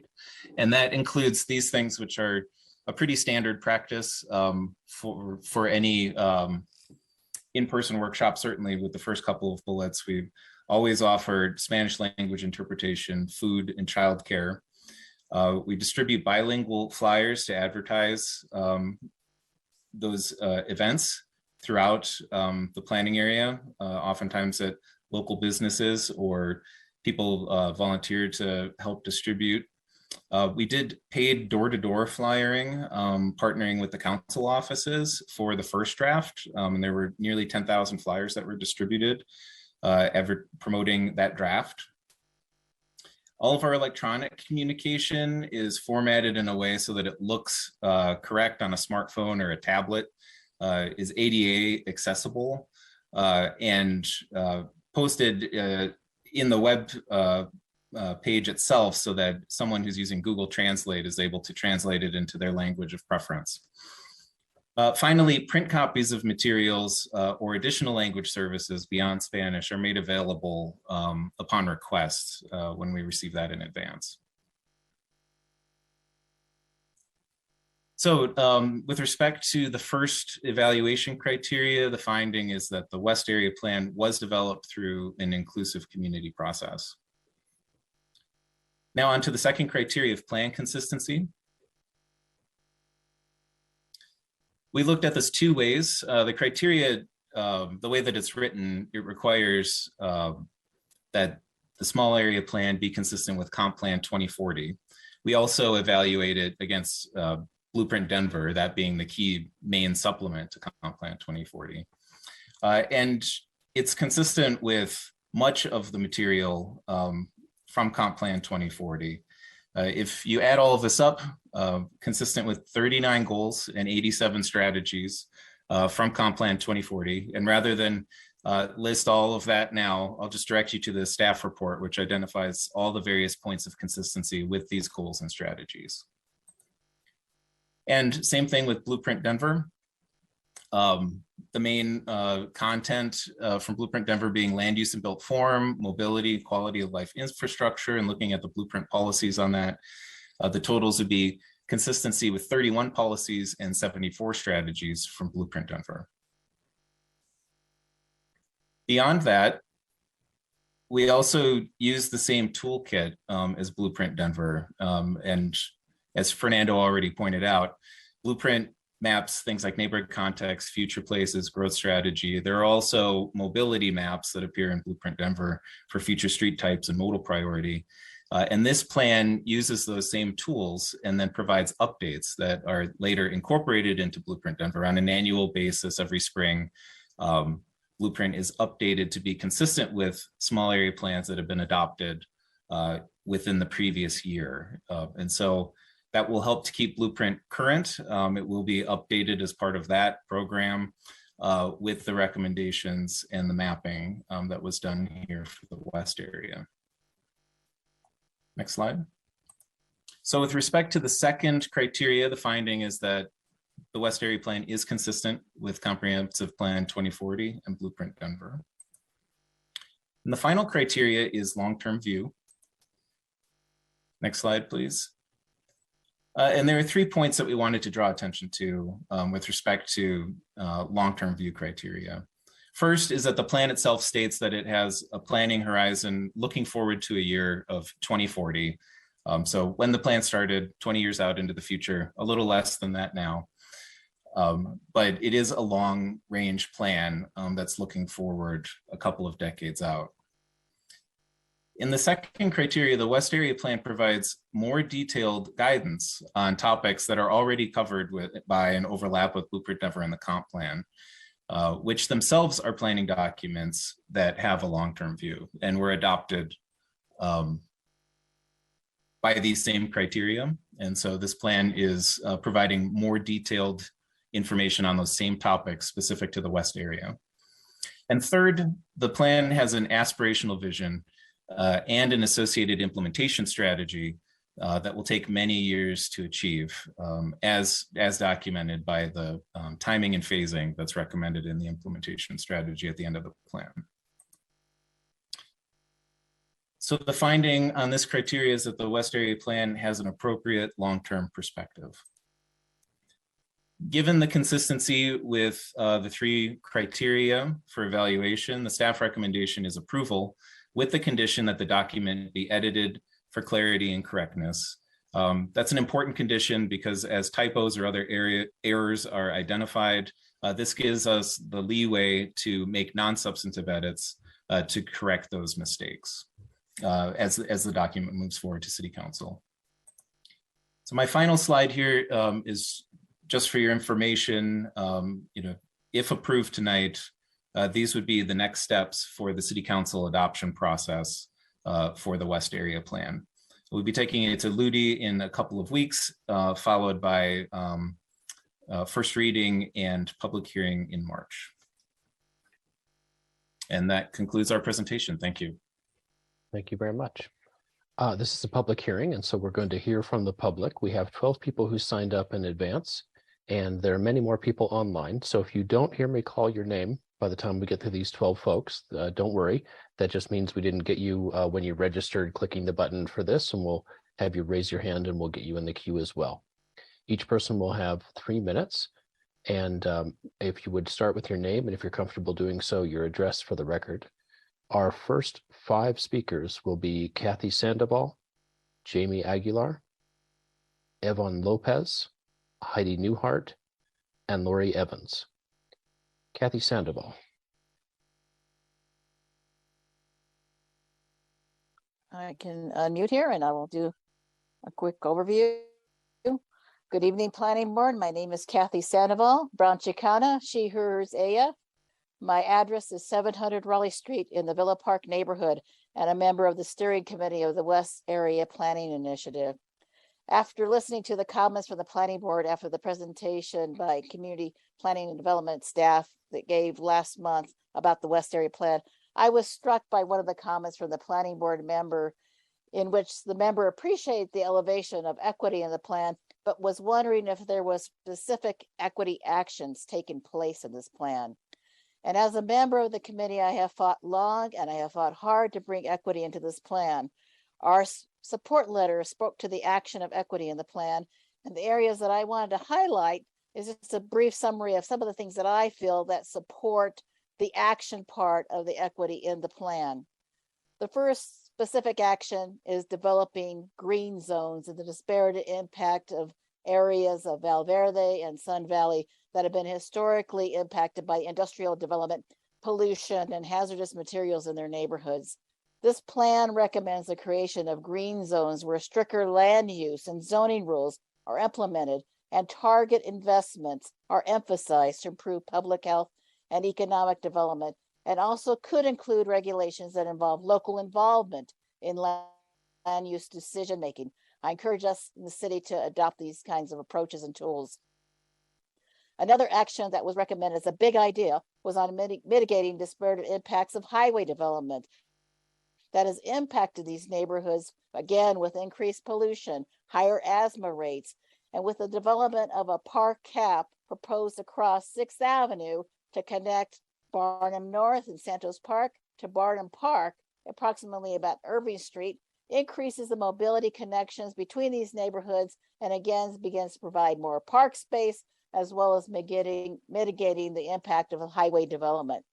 And lastly, the most important one certainly is density for the sake of equitable development without displacement. The news article you may have recently saw in the Denver Post this past Sunday, where it examined the loss of student population, particularly in Northwest Denver, hit the nail on the head. And what resonated for me in that article was the newer housing projects that have come into these neighborhoods that has turned single family dwellings into apartments, condos, townhomes. And what was noted in the news article in these types of builds often house fewer children than single family homes do. One report that was cited showed an aerial map or image of a single city block in Northwest Denver that transformed from having 22 residential units with 13 DPS students in 2005 to having 48 units with 4 students in 2014. I ask you to be engaged in an equity analysis that examines the impact of density and the consequences of the displacement of residents in the West Denver neighborhoods, whether it's under a zoning change proposed, either through a rezoning of the parcel or in this plan. We are facing in these neighborhoods school closures. I'm afraid you're. And I would like you to examine your growth strategies in Blueprint Denver. Thank you. Thank you very much. Next is Jamie Aguilar.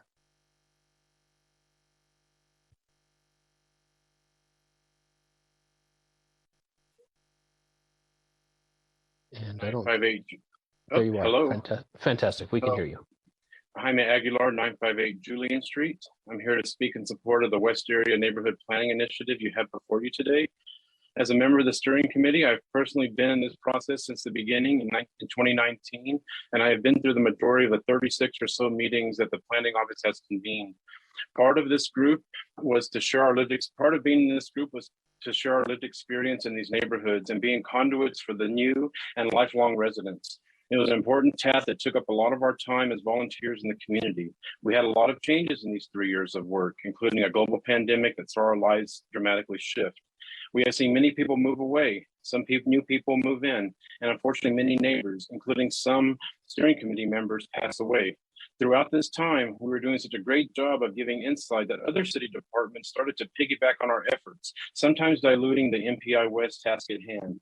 It was after the summer of 2020 when I remember looking at this plan beyond the photo voice projects and in-person feedback meetings we had with our neighbors. We were able to see firsthand as injustices were revealed and a change of perspective about what it means to be equitable. I remember one of my disabled neighbors, a renter on the west side of Villa Park, kindly asked Eugene, "What is equity?"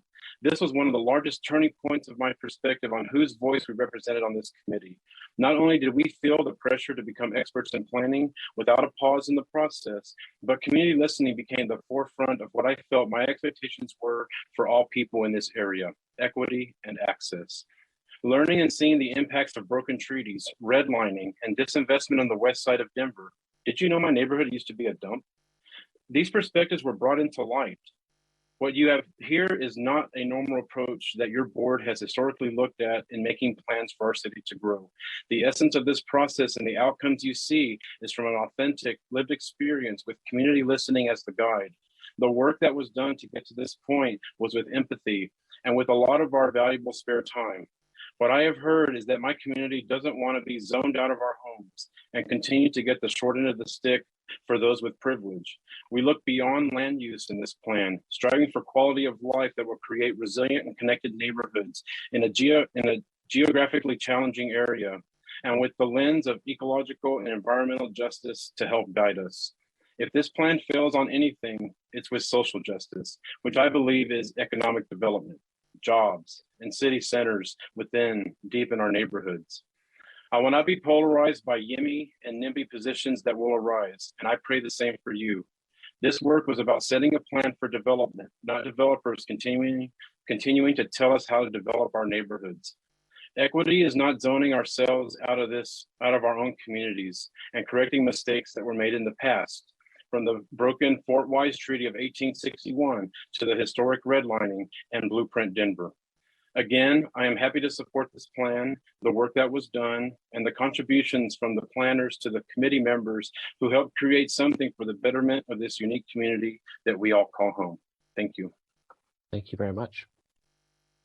Our next speaker is Yvonne Lopez.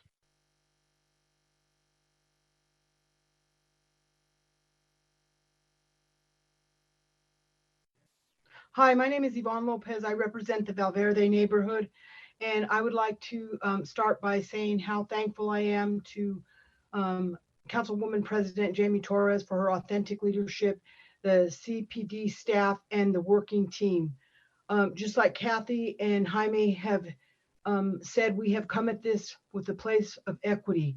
My neighborhood, Valverde, is an enigma. We have no tree canopies. We live in an industrial area where the air is so gross, it's disgusting. And yet these industrial capitalists race through the neighborhood, breaking the streets up, and we must do better. I feel like this marginalized neighborhood has suffered enough harm.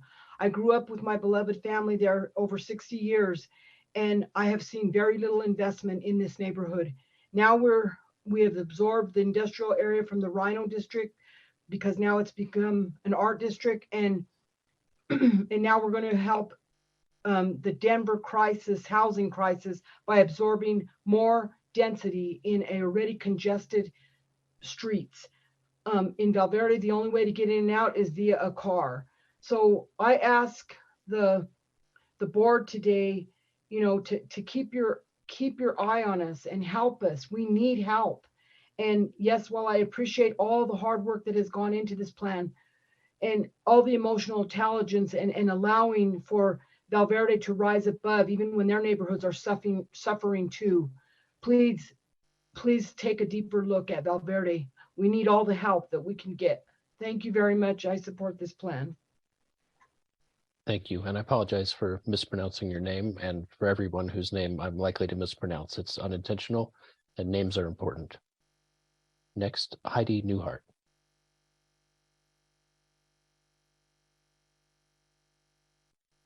There we go. Hi, my name is Heidi Newhart. I live at 1445 Mead Street. I live a half a block off Colfax Ave, where we moved almost 15 years ago.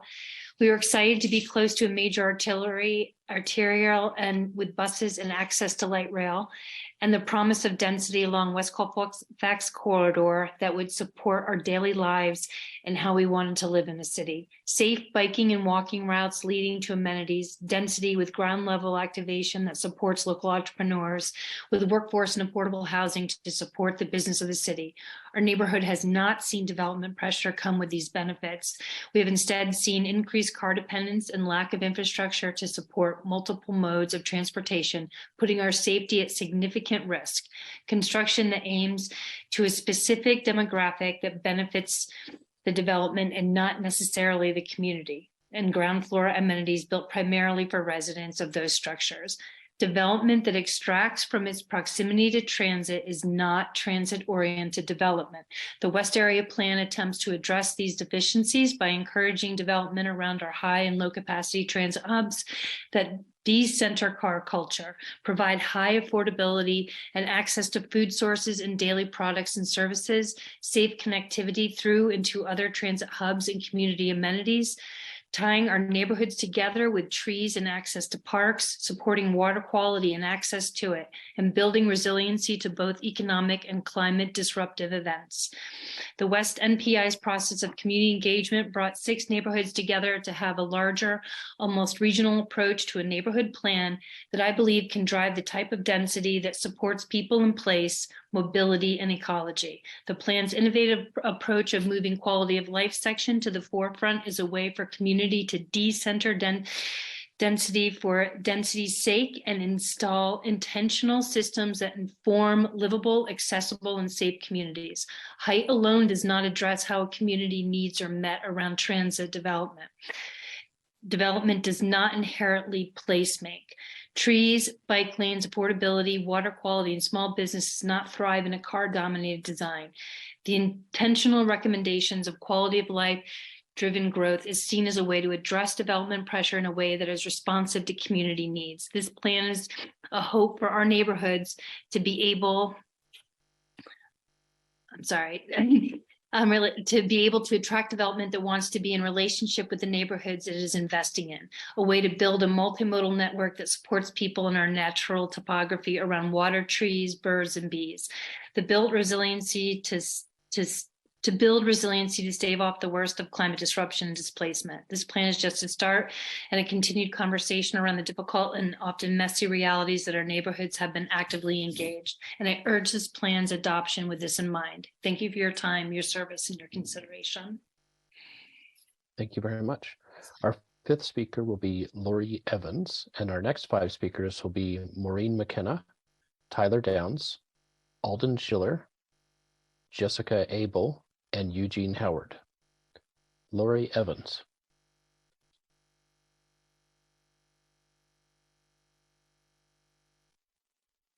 Do we have Lori Evans here?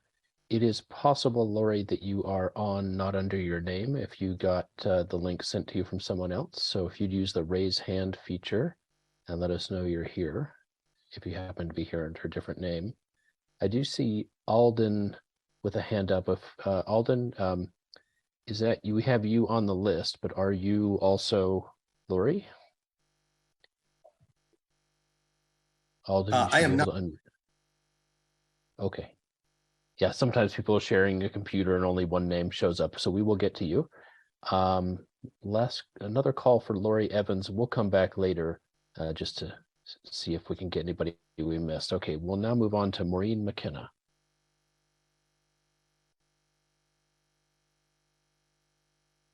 Hi, board. It's nice to see you all.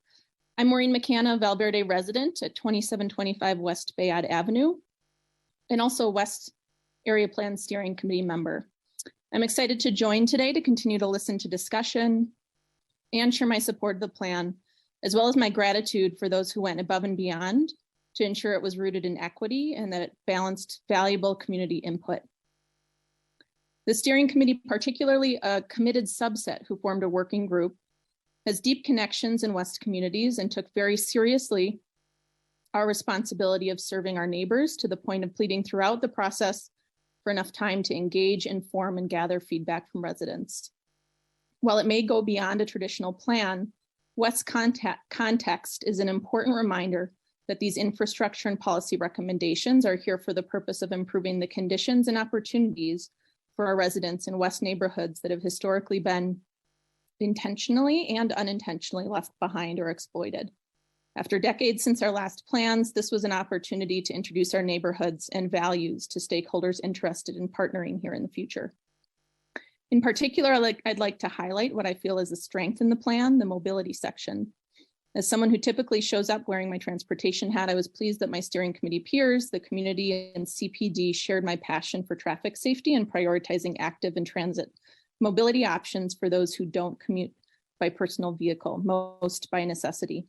We recognize that transportation should be a right that influences access to education, jobs, healthcare, recreation, food, and other basic needs. The plan transparently shares West's concerning traffic violence metrics and references other city plans with goals to help Denver achieve a safer and more equitable transportation system. Although with major roadways, including Alameda, Federal, Colfax 6 and 25, our neighborhoods are uniquely cut off from each other and the rest of the city, and this plan recognizes the opportunity to improve safety along our high injury networks, transit along these arterials, and multimodal connections between them. It also captures the need to elevate the South Platte, Lakewood, and Weir Gulch trails as important connectors and green spaces. All this is to say that the consensus among residents and the transportation recommendations in the plan honor the long way the West Side has to go to ensure freedom of mobility through safe, dignified, affordable, reliable, and sustainable options. Thank you for taking the time to review the product of 3 years of collaboration among steering committee members, CPD partners, shout out to Eugene, and everyone else who is here today with CPD and West area neighbors. We look forward to your support. Thank you very much. Our next speaker is Tyler Downs.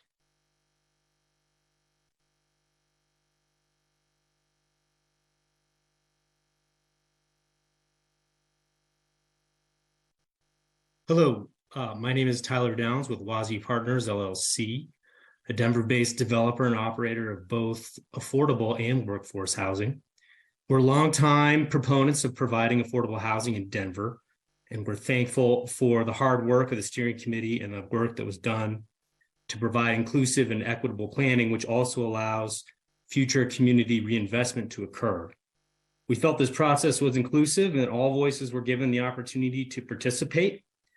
The plan itself allows for the development of a quality neighborhood assets and quality community in close collaboration with all the neighborhood stakeholders. I'm a supporter of this plan and look forward to continued community engagement on specific neighborhood reinvestment, which balances anti-displacement with urban growth. I believe this plan will help augment and preserve the vibrant communities in West Denver, and thank you to all for your help with this. Thank you. Next, Alden Schiller.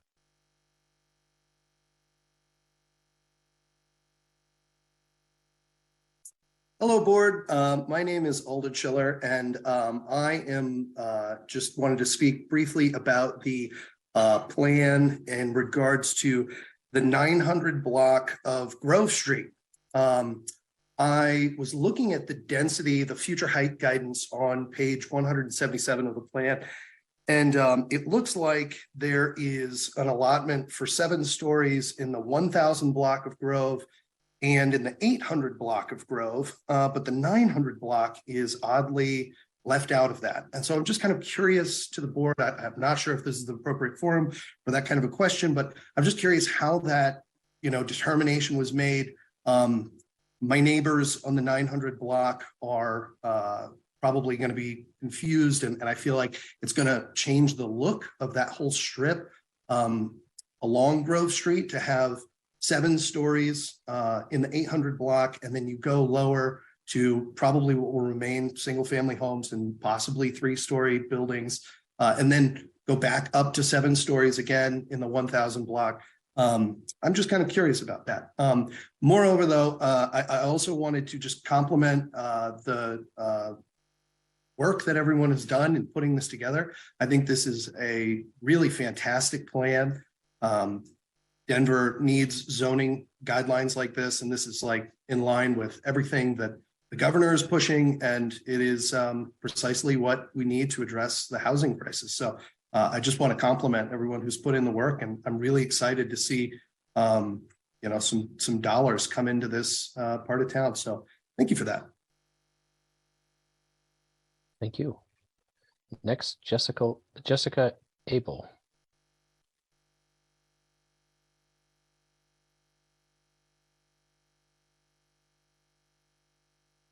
Do we have Jessica Abel online? We're not seeing. We have a hand up. Let's see, Alden, if you could take your hand down. And Renee Martinez-Stone, your hand is up. You may be with Jessica. I'm not with Jessica. Okay, we will add you to the list. Is that okay? We're looking for Jessica Abel, and I'll just make a note that we'll come back for her. And next we have Eugene Howard.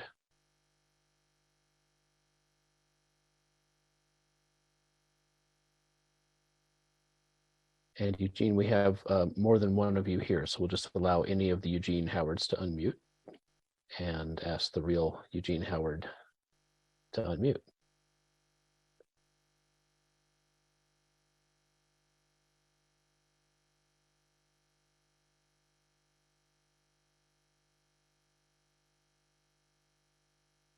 Eugene, there's a Eugene with his hand up that we could allow to talk.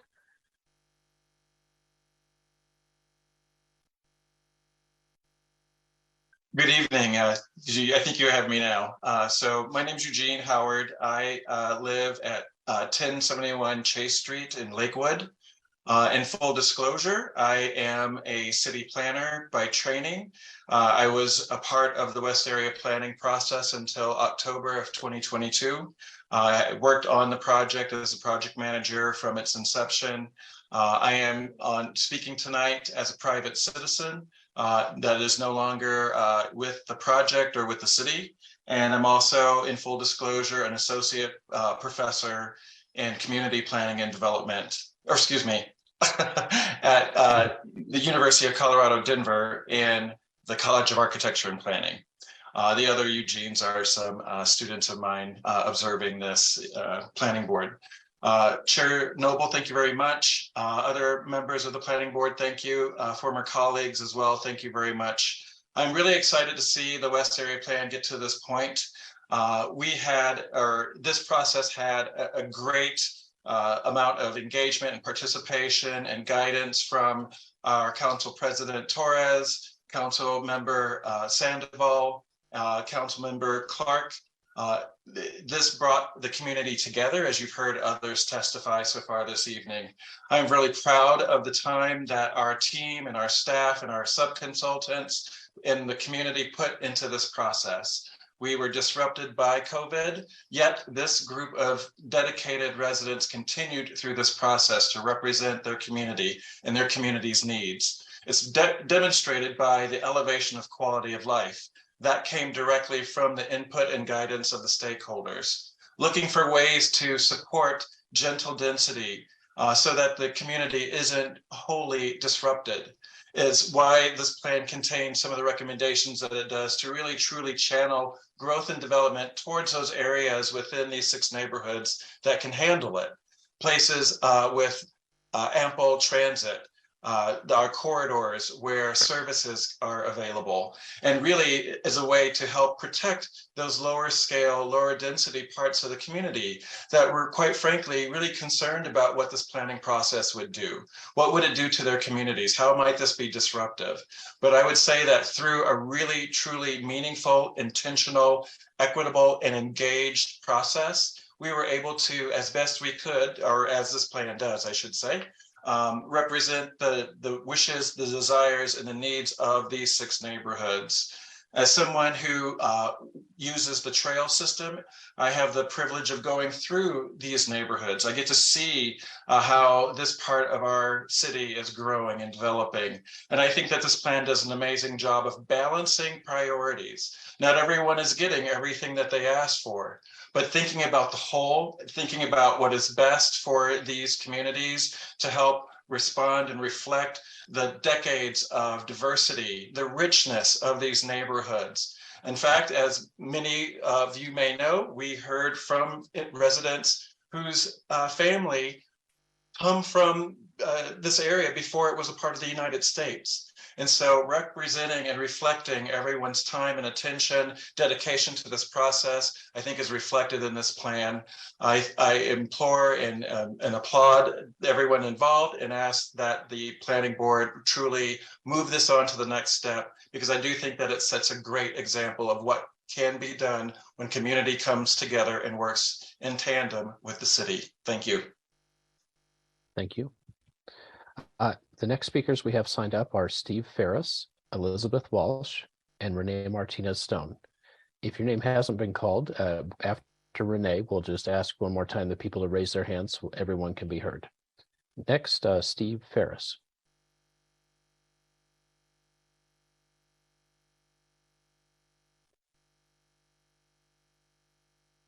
And I know Steve was on earlier tonight because I saw his name, but I don't see him here now. Steve, if you're here under a different name, just raise your hand. We'll move to Elizabeth Walsh.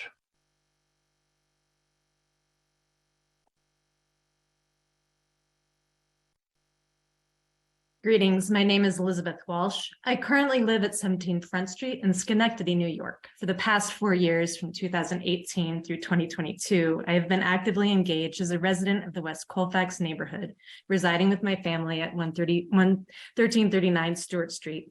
I grew to love my neighborhood and neighbors and quickly became aware of the immense challenges we faced, particularly around gentrification, food insecurity, and the hazards of a car-dominated environment.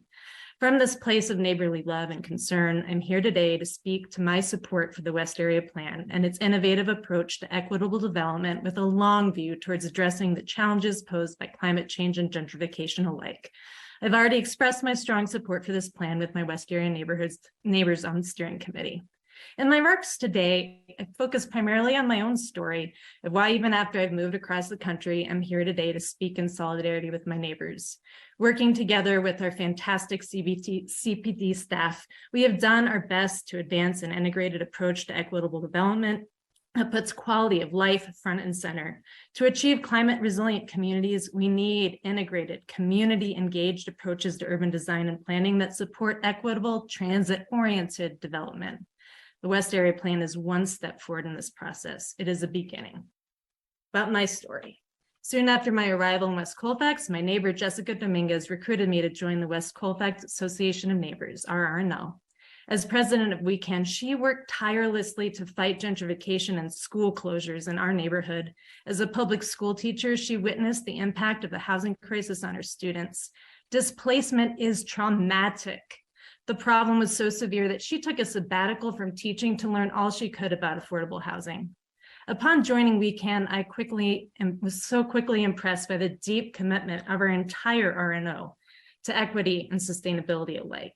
I jumped in enthusiastically to chair the Sustainable Neighborhoods Committee and soon began meeting regularly with my neighbors. In this capacity, I became actively involved in the Sun Valley Food Access Collaborative and later the Food and Communities Program. West Colfax and most other West Denver neighborhoods exist in a food desert. Diverse neighbors and other stakeholders came together to explore strategies to address these threats. I also began to represent West Colfax on the West Denver Renaissance Collaborative Community Leadership Committee and on the West Area Plan Steering Committee. In 2021, I joined Yvonne and Adriana Lopez as a co-founder of the Valverde Movement Project. I mention these details about my own story because such labor of love is not unique, but often invisible and always essential to effective outcomes. I'm humbled by the degree of commitment and the spirit of collaboration of my neighbors, especially those on the steering committee who have lived here much longer than me with deep and wide relationships in the community. This is ultimately the basis of a resilient community. and the heart of equitable development and plans that don't just sit on shelves and gather dust. Thank you. Thank you. Next, Renee Martinez Stone.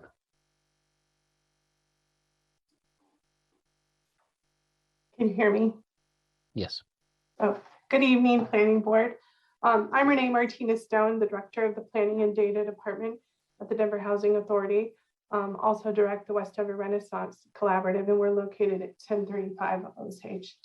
I'm speaking in support of this plan this evening.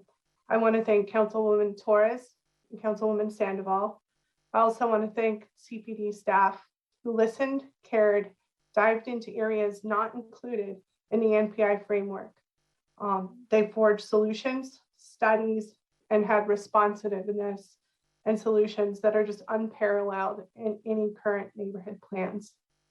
I sincerely want to acknowledge the steering committee who worked tirelessly the last 3 years, valuing the broad and diverse needs of their neighborhoods, always valuing that there were voices who could not be around the table, who could not debate some of the issues that they dived into.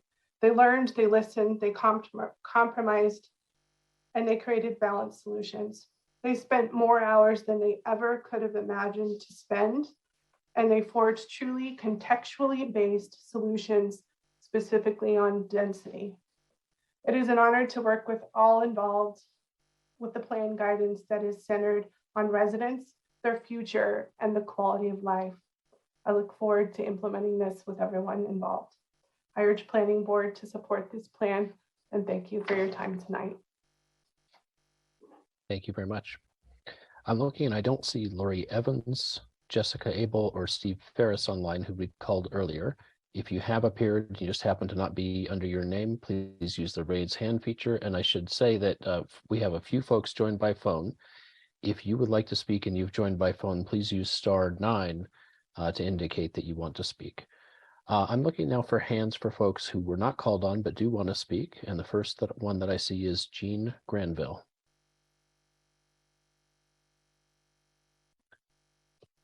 Hello, thank you. My name is Jean Granville, and I'm the president of the Sun Valley Community Coalition, which is the registered neighborhood organization. And I've come before you on numerous instances because Sun Valley, unlike the other neighborhoods in this West Area plan, has had the benefit of actually being in a state of transformation. And I'm hoping that the other neighborhoods will also be able to achieve some of the dreams that they have, similar to how we are starting to achieve them in Sun Valley. I am speaking to you today, though, as a member of the steering committee and as a member of the Quality of Life Working Group. As this moves forward, hopefully today, the Sun Valley Community Coalition will take a neighborhood position and present it to City Council. That's just what we do. And however, I just did want to really make a comment that I fully support this plan. I think it's a good plan. It's not perfect. It's certainly only a start to framing a more equitable vision for the 6 West Area neighborhoods. It is longer than most plans, but there's a lot of work that needs to be done to repair past harms and build a future that is welcoming and inclusive to new opportunities without displacing those residents and small businesses that have invested years and sometimes generations in living in and serving these communities. Another item I would like to bring up, in addition to the quality of life focus that's been integrated throughout, is we really wanted to make this a document, not just for the planning board, but a document to be used by the community. So the implementation section becomes very important to us. We really wanted to create a document that referenced the multiple plans and numerous task force and planning efforts to which we have all been contributing over these past many years, and an implementation matrix on page 278 that delineates progress matrices, policies that will be needed to advance recommendations, and the city agencies responsible for assisting us in that process. So I really do support and thank deeply my colleagues that served on the steering committee and quality of life committee. It's been such an honor to get to know the unique needs of the neighborhood, and also to thank very deeply our city council representatives and the planning department who really listened and helped support this plan to become what it is being presented to you today. So thank you so much, and I'm deeply honored to be here. Thank you. Thank you. I am looking for additional hands for people who haven't spoke but would like to. And I see Alicia Hammett.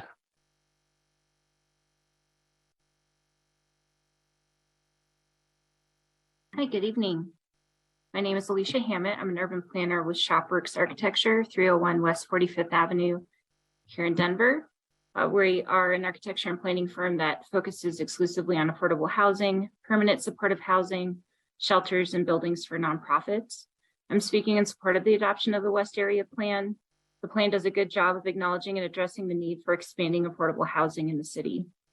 This plan focuses density along the West Colfax corridor and other community corridors, which is so important regarding focusing density in areas with strong transit options that will help alleviate the affordable housing crisis and marry housing with truly affordable living.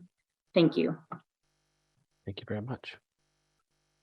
Okay, there's a number of people on the call we haven't heard from. If any of you are here to speak, if you'd use the raise hand feature, and we'll get you during this public comment period. If you're on the phone, that's *9. I'm not seeing any other hands up.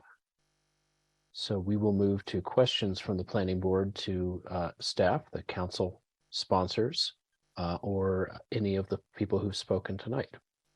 Any questions from planning board members?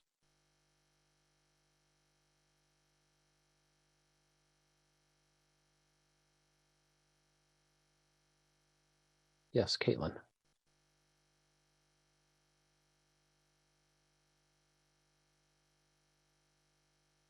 Caitlin, you're up. All right, can you hear me? Yes. Great, I just switched to my headphones because I don't think you want to all hear my children in the background. So a couple of questions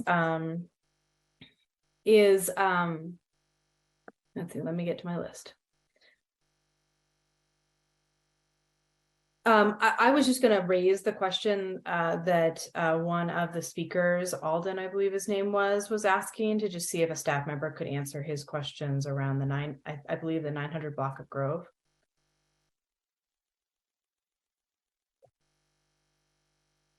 Yeah, and I can try to answer that question. I kind of look a little bit more into the detail of that area. And it seems like it's, I think we're gonna have to take a deeper look at it, but just quickly, I think it's in regards to kind of the node on the Federal and 8 and creating that transition into the neighborhoods. But I think we will have to take a closer look and more specific details into that block. Thank you. Yeah, if you could, I'm sure, just follow up offline. I wanted to go back to a piece from the staff presentation. And thank you so very much for the presentation on kind of talking about the differences from the last time we saw this in January. I thought that was very, very helpful for me. Particularly when it comes to the mapping and the much closer look at the recommendations within Blueprint Denver around mapping, density, transit, and the kind of the revisions and revisiting of the map that you all did.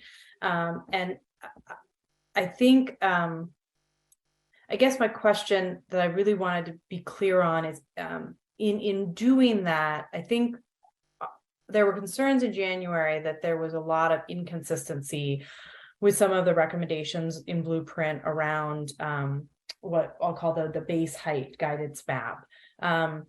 It sounds like you've done a lot more, mapping comparison on what Blueprint was recommending to kind of carry it through.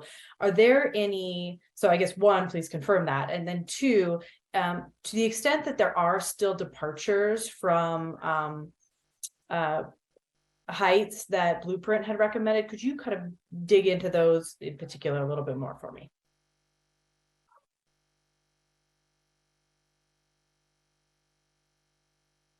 I can start answering that, and if I missed anything, Corlin, please chime in. But yes, I think as we outlined on the presentation, the bigger kind of changes that were made were along the corridors in order to kind of address some of those concerns, but keeping in mind that strategy that I think was brought in by a lot of the people that spoke regarding the specific areas where density might be more appropriate, that being the corridors, and that intentional strategy around a kind of concentrating some of the density along the West Line corridor, mostly around the stations, and then transitioning out. And I think the bigger difference that might be in regards with Blueprint might be those maybe final changes that we presented along the corridors. And there's some other areas like more like very maybe parcel specific, but I think the bigger strategy might be that one, that it's in a little bit more different than Blueprint. And different, just maybe higher and lower, but different, yeah, as far as recommended heights go. Yeah, I think the strategy, as I think we mentioned before, was intentionally kind of addressing the density in some areas where it was high, and in some areas where it was low, but concentrating around the nodes. And then in some places that transition created some height increases maybe, and in some areas that transition created some height decreases. Okay, thank you. And then I guess this is a question, it'll probably also be a comment, but when we had this informational presentation in January, I think one of the areas we spent a lot of time talking about is whether you should include a future height guidance with incentives map or not. And I think, I don't know that there was full consensus across the board. I was of the opinion that the map should not be included, but that certainly a discussion of EHA and calling out that incentives are available, and maybe, and I appreciate kind of the link, the link that was added here. And I think the discussion of EHA is great. And then the link so that they can drill down on the EHA map is great. I'm just curious from a planning side, why did you all choose to continue to include the future height guidance with incentives map? Because I think it will be precedent setting for future neighborhood plans. Yeah, we wrestled with that one a lot. I think the direction from the planning board in January, there were definitely some members of the board that expressed that opinion. We didn't feel like we had clear direction that the board said don't include it. And we had previously identified that as what we thought was our new best practice for how we should approach this. The previous draft of the West Area Plan tried to do it all in one map, and it created a lot of confusion because the map didn't show what was intended to be a base entitlement versus an incentive. You had to kind of figure it out by your familiarity with the zoning code, which tends to go 358.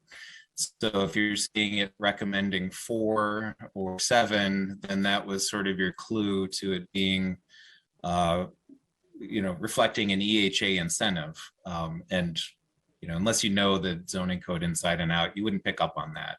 And so we identified the 2-map approach as a better solution for clarifying that and making sure that people weren't getting confused about what was intended to be a base entitlement through zoning versus something that might be achieved if somebody went above and beyond, affordable housing requirements. And that was presented to the planning board at your retreat. And it was like, currently it's the best idea that we have to sort of balance the need for certainty, but also to not be, lacking in transparency to the public, who won't know if we only do the base height map only, that 5 could be 7 if someone took advantage of the incentives. And so I guess absent a better solution, this is our current best practice, and it's what we think we're using moving forward for MPI plans, unless some better solution is identified in the future. Thanks. That's it for my questions, Joel. Thank you. Gosha. Yes, thank you. Thank you for the presentation and all the work that went into this plan, and thank you for all the comments. I have some questions. I really appreciate incorporating the high injury network and Vision Zero elements into the plan. I think it strengthens the message around traffic safety.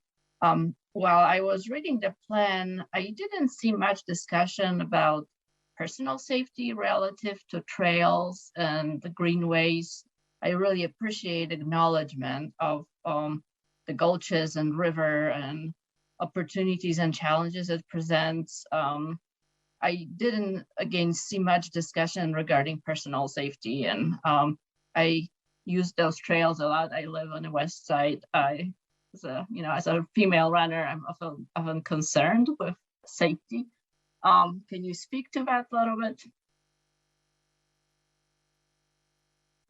Was there discussion? Were there recommendation regarding trails? We do. I think where we really address that is, at least one part of the plan we address that is in recommendation Q22 in the quality of life section, community safety and security. And one of the main parts of that recommendation is about increasing pedestrian lighting solutions, including along the trails. So right now, that's what we have, and there might be other areas that I'd have to look into. Yeah, I think, when I think about it,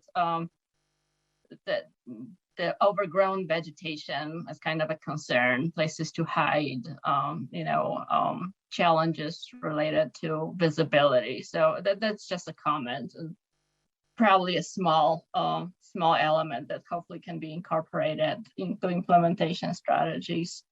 I also have a question regarding inclusive process. I think, the 3 years process, as demonstrated, was definitely exhaustive. But we have heard some concerns for public comments, and both now and during the prior hearing about how inclusive the process was.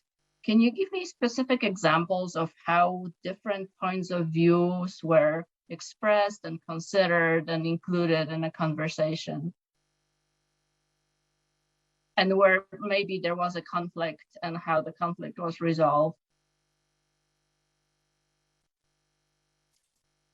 Well, I guess that the example that comes to mind most recently was, the guidance that we got from the planning board at the info item. Just to summarize it briefly, there was concern expressed that we may have lowered from Blueprint Denver in too many places too much, and planning board questioning whether the plan, would be found consistent with Blueprint if that persisted. And what we had brought forward in that previous draft was an outcome of our process, working with all stakeholders, not just the steering committee, public input as well. Many people pushing for more density as well, and trying to find the balance point between those things had led us to that draft. And we had to go back with not too much time left, over the past month, come up with, the corridor proposal that was tied to transit, density increases on transit, revisiting some of the public input from our earlier surveys, identifying that was a preferred location for increases in density, and sort of being faced with the planning board guidance that we should try to find more opportunities to increase it, so that we're actually not lowering from Blueprint as much as that previous draft was.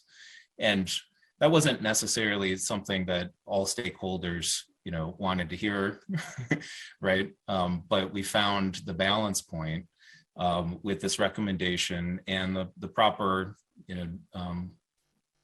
planning logic to tie it to with access to transit, and tried really hard to be reflective of that logic. And so the end result is, the corridors densities are quite a bit higher than they were in the previous draft, but steering committee members and others are still coming and saying that they support the plan. I think that, that's an example of how we're able to take in the diverse perspectives, still reach, consensus through respecting, the input that we're receiving and sort of directing it to the appropriate locations. All right, thank you. And my last question is about implementation. I think, like with many of our plans, I think that's the weakest component of the plan. I don't see much specific strategies, funding sources, timelines, benchmarking.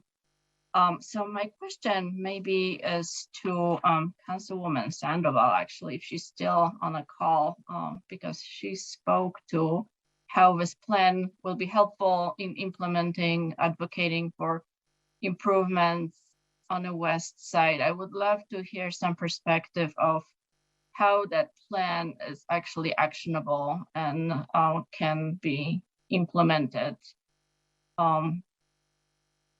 in a reasonable amount of time within a limited resources.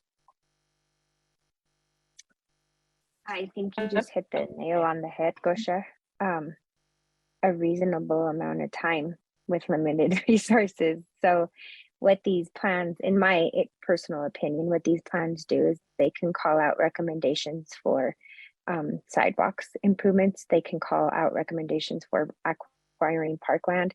They can call out recommendations for how the built environment is along the South Platte River for the first time ever. And it can also call out what happens along Colfax. Colfax has shallow zone lots, so they're harder to redevelop in, unlike other areas that have where our zoning code goes north-south. The areas where you have corridors that go east-west, they're more shallow. And so hopefully what we can do is we can stabilize the redevelopment within those corridors. I'll defer to President Torres about the Knox area. I think that's really innovative, but those are the things that I will look at when working on our budget, which comes out in June. Usually we get a first draft. I look at our adopted plans and see how they align and where we can call out recommendations for planning improvements along our transportation corridors and in the land use environment, the built environment. President Torres, I'll defer to you. Yeah, absolutely. And thank you for the comment, Gosha, because I think that came up all along the way. When you look at some of these neighborhoods, I think one of the dynamics that we've seen when it comes to not really having been able to kind of package what's the vision for either individual or collective neighborhoods on the west side, not having been able to do that for a long time, this feels like the one bite at the apple. So there was a lot of interest in, we don't want to miss something and not have it not exist in the plan. And so being there to talk about our the CIP planning that we do as the capital improvement projects planning that we do as individual offices, what projects start to cultivate into that listing, which we pipeline every year, park improvements. I think the South Platte River is going to be one that will demand quite a bit of attention, even beyond Sun Valley and Valverde. But because of what we can do with incoming potential infrastructure investment and the existing flood mitigation dollars that we've received for the South Platte. So there are ways that we can lift up a lot of the recommendations that folks have been talking about.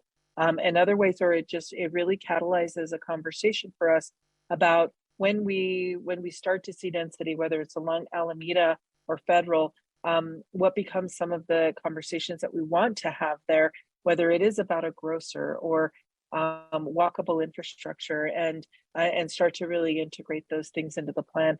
I'm thrilled at the potential for that because it even gives me things to add to a council work plan which I can begin advocating for heavily on behalf of these neighborhoods. Thank you. Thank you. That's all the questions I had. Thank you. Cortland, I had a couple. The first is on mapping topic. Gosha, or I'm sorry, no, it wasn't Gosha. It was, things are jumping around on my screen, sorry. Caitlin had asked about the two maps. I certainly agree with you that in November at our retreat, we talked about the need to be transparent. Now that EHA had passed, what are the base heights versus what could be done? And it may be only a small percentage of projects that go for the incentive heights. So I see what you've done there. I think the feedback last month was coming from a place of being concerned that not because there are two maps, not because we're transparent, but just the whole feedback process on what could be if somebody takes advantage of those heights is may have played some role in the initial recommendations that weren't really consistent with directing growth where we're directing our good transit along Federal, West Colfax, Alameda, and so forth. So I appreciate you and your team taking a close look not only at the consistency of Blueprint Denver and Denver Moves Transit, where we're going to invest in transit corridors, but also remaining true to that transparency. My question is, having been through this little loop here and working with the community the whole way through, as the manager of NPI, is this still the approach you want to take on future plans? Is having the process and the discussions keep Blueprint and our growth strategy in mind while it's being refined, and still having those two maps for transparency without a fear that that's going to distort the discussion? It's just simply going to be transparent. Yeah, I think that, well, first I'll mention that after we finish, and adopt this plan and the next one, we're planning to do an NPI evaluation over the summer where we'll be wrestling with these types of questions. So I don't want to say too definitively that, yes, that's definitely the way to do it. I think we want to look at this experience also, in near Southeast, which we'll be wrapping up this spring as well, and see, is there a better way to have these conversations? Because I think the answer might be that there is, and we haven't identified it yet. But I'll also say that what we're doing now and with the two height map approach is the current best practice. That isn't to say there isn't a better one that we couldn't identify by through thinking about it and looking at this experience and asking that question. But currently, I think it is. Yeah, and I agree. I'll just make a comment here that I agree that transparency is really important. I got a little bit afraid that it was causing a discussion that was too hesitant. But I'm glad you're there. I hope it works out. And if we do something different, I hope we only do it because it's even better. My next question is still on maps. We've just recently had two cases for rezonings here in other parts of the city where the site that was to be rezoned had a fairly recent area plan. One was the East area plan, and one was the East Central area plan. And in both cases, there was some building that it exists on the ground. It had been there for a while, and it wasn't quite the same as what was around it. But the small area plan mapped the whole area with a broad brush. In the East area plan, it was this multi-unit residential building, and it was near a bunch of single unit, and it all got painted with the same brush. So later, when that came in for a rezoning, for a minor, addition, it was inconsistent with this fairly recent plan guidance.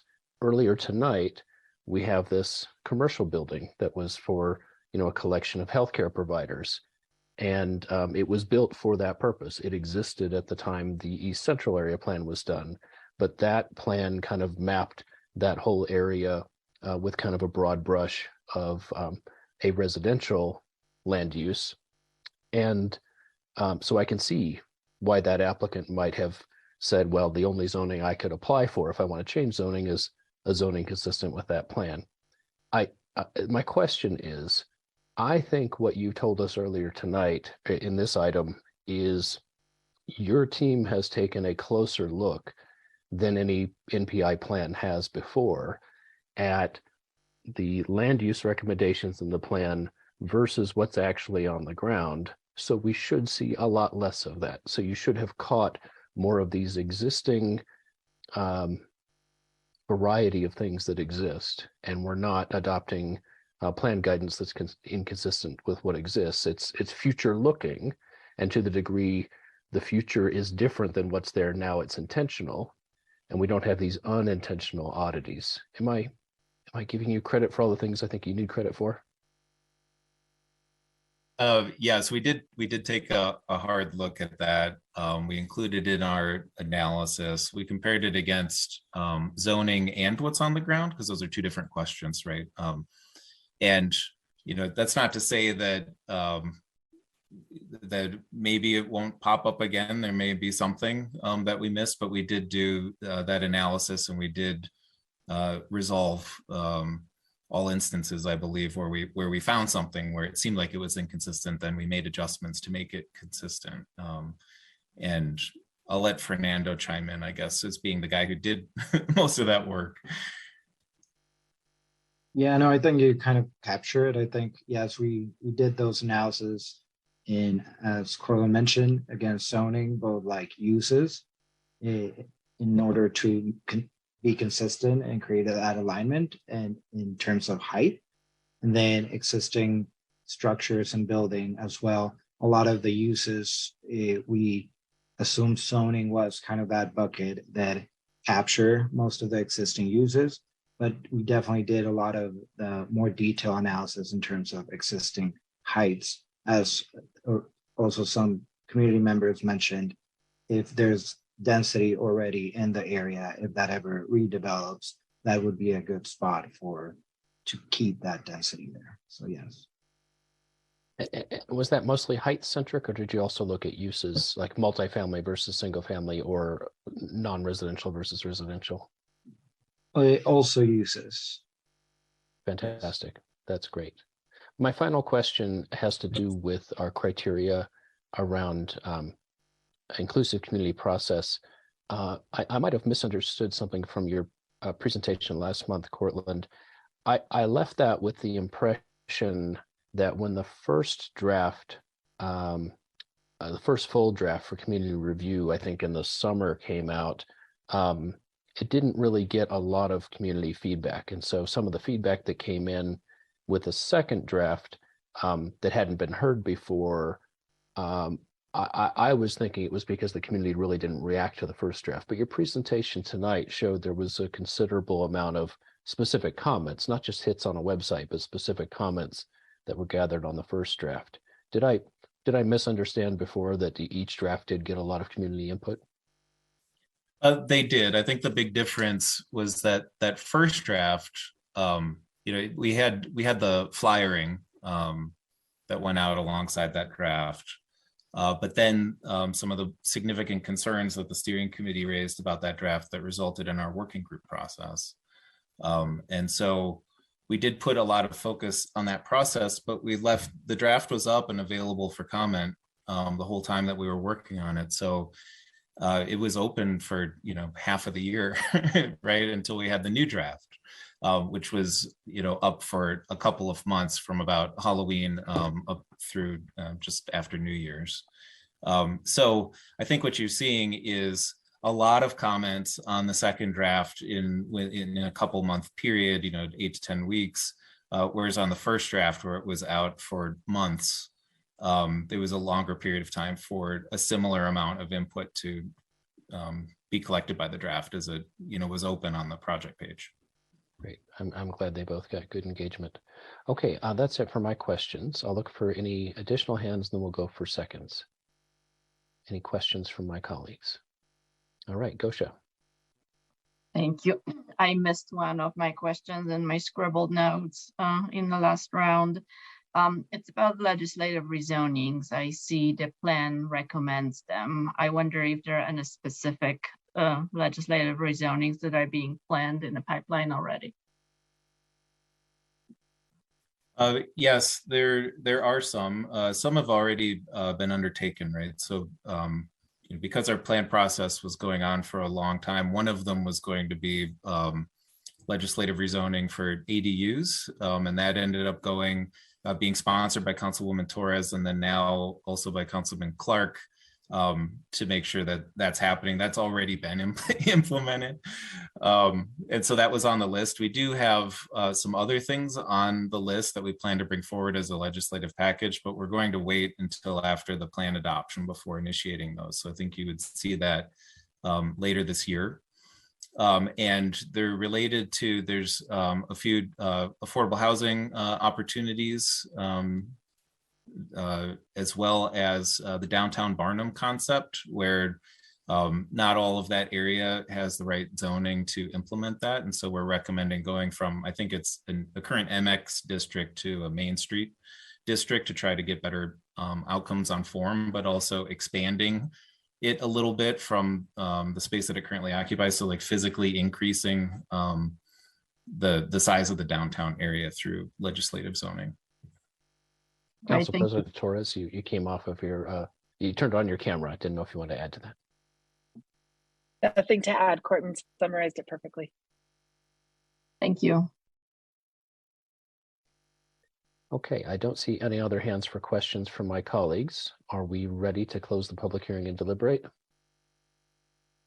All right, the public hearing is closed. I would invite deliberation. Fred. Thank you. I want to start by really acknowledging the responsiveness on the part of staff, community, and particularly the council members and Councilmember Torres, I think in particular, to responding so quickly and effectively to the concerns that Planning Board raised at the last meeting. And I bring that up because I think it so clearly reflects the deep level of engagement and the relationships and leadership of our electeds, of the steering committee, of CPD staff. And so I just wanted to express that appreciation because I think it's quite a remarkable amount of work happened in a very short amount of time. And really did appreciate the responsiveness because I think Planning Board had some legitimate concerns vis-a-vis the plan guidance that we have to consider this against.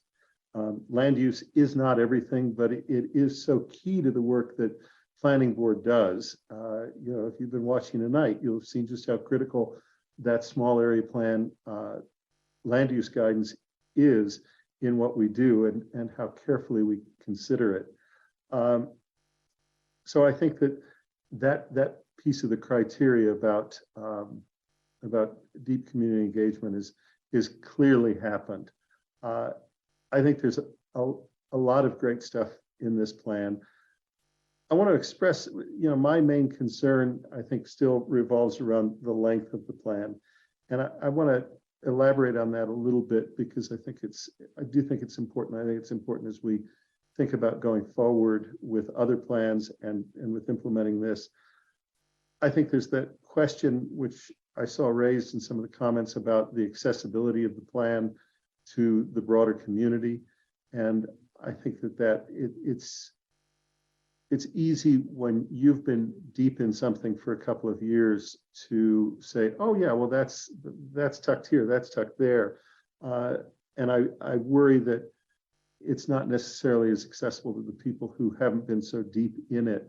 I also just think that I worry about some of those central recommendations getting lost in the sheer quantity. It can be difficult for an outsider to read it and understand what the most important parts are. And I think it's key because I think there's also some really important broader recommendations that come out of this. And that's something that I think we ought to discuss as we move forward with MPI. There are some recommendations that have come out of this process that we should be discussing at a broader citywide level, clearly.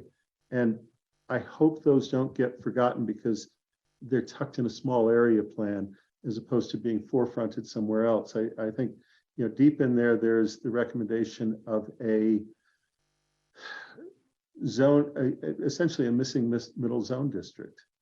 And I think that's such an important finding to come out of this and such an important recommendation. And it would be so unfortunate if that if that got kind of forgotten, if that didn't come out.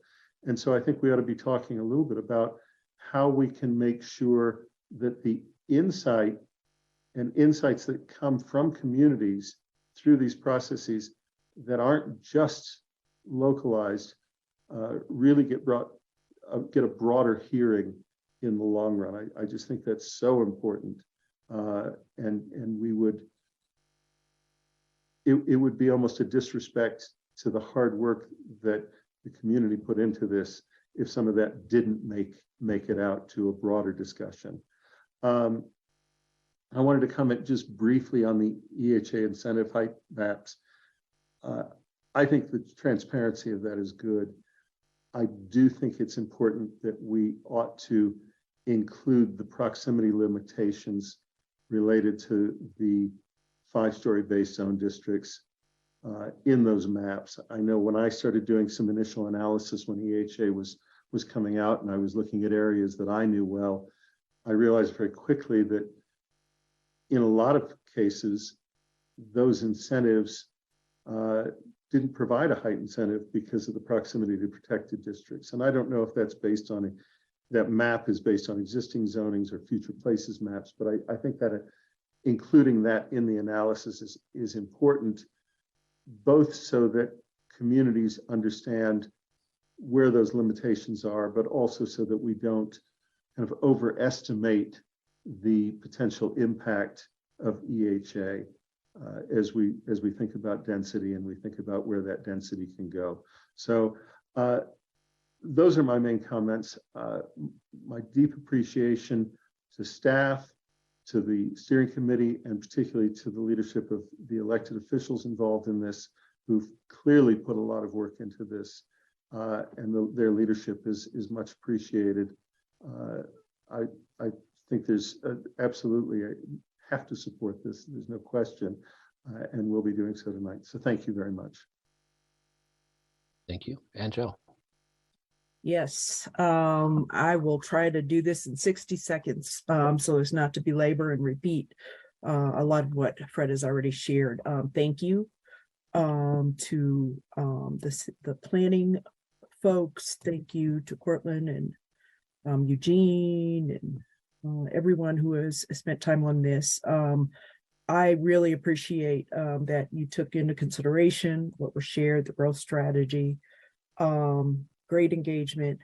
I loved the quality of life overlay and the narratives around historical inequity. Would really love to see how those are utilized. So would love updates on that and how those come into play.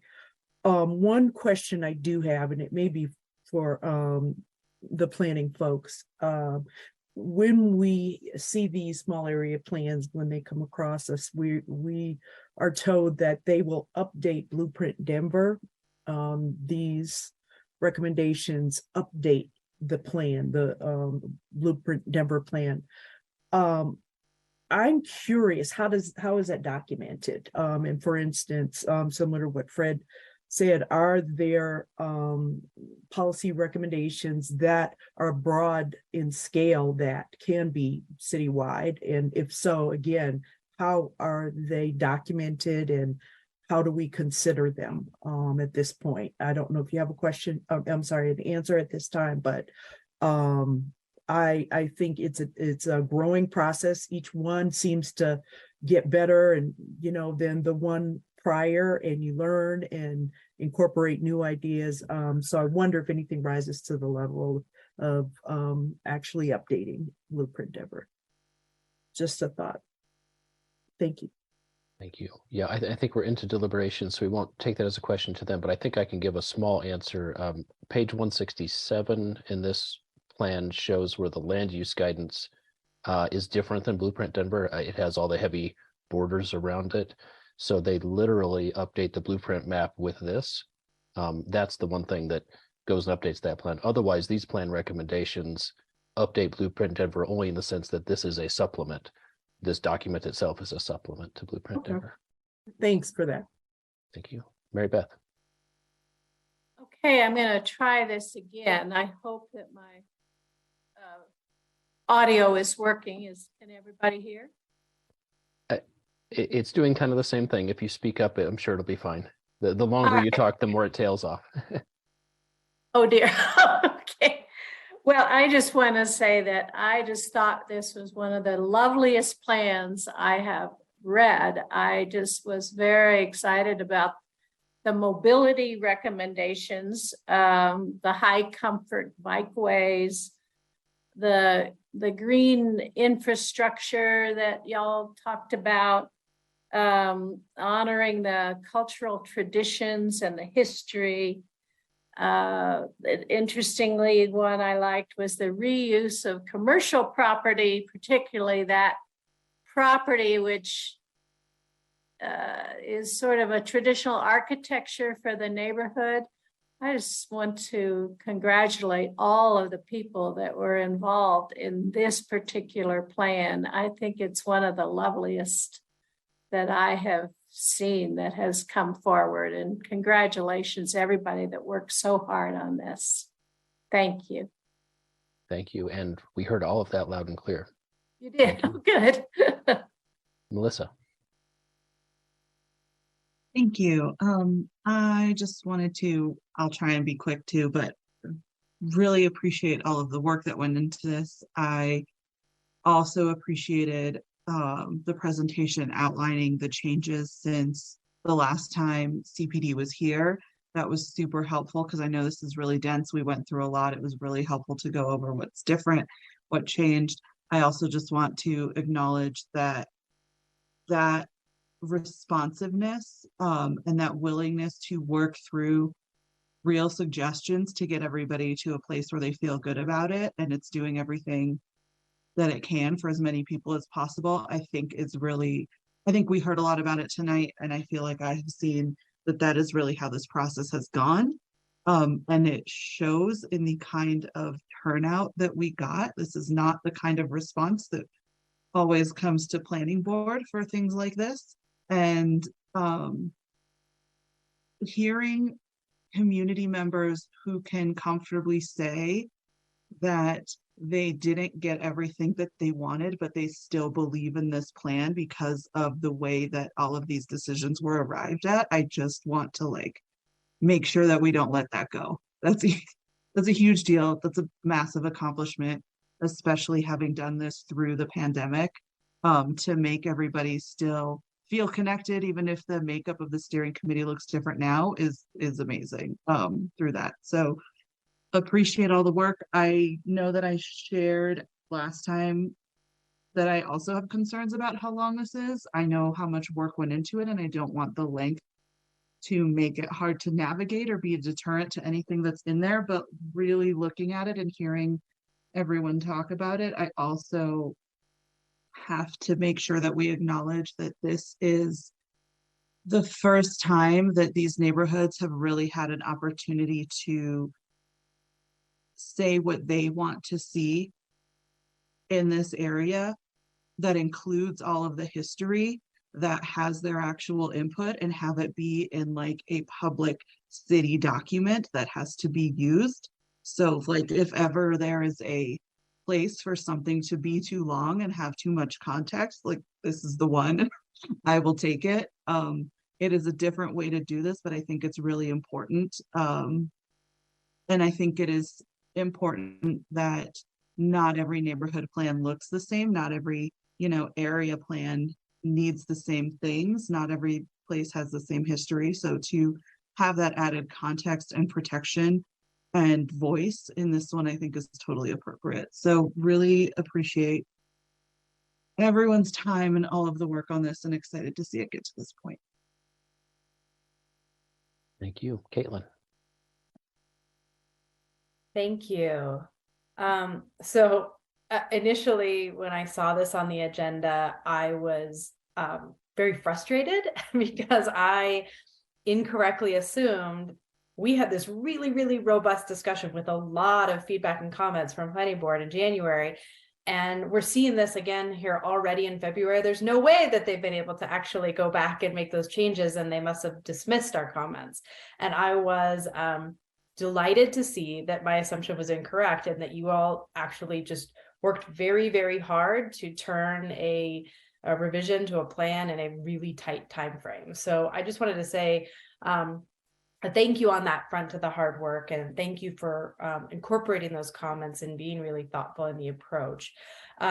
I will echo others on the concern on the plan length. I do appreciate the improvements that you called out around navigation and kind of using that, the links and the bookmarks, which I think will be helpful in the summaries. I will say, I am of the opinion that we should not be including that future height guidance map on page 177. I think for the reasons that Fred spoke to so well, I think that there are a lot of other components, and we just don't know how EHA is going to play out and if it's actually going to be utilized as much, the incentives, I should say, as much as we think. And I think including it in a plan now, where that is really intended to take that long-term view, being one of our criteria, I think that concerns me from a precedent standpoint. So I would encourage planning staff to kind of think on that one more over the summer as you reflect and review. And I do agree that the change in how you were looking at it was a great improvement. And so I appreciated that explanation, Cortland. And I do agree that that was a really good step in the right direction. To separate those so you could see the base spot on. I do really just want to acknowledge quickly the focus on environmental impacts and the role of the river, I think, is a really step forward in the plan. The historic injustices and present inequities section, again, really important to spend the time on that for this community and to bring that forward in a plan. So I think that was just fantastic to see, and a reflection of the community process, right?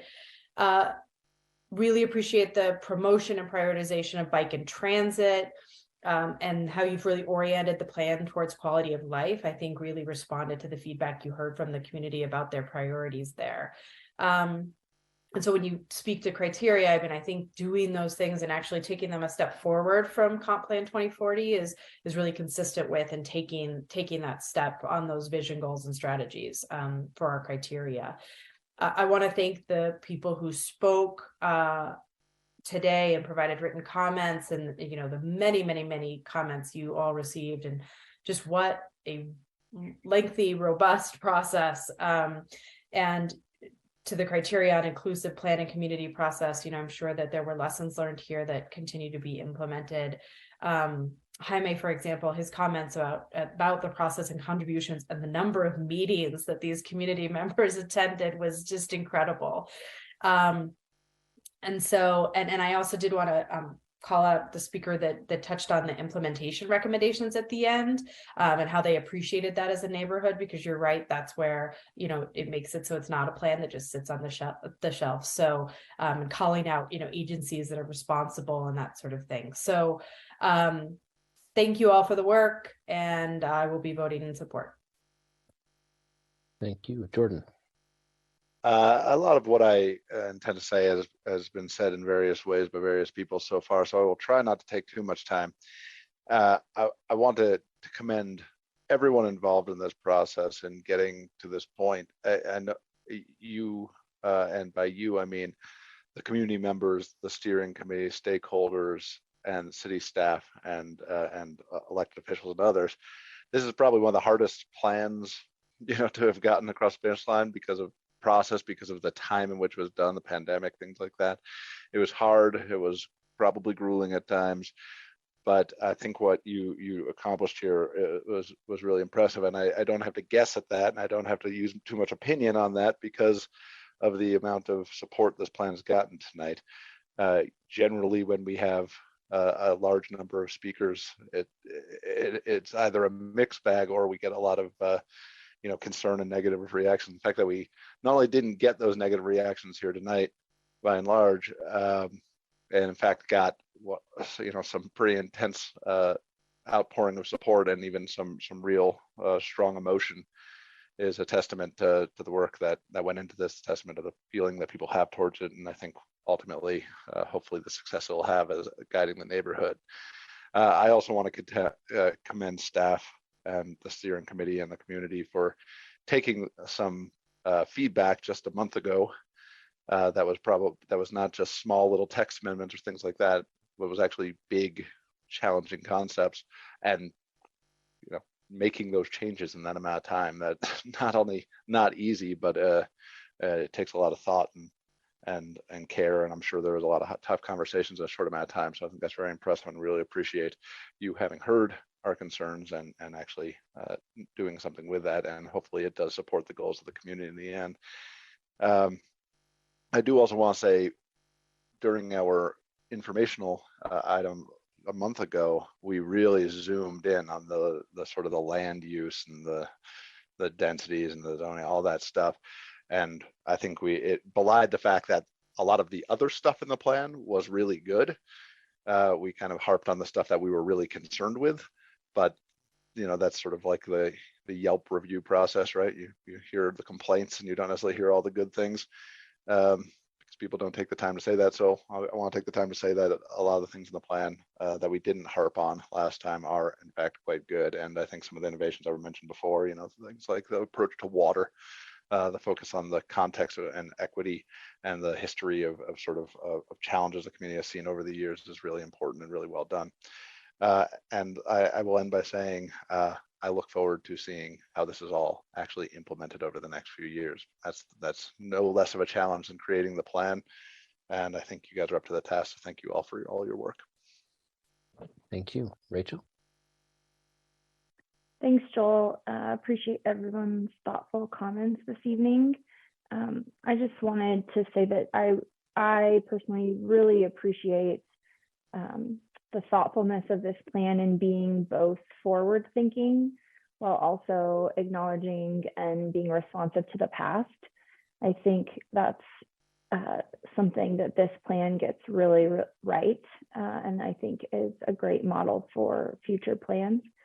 I did want to respond to one person who had made a comment during the comment period.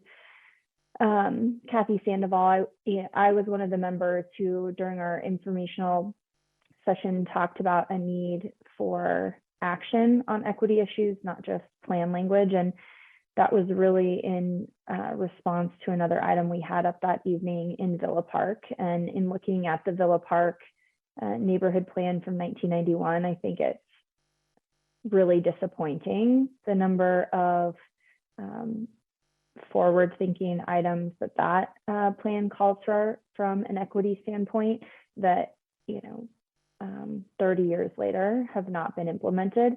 And so I echo what Jordan just said about a hope, just expressing a hope and direction to the city that dollars follow the words in this plan, because all of it's great and I think shows tremendous effort on behalf of CPD staff and on the part of the community. But a plan is only as good as it is implemented. And so I think it's critical in this part of our city that dollars follow some of the items that are called for in the plan, and I will be supporting. Thank you. Gosha. Yes, thank you. Yeah, I'll echo everything that's been said already. Congratulations to everybody who worked on this plan. It was a tremendous undertaking. First time we saw focus on history and equity, as well as water and greenways in a way that it was incorporated into the plan. So definitely congratulations and a lot of appreciation for all the work that's being done. I do want to expand on my comment or question regarding implementation, because I have been doing this, community planning long enough to know that we tend to plan and not implement. And I almost wish that one of our criteria for approval of the plan or recommendation for approval was implementation or how implementable specific, how specific the implementation strategies are. I think this plan is with how long already it is. It does lack specific benchmarking milestones, dates for specific implementation strategies tied to funding sources. That's on a public sector. I would also like to see a little more or any really market studies relative to the private sector component of implementation of the plan, specifically related to housing, downtown Barnum development, affordable housing. I read an article recently stating that in California, it costs about $1 million to produce an affordable housing unit. That is largely due to regulations and layering of various burdens, regulatory burdens. I'm concerned. I mean, while I appreciate the recommendations in the plan, I am concerned also with consequences of all the energy design regulations, limiting development potential, historic preservation, and regulations like that. I would like to see a market study that kind of maybe calibrates the zoning, especially relative to missing middle, to see how many units is optimal to where the private sector would respond by providing and actually producing these units. Some good case studies exist in Portland where there's incentive for affordable units in a low density zoning districts worth looking into. Memphis also reviews residential development up to 6 units under residential building code, which is much less restrictive, and therefore kind of encourages the production of the smaller infill development at the lower cost. So these are just some of my thoughts, and not all of it is relative to this plan specifically. Some of these considerations maybe should happen on the citywide scale, but I just cannot emphasize enough that implementation that is critical, that none of the plans are only as good as their implementation component. But with all that said, I will be definitely supporting it tonight, and thank you for all the work that went into it. Thank you. That just leaves it to me. I'll first talk about the criteria, and I won't belabor it. I think it meets all 3 criteria. On inclusive community process, I think this plan was unique because it occurred during the pandemic, and one of the results of that was many more continuing steering committee meetings compared to relatively quite a lot fewer broader community meetings. But I don't think that argues against this meeting the criteria. It's been amply shown that a lot of work was done to reach out to the entire community. And I believe it meets that. Alignment with adopted plans, we've talked about that. Thank you to staff for responsiveness to planning board questions about consistency with blueprint on corridors in particular. But this plan does what our recent area plans have not done yet, but Blueprint Denver asks for. It's at Blueprint Denver asks that our NPI plans bring clarity on residential low and what residential low means and missing middle. And the text of this plan does that. And a careful reading of that shows that that's all in there. And this is the first I've seen that does. So thank you. And as always, now that becomes the standard to evaluate all the next plans by. They need to include that as well. And of course, this embodies a long range vision. I want to thank the community members and the steering committee for your long work. You didn't necessarily know all that you were signed up for when you signed up for this, but it's vitally important. Let me say a few words about how a community uses the plan after it's approved and adopted.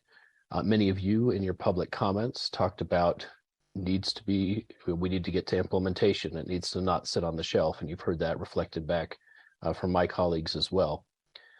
My perspective on this as a community member is really informed by what we did with the Curtis Park neighborhood plan in 1989. Just before I moved to the neighborhood, that plan was completed. And a few years after moving into the neighborhood, I asked, well, how are we doing on the neighborhood plan? And they said, well, it's done. Well, they're not self-implementing. It was approved by planning board. It was adopted by city council. It existed. But how are we doing on doing the things that it said?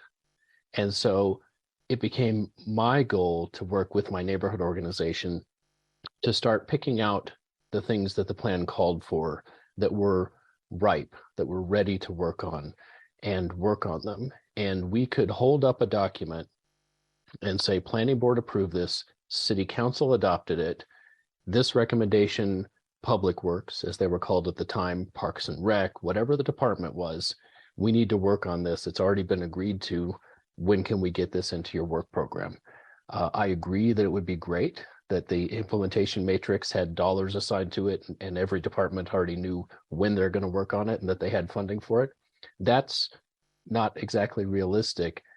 What it comes down to is you in the community. Yes, you've done all this hard work. Your reward is more hard work to hold up this plan, and every department you go to in the city and all the related agencies around say, we have agreement on this.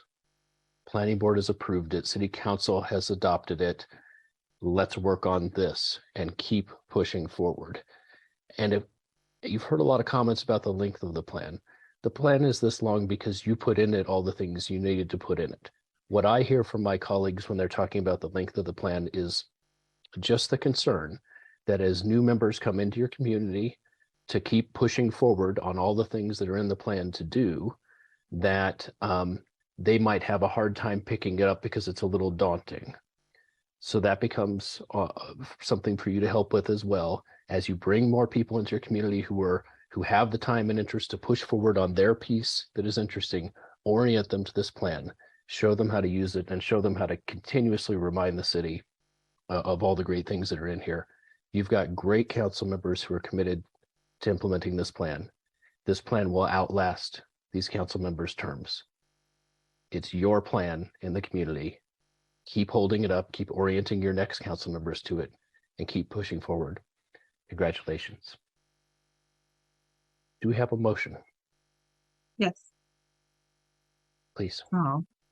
I move to recommend that City Council approve the West Area Plan, the condition that the plan be edited for clarity and correctness, finding that the applicable review criteria have been met. I'll second. So moved by Melissa, seconded by Angel. Any discussion on the motion? We'll do a roll call vote. Angel? Aye. Caitlin? Aye. Fred? Aye. Gosha? Aye. Heidi? Oh, I'm sorry. Heidi left prior to this item. Jordan? Aye. Mary Beth? Aye. Melissa?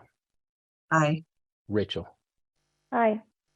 And I vote aye as well. That passes unanimously. This plan has been approved by the Denver Planning Board. We have taken 2 hours on this topic. We do have one info item after this, but we will, and I know it's getting late, and I know you were really hoping you would get to eat CPD food, but we're from home. But let's regather in 10 minutes.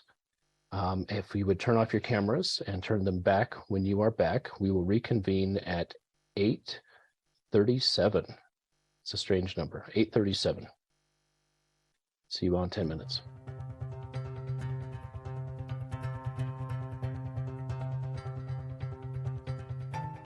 We are all back. Mary Beth Sussman needed to leave, so we are ready for the next info item.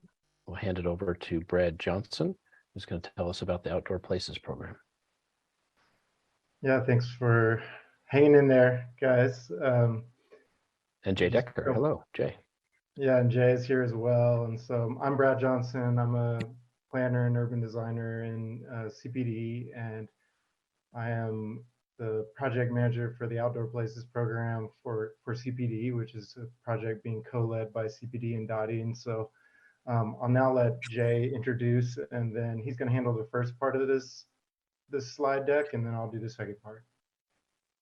Hey, good evening, everyone. I work at Dottie, so I don't come to the planning board very often. I just have to say I have a newfound appreciation for you all. It's very thorough, and you've done a great job. So happy to close you out.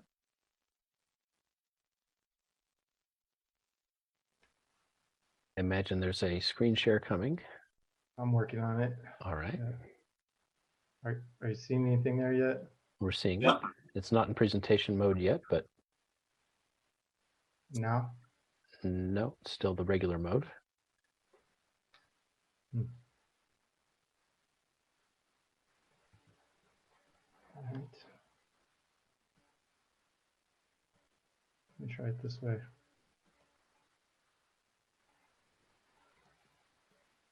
Now, do you got it? Oh, that's perfect. Thank you very much.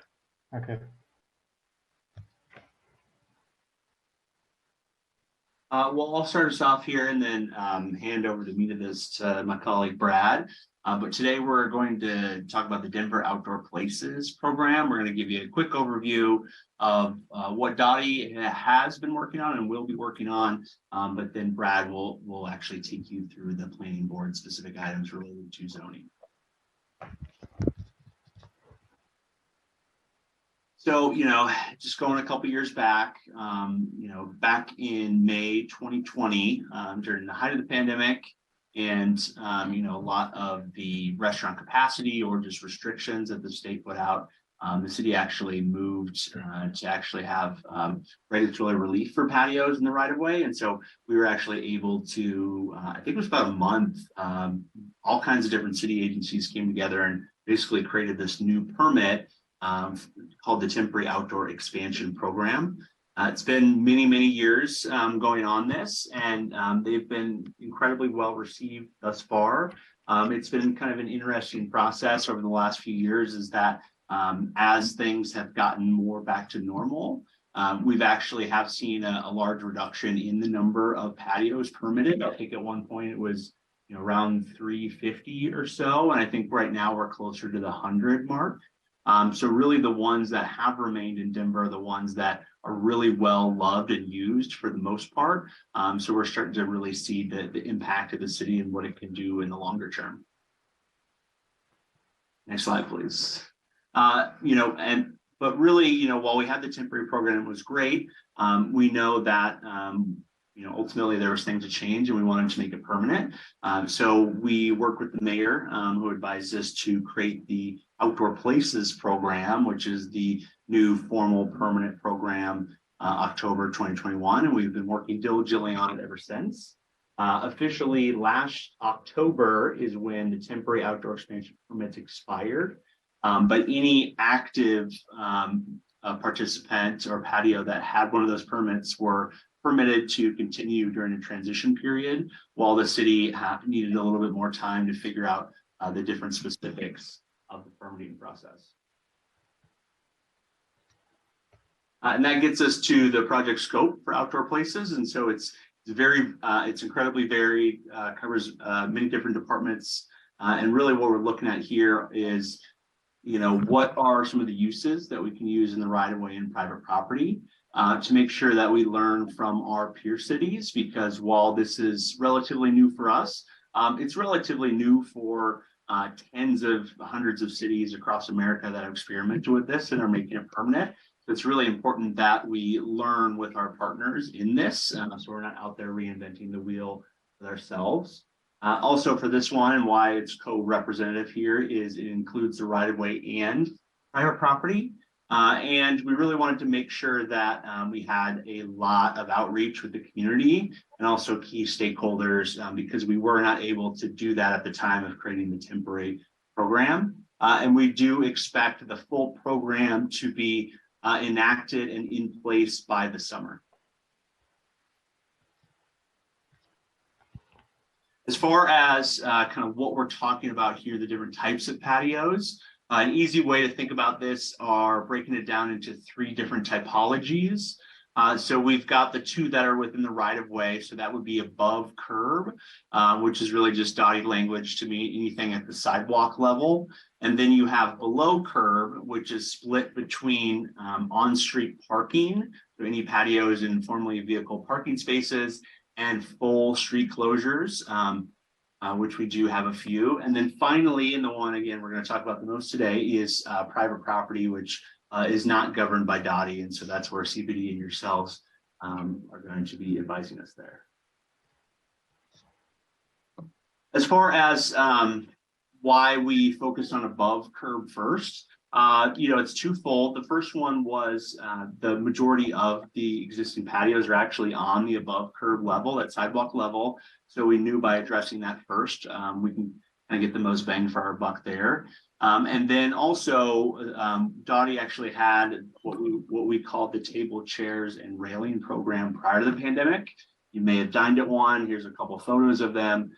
It was really restricted, a little bit unpredictable review process, and it was kind of difficult to navigate, and it required some added costs and infrastructure, which would be the rail actually adjacent to the business. So we're able to build on that and improve upon it based on what we learned during the temporary program. As far as what we've been able to come up with for above curb, so this is set to release here in a couple weeks.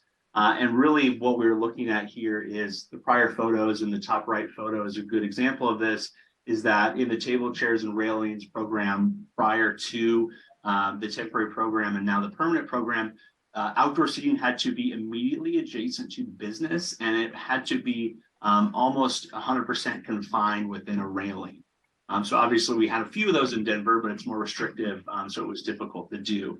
But thankfully, through us being able to experiment and understand these things with businesses and how communities operated with them, we were able to learn that we don't have to do it that way. We're going to still offer that ability, but we're also going to offer the ability to have the middle one, like we'd say, open to par, so it's not 100% combined within a space, and then also situations where it's just 100% open, kind of cafe seating, as you can see in the bottom left there. A lot of time and attention was paid to what we would call the PAR, so the pedestrian access route, making sure mobility was a massive concern here and something that we wanted to get right, but still maintain flexibility for businesses to have that cafe style seating. And so these are just kind of some additional details, a couple extra graphics of what potentially we could see in Denver here starting soon. A big part of this, like I said, was maintaining the pedestrian access route.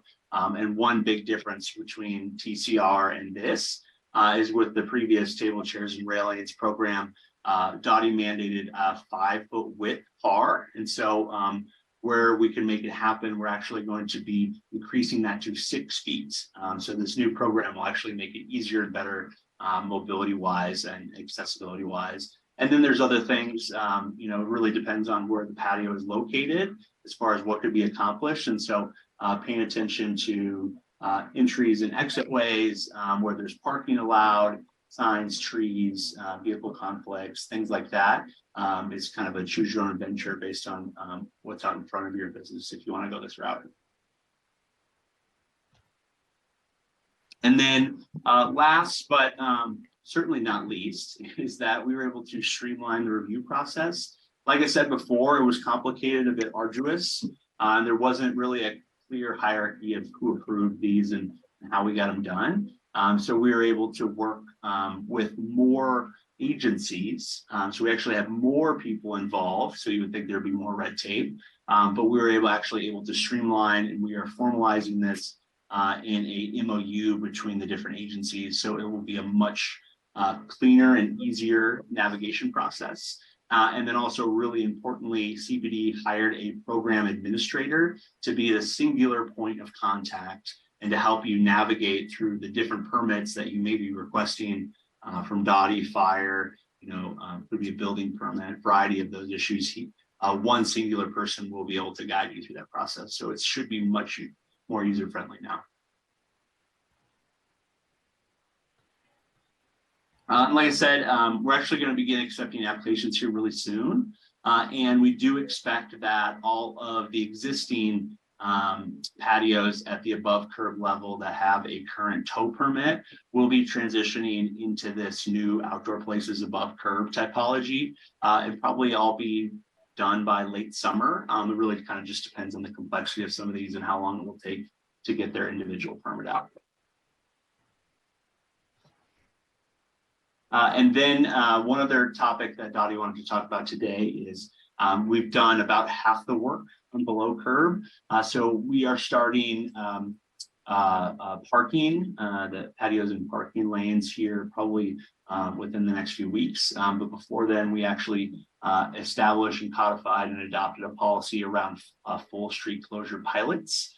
So currently in Denver, there are 5 active street closures through the temporary outdoor expansion program. They all have the ability to apply and potentially be approved for a pilot permit under Outdoor Places program. And essentially, there's a lot of details related to this around safety, accessibility, and design, and public space versus private space. And we could certainly be here a lot longer, but really the idea behind this is that if these street closures are approved to join the pilot program, they will be able to renew every year. And then after the end of 5 years, with the data that the city and the businesses collect, we will work as a city to then make a decision if the pilot should graduate to permanent status and be permanently removed from Denver's transportation network and be turned into something else entirely.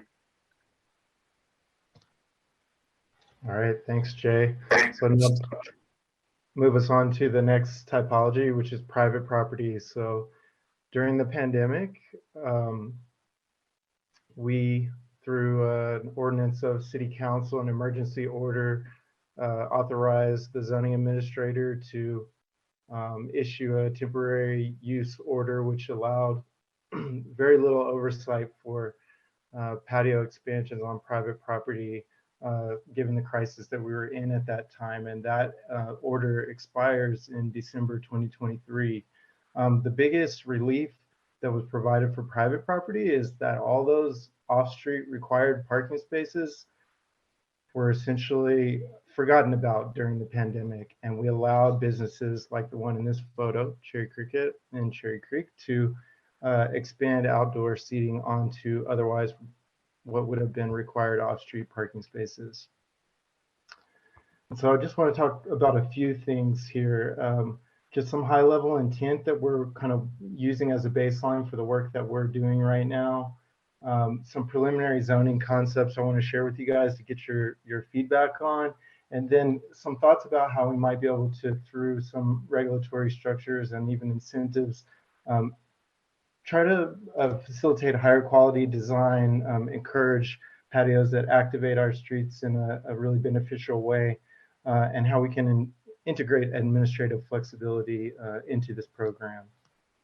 So just at an objective level, the two big ones, starting with economic development and business support. A lot of this was about business support, obviously, during the pandemic, and it will be going forward. And so that's showing up in a few different ways. One is we want to see about potentially opening up options for patios for more business types.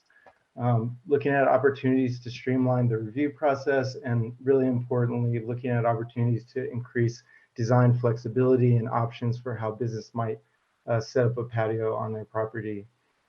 The next one, placemaking and neighborhood integration. We want to continue to make sure that we are ensuring that patios are fitting in with neighborhoods and sensitively when they're near residential and other sensitive uses like that. And we think there's really an opportunity here to push for patio design and encourage patio design that's really additive beyond its own boundaries into our streets, our neighborhoods, and so on. While doing that and trying to increase flexibility, we want to keep an eye on safety and make sure that we're looking out for conflicts between patio and pedestrians, sidewalk spaces, vehicle parking areas, things like that that could be problematic. So we're kind of at a strategy phase right now. We've got some initial ideas, and the first one I'll start with is a land use idea. So right now in the zoning code, patios are permitted as an accessory use only to primary eating and drinking establishments like restaurants or bars. And we think there's an opportunity actually to expand the access to a patio via changes in the zoning code to other businesses that can both help the businesses, but also create life on our streets and activate our streets in much the way that a patio for a restaurant does. So just as an example, we've got a tattoo shop showing in this picture on the top. They had a little patio out along the sidewalk that was kind of a waiting area for customers, little umbrella out there, adding some visual interest to the street, fitting in pretty well along with other eating and drinking establishments that had patios along this block. And recently, unfortunately, well, I guess in my opinion, unfortunately, we had to force that patio to be taken out just because we didn't have a zoning path to allow it. And so what this recommendation would look at doing is tweaking the zoning code in a way that we would open up a patio path for many more non-residential uses than just eating and drinking establishments. The second is about the review process. So currently, if you are a patio that is, if you are proposing a patio that's within 50 feet of a protected zone district, so you guys probably know this, but I'll say it for anybody watching, that is essentially a low residential zone district, like a single unit district or a 2-unit or duplex type district. If you're within 50 feet of a district like that, then you have to meet a zoning permit with special exception review process, meaning that you have to actually go to a public hearing at the Zoning Board of Adjustment, and at that hearing they will decide whether you are able to be approved and if any conditions should be placed upon the design or placement or other mitigations that might be placed upon your patio. Even though you do that process and Zoning Board of Adjustment ultimately decides, you still have to come in through CPD. You have to do a pre-application. CPD does a review and makes recommendations and does a lot of work. There's notification and all that before you even get to the Board of Adjustment.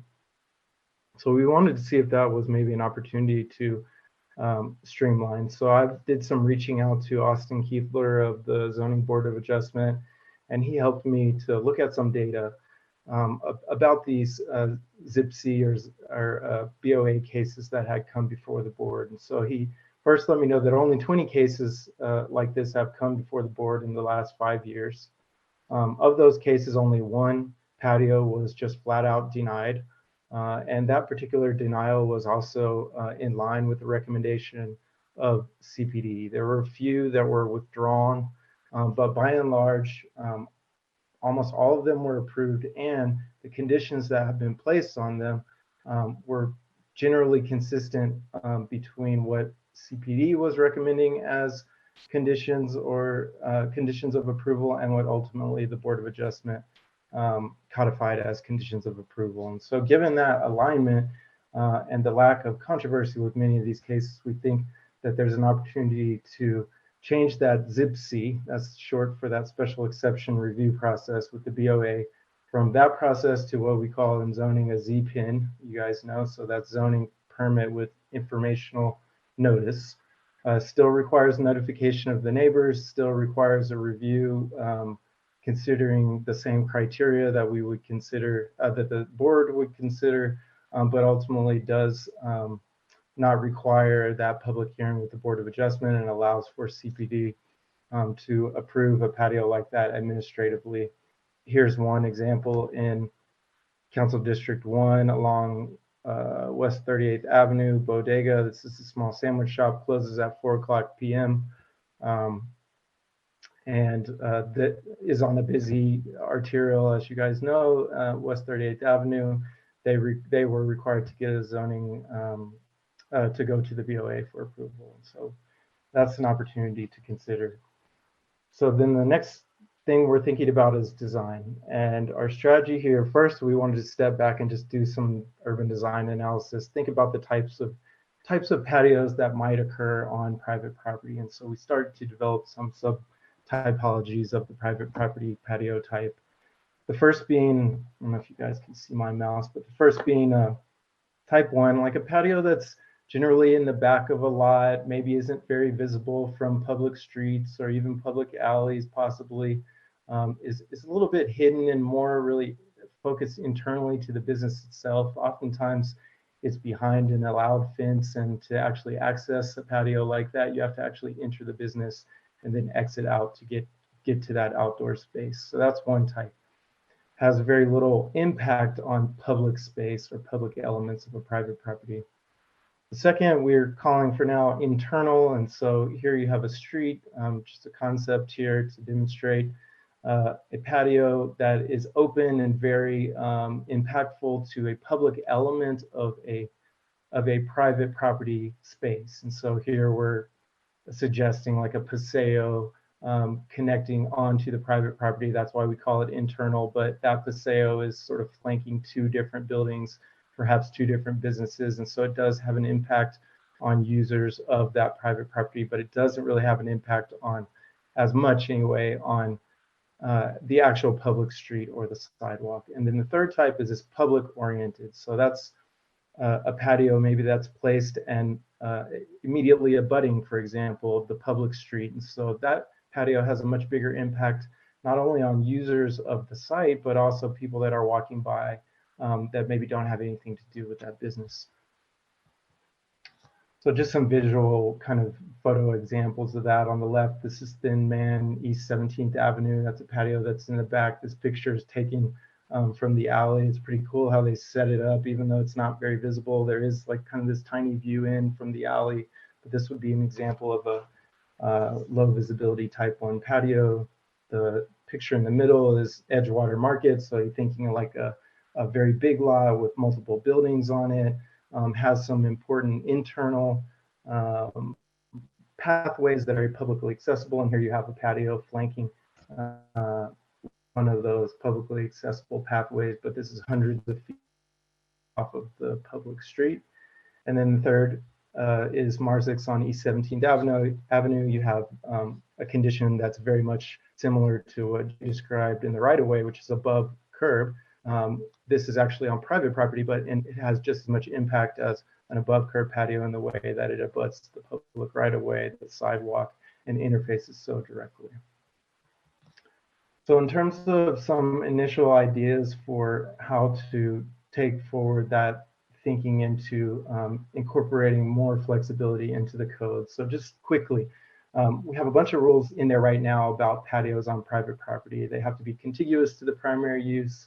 They have to be delineated by some type of barrier or fence. Those delineation elements cannot exceed 42 inches in height. If there's a detached cover like a pergola, those covers have to be 50% open to the sky, and those openings have to be evenly dispersed across the roof, if you will, of a structure like that. They have to have an all-weather surface like concrete, and they're not allowed to displace any required parking. So we think some of those are worth keeping in the baseline zoning, but two of them that we definitely are looking at eliminating are the requirement that the patio be contiguous to the primary use. So this would allow, for example, a patio to be separated by a parking area or a public plaza from the primary use, which it is accessory. The second one we want to look at is eliminating that delineation requirement and allowing an open condition like you see in the photo on the top of this slide. That's kind of going along the same lines as what we did with above curb, where we sought to find more open conditions, and we thought that they can be successful, and at the same time they kind of lower the cost to entry for a business because you don't have to invest necessarily in a railing. Second, on design, we want to create significant flexibility for those type 1 patios. So those are those ones that are really less visible and less impactful to public spaces or even public-ish elements on private property. And to do so, you guys heard earlier, many hours ago, about some zoning changes under consideration around administrative adjustments. And so this is a place where we think we can incorporate a new administrative adjustment for a patio that's more internal to a space to allow flexibility from many of the zoning design standards that would still remain in place if the zoning administrator can make a determination essentially that it is a type 1 patio. In other words, that it is more internal to the business, isn't impactful to public ways and so on. And then the next thing is that we want to try to encourage high quality design, and we can talk about what that means in this context, in an optional design review path. And so I think that means creating some hopefully brief and streamlined design guidelines that can be used. And we have a few different ideas for how they could be used. First, just want to mention some of the ideas for the topics that we might include in there. I'm really thinking if we go down this route that we want to keep this really simple, straightforward, and something that is like 10 pages or less at most, and that including a lot of photographs and visuals. But these are some of the topics that we might look at. Again, trying to think of how the patio can kind of expand its benefit beyond its own boundaries or the people that are inside it. How can it contribute to placemaking, the softening of our urban environment, creating visual interests along our streets, and so on. So the first way we might be able to use design guidelines like this is in a voluntary way, just as a resource for businesses, either to use on their own or for business. We will have this program administrator in place under the Outdoor Places program. So if business wants to come in and seek guidance or consult with us, looking at those design guidelines together, we would have an option to do that in a very voluntary way. The second is kind of a couple of parts to this. So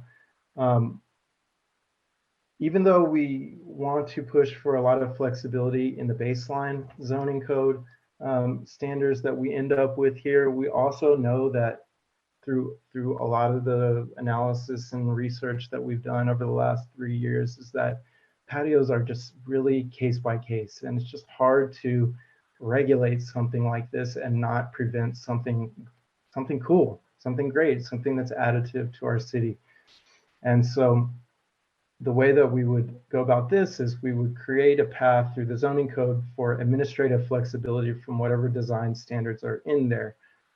If an applicant wanted to seek that kind of administrative flexibility, they would be able to come in and basically say, yeah, we're not meeting the zoning code, but here's why our patio is still meeting the design intent in the zoning code, and here's how we meet the Outdoor Places design guidelines for private property. And so we provide an optional path for flexibility, provided that we undergo a streamlined design review and make sure that it's meeting the overarching intent of the zoning and these design guidelines that we would develop.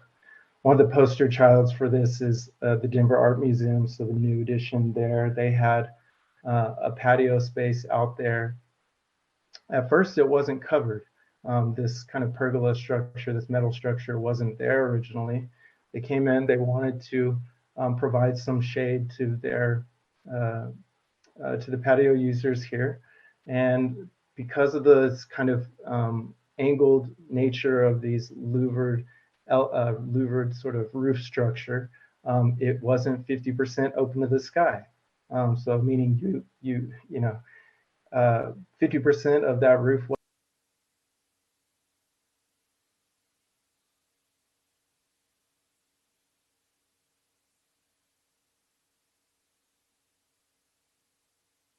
and they had to prove out a variance, they had to go to the Board of Adjustment and have a public hearing and all that stuff for a very well designed, well integrated patio, I think, that is subordinate to the architecture and really works with it very well, and solved the problem where uniquely here you had sun shining off of the glazing of this building, reflecting down and really burning up, frankly, the patio users underneath. So this element was critical to the success of this space.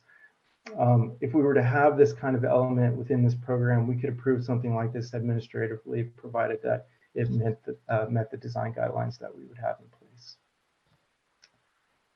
And then the last element here is that we allowed basically a free-for-all for parking requirements during the pandemic, and we are trying to figure out how to go forward with some flexibility. We don't necessarily think it's like 100% free-for-all coming out of the pandemic, but maybe there's different approaches we could take to allowing some flexibility for displacement of required off-street parking. And so what we're saying here, still thinking of options, you know, is it a Is it a percentage of the required parking that can be displaced for patio use? Is it a maximum number? Are there different thresholds and maybe different requirements and evaluations needed based on how much you're removing?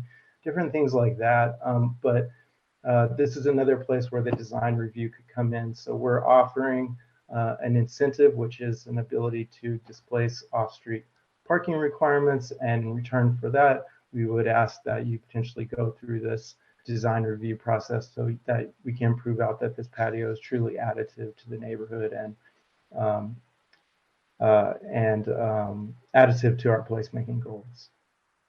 So just quickly, I won't go into details here. We've been doing a lot of outreach to date, and we've got a lot more coming up. We've had a lot this week, so a lot of that's fresh in our minds. We have a stakeholder working group for this effort, and we're actually meeting with them for the second time tomorrow to share some of these initial ideas, and we'll be doing a lot more outreach as well. From here, we'll be developing some public review draft materials, including a text amendment, but also probably some strategy document to go along with that that's a little more illustrative than a kind of typical text amendment would be, just as a companion document. And then those design guidelines I've mentioned, getting them out at the same time. We're continuing to do a lot of outreach, and tentatively we would come back to this group for a public hearing on potential zoning changes on 4/19/23. And then the other big effort in front of us still is to address those below curb patios and the process review and regulations for that typology. So thanks for listening, and really anxious to hear your guys' ideas. Thank you very much. This is an exciting and fast-moving project, and I'm happy to be part of the one of the community engagement efforts and just fantastic outreach. Okay, I see Jordan, Fred, and then Jordan, and then Jordan lowered his hand. Oh, no, that's just me. Fred, Jordan, Gosha. Fred. Well, thanks. Really appreciate it. I think that I know as a landlord, particularly of a business, a very small independent business that's embedded in a neighborhood, how much the patios meant to them during COVID. And I think that's great that we see that carrying forward. A couple of just quickies. You know, in terms of the above curb, I heard the bit about the 6 foot versus the 5 foot. I hope that you'll leave some flexibility there based on, you know, what the sidewalk is, essentially between private property and the amenity zone. You know, if there's only a 5 foot sidewalk, I hope you won't say, well, we need 6 feet, so you can't do it.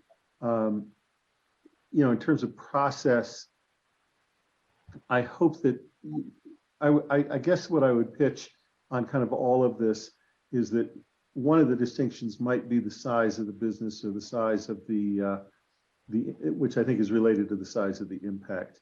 The more difficult we make this for the really small guys, the more difficult we make it for small business in Denver. And I know that's been one of the key things that they've struggled with. You know, I'm the landlord of Novel Strand in Baker, which I think has really developed great relationships with the neighborhood, et cetera, doing this stuff. But as soon as it gets difficult, as soon as they have to hire an architect to do drawings, it just makes these things so much less accessible. So I guess I pitch on both the above curb and the private property stuff that we make it easy for the small guys to do it as well. So it's not just a program that the big guys can take advantage of, and that we make that transition as easy as possible from the kinds of permits that they've got now, where right now they're just doing a renewal. I hope that we're not going to create more of a process for them when the next time they renew and move into the new one. Love what you guys had to say about the process and eliminating the ZIPSI. I was kind of scribbling that myself, and ZIPSIs and the whole BOA process, I think, are just such a disincentive, particularly to those small businesses that are neighborhood embedded. Again, the urban design stuff, I totally get it. I love what I'm hearing. But again, I hope that we'll consider the scale of the business, et cetera, as we consider that, so that we don't make that a barrier. The patios in and of themselves, I think, contribute so much to the life on the street. If we make it too difficult, we won't do them at small businesses, and that would be very sad. Thank you. Thank you, Jordan. Yeah, thanks. I'm happy to see all the thought that's gone into this. It's, you know, I think had this been prior to the pandemic, all these things, it would have been a completely different discussion. Everyone was, you know, more up in arms about the idea of active use on the street, certainly more up in arms about the idea of displacing parking. And I think just the times have changed, and we've seen other communities around Denver, like Arvada, for instance, who have just fully just committed to this, just no questions asked, just close streets, done, let's do it. And I think we're moving that direction. I'd like to see us move really confidently and boldly in that direction even further. At that point, I'll just get this one out of the way. The pilot program for the full closed streets thing, glad you guys are doing it all, but if the last 2.5, 3 years has not been a pilot program, I don't know what a pilot program could possibly teach us, because those streets have been closed. Larimer, Glenarm, all these have been closed. Why do we need a pilot anymore? Let's just do it. Just go do it. But more on the topic at hand, with these sort of cafe sort of seating elements and everything like that. I think there's something that I really appreciate. The opening into all non-residential uses, I think that's great. I think that's something that probably a lot of places wouldn't have even thought of. So I think that's really interesting and cool. And I think that tattoo shop, hopefully they bring theirs back, because I just love the concept of more businesses having a place to gather, even if you're not eating something or drinking something. The big one for me is the removal of the contiguous requirement, contiguous property. I think that's really important and something that other cities around the world have done for centuries, but it's just not the American way for whatever reason. So I'm really excited to see that. And the administrative flexibility and design review, I think these are all really important things. I really appreciate you doing it. I do have a question or a comment size question. The percent of parking, the flat number of parking spaces, that one, so it's both a thought and a question. The question, I guess I'll start with, is have you guys received a lot of complaints from people who live around those businesses that have closed their parking during this free-for-all period? I mean, have we gotten like a inundation of complaints about parking and on our streets and all that stuff? Not really. To be honest with you, not really. And I think that was kind of a shock for us. And I will just share that I was also we had a focus group meeting on Monday, which had representatives from multiple RNOs, where some of them are where there are some of these patios, and they're really big ones. I won't name names in this meeting, but I sort of expected some push there, and it just didn't happen. So, I mean, that's one of the best arguments, I think, for trying to be bold, but I don't know. I'm curious any other thoughts you guys have. I mean, we could go all out, but I also want us to be careful about that. I want to make sure we're being cautious there, and we're going to get something that can get through, and then we can keep iterating, you know? Yeah, I guess my thought on it is caution. If we're not getting complaints, caution seems unnecessary. I think that, you know, it will be sort of self-regulating. If a company is having parking issues at a restaurant or whatever, they might not want to close it. If they're not, then they can. If we haven't gotten complaints, it's been working, why should we cap it? You know, I don't think surface parking is something that we hold dear, but activated streets are. So why do we need to sort of regulate it to the level? And then the level of regulation, the type of regulation, you have the percentage of parking. That's somewhat a logical approach. A flat number would have to probably be relative to the number overall, as with the percentage, right? I mean, like if you have 2 parking spaces, 50, 25%, like would be hard to achieve, that sort of thing.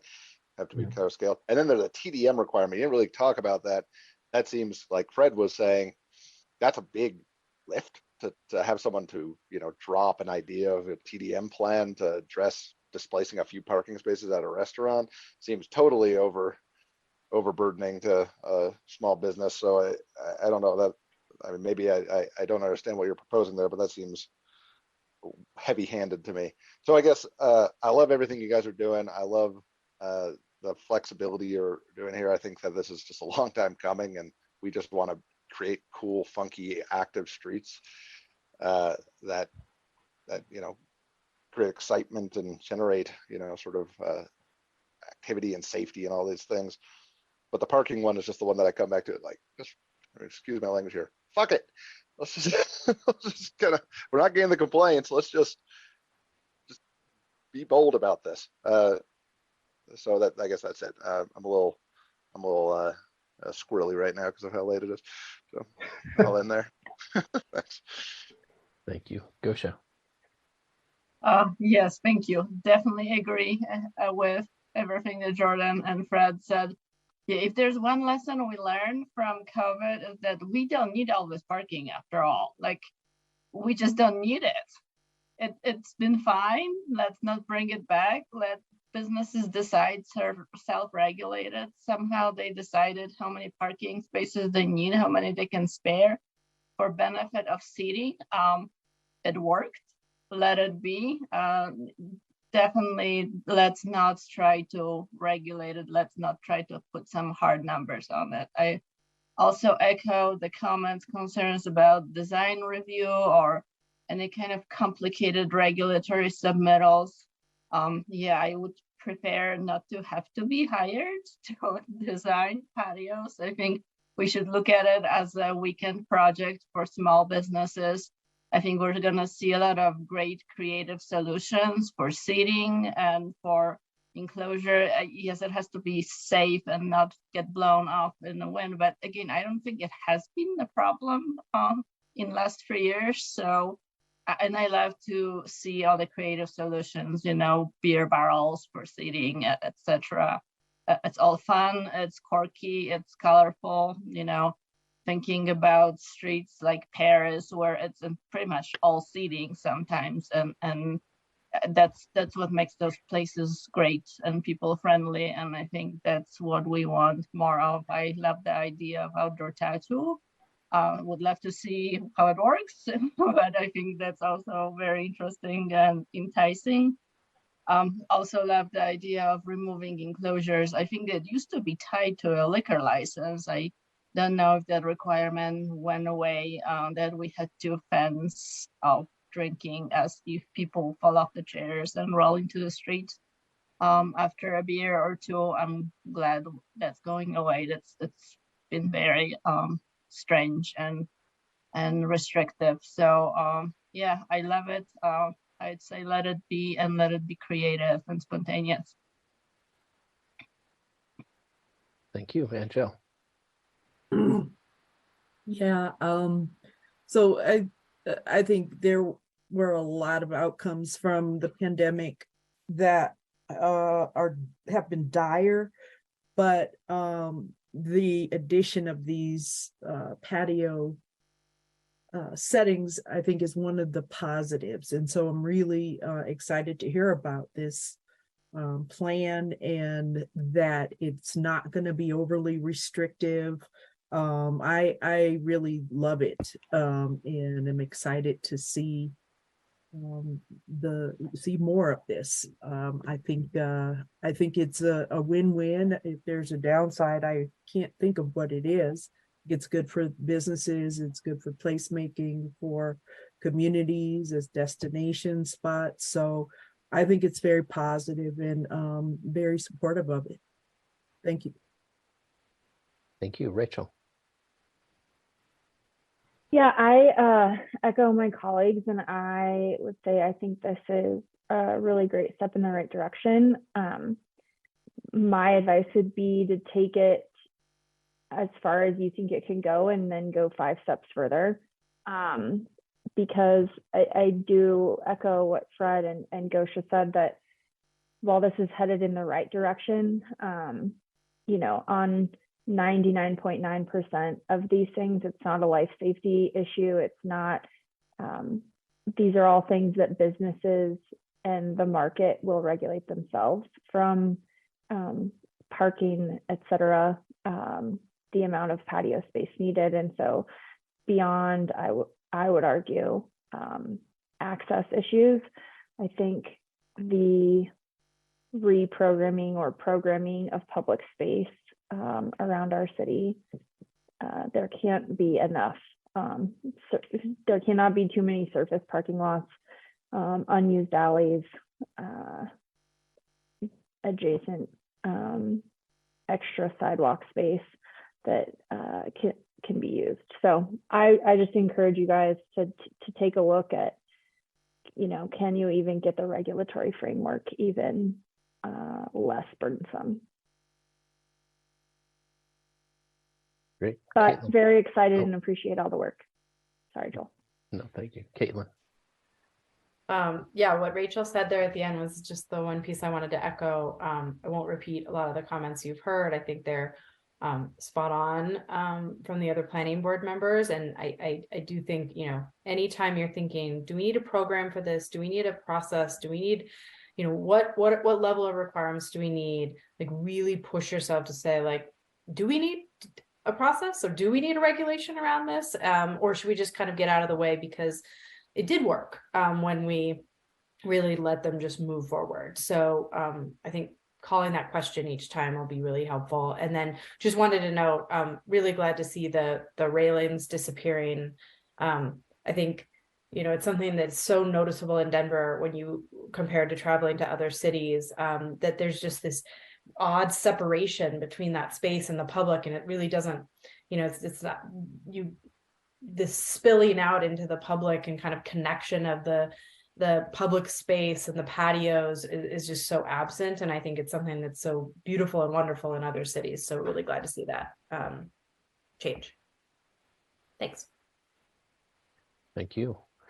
Well, Brad, I think you've gotten some good feedback here. I'll just add to it that I'm very curious how the blend you're talking about of zoning regulations, but the ability to have administrative adjustment if it meets design review.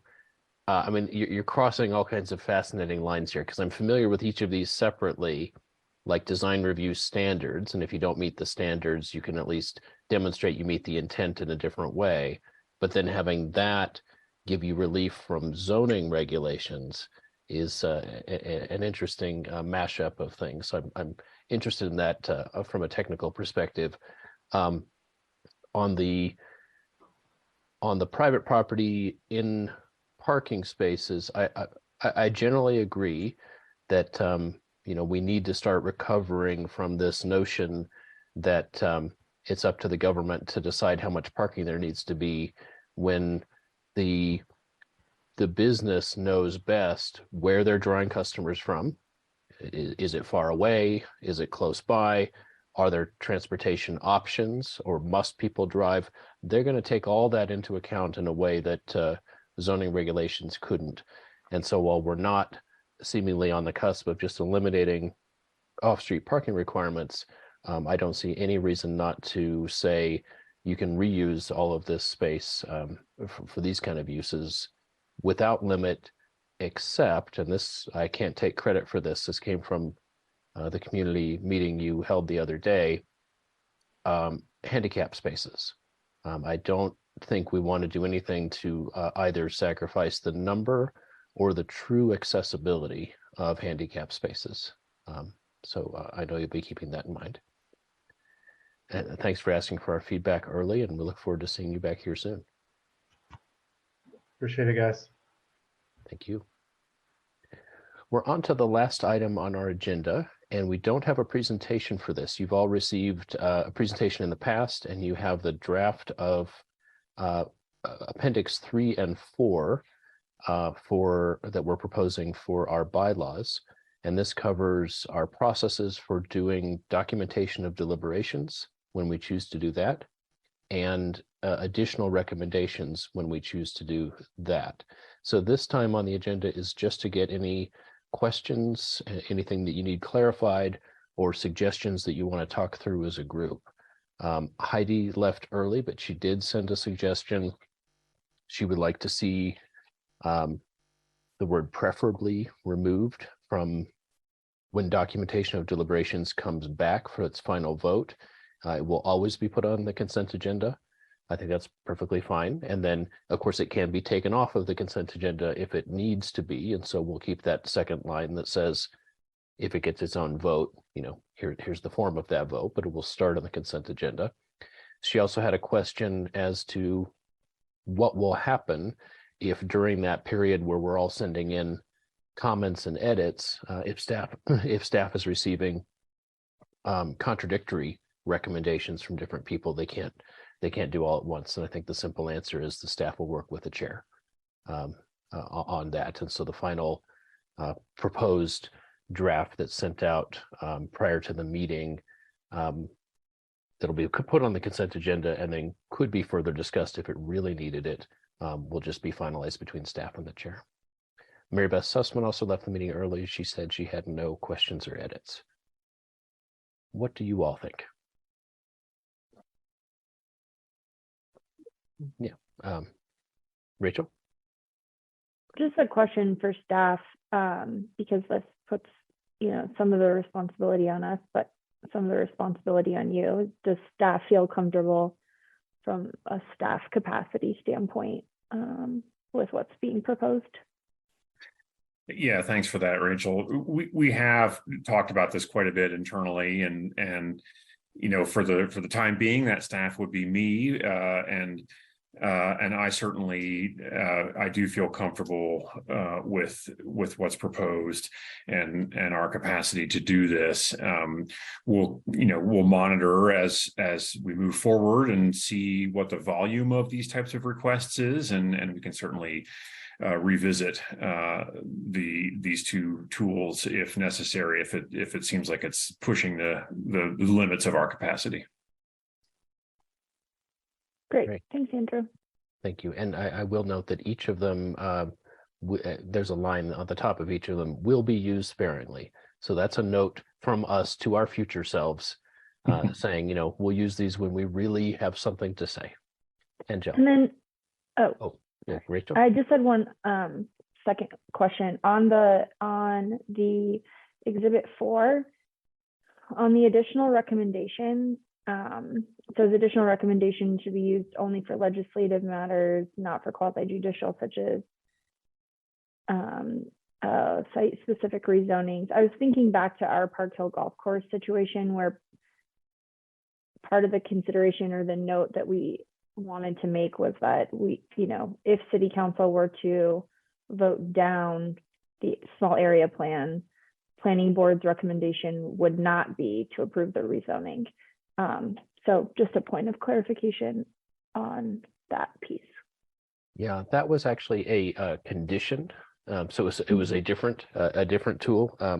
And so our recommendation of approval for the rezoning was conditional on Got it. On City Council having already adopted the area plan. Got it. Okay, that makes sense. Thank you. Yeah, no, but this I should thank the City Attorney's Office. They have reviewed the drafts of these, and they had several meaningful edits, and this was one of them. We should not look at an additional recommendation on an individual quasi-judicial rezoning to say, we, on the official action, we recommend approval of this zoning. And as an additional motion, we wish they would have applied for another zoning, right? There's many good legal reasons why we don't want to start going down that path. So that's why we've narrowed the scope of that. And Joe.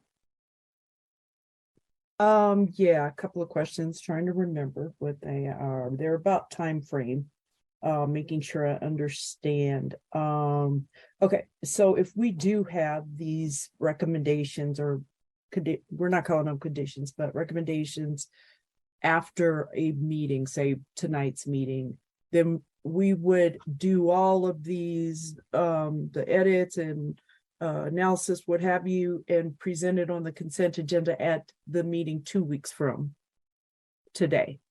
And then it would go to council. Yeah, the additional recommendation is done live in the meeting. So that doesn't have any homework that has to be done later. So for instance, when we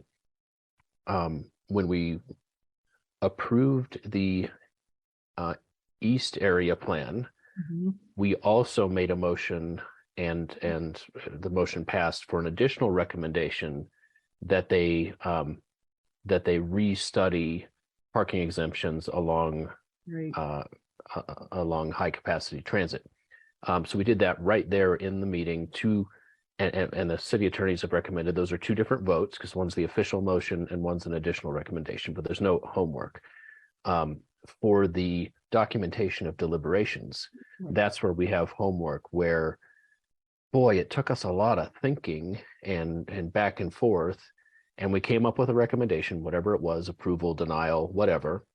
But we want city council or whoever is receiving this next, quite often at city council, we want to write down in our own words what the crux of it was to help them with their final action. Okay, and so that's what I meant, the documentation of deliberation. So 2 weeks from now, that will be on the consent agenda. This wording, the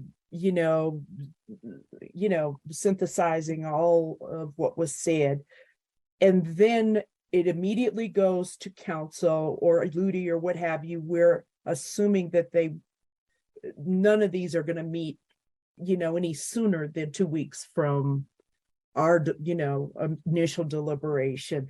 There may be instances where that's not the case, is my thought. And so I just want us to be aware that it's got to happen within that time frame.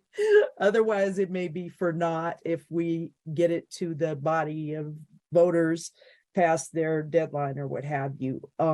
And for council, who's usually the ones that are going to vote on our recommendations, have we talked to anybody there to make sure that they're able to receive and analyze what we've presented such that it matters? I can respond to that, Angel. First, to your first comment, you're correct that occasionally the sequencing will be different depending on how distant from the planning board hearing an item ends up at LUDI or at first reading. But our goal is to ensure that it's at least on the city council's Legistar system by the time of the final or the second reading or the final public hearing. If you've looked at it before or not familiar with it, Legistar is the file and document management system that city council uses for all of the items that are sort of part of the package of any sort of ordinance or bill or resolution that they consider. And so for rezonings, it includes like the staff reports and the ordinance itself, typically the presentation. And this will be another one of those documents that's provided in that system for council members to read as they're going through their action items.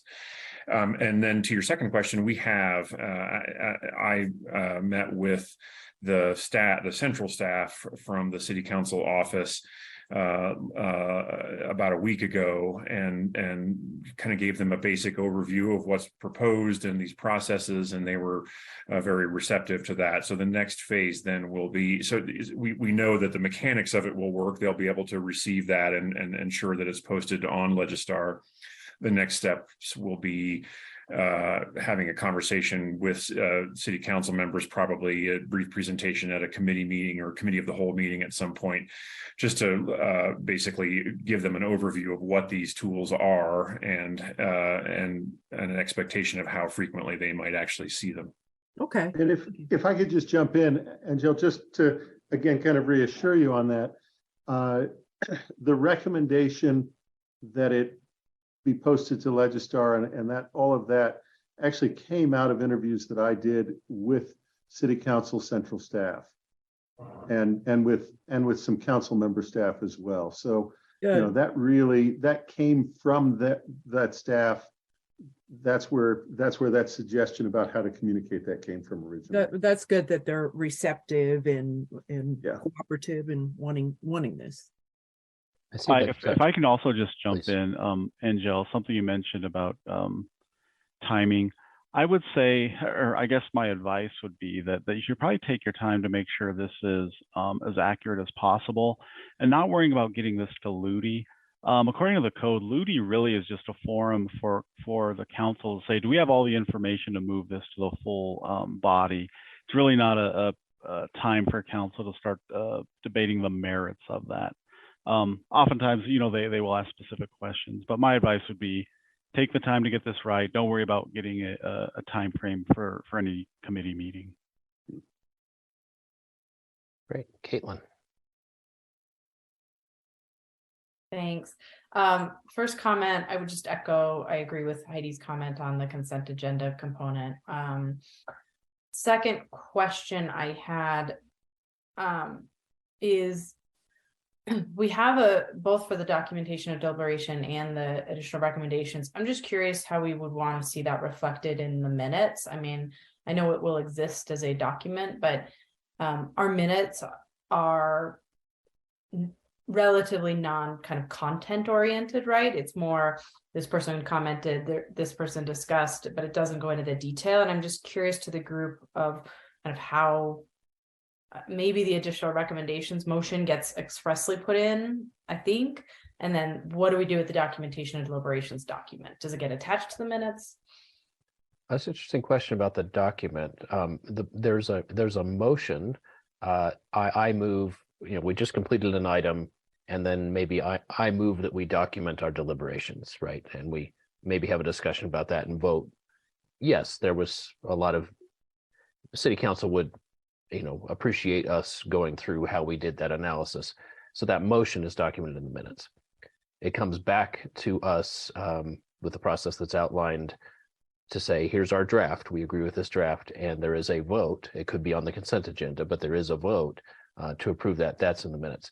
The question about whether the text of the final documentation of deliberations goes into our minutes, I don't think we've considered. It certainly gets transmitted.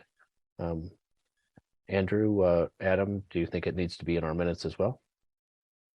I would say I have been thinking about this, and according to the Muni Code, when you record your non-official acts, there is a requirement that a summary of the votes for and of votes against are recorded. So my initial thought was that short summary should be put into the minutes. I don't think the minutes themselves need to have the in-depth documentation of deliberation. That's something, separate and aside from that.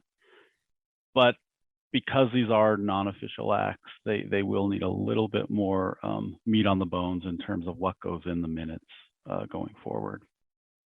Great. Okay, thank you. Yeah, I didn't really have a direction on it. I just was curious. So thank you for thinking on that.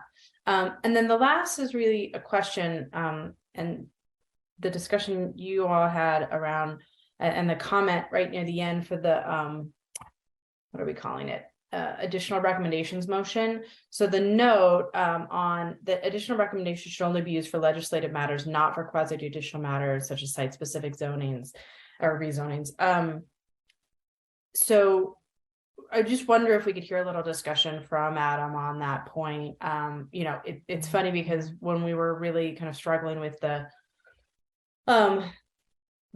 rezoning earlier tonight from the PUD to the GMU3, I started thinking about these a little and like almost wishing that we could have a note saying, gosh, GMX3 might be more appropriate, right? And sort of an encouragement to the applicant to reconsider that. So just curious on your thoughts on that, Adam. Thanks. Sure. So, and I was thinking the exact same thing. I guess I would start out with, in most site-specific rezonings, there's a potential for a number of zone districts to meet plan consistency, right? There's usually not one correct zone district through a map amendment. So just playing that out on a site-specific rezoning, and my understanding on the additional recommendation is one of the key elements of that is when you feel something meets plan consistency, but something may be better. So on a site-specific rezoning, like in this case, we said, well, GMU3 meets the review criteria, but GMX3 may have been a better option. That gets transmitted to council. Council looks at that, bases an ultimate decision, not on the review criteria, but on that additional recommendation. I think the city is at legal risk to potentially have that rezoning overturned because it's not meeting review criteria. So again, I think in the site-specific world, we should be reviewing what's coming before the board and making decisions on that. I'm sure you've heard, some of the project managers saying, because I've heard questions, why wasn't this applied for? Why wasn't that? And it was like, well, that's what came to us, and we reviewed that application in front of us. Yeah, and if I could add, I mean, I think it's important to keep in mind that the additional recommendation is our recommendation to council, not to the applicant.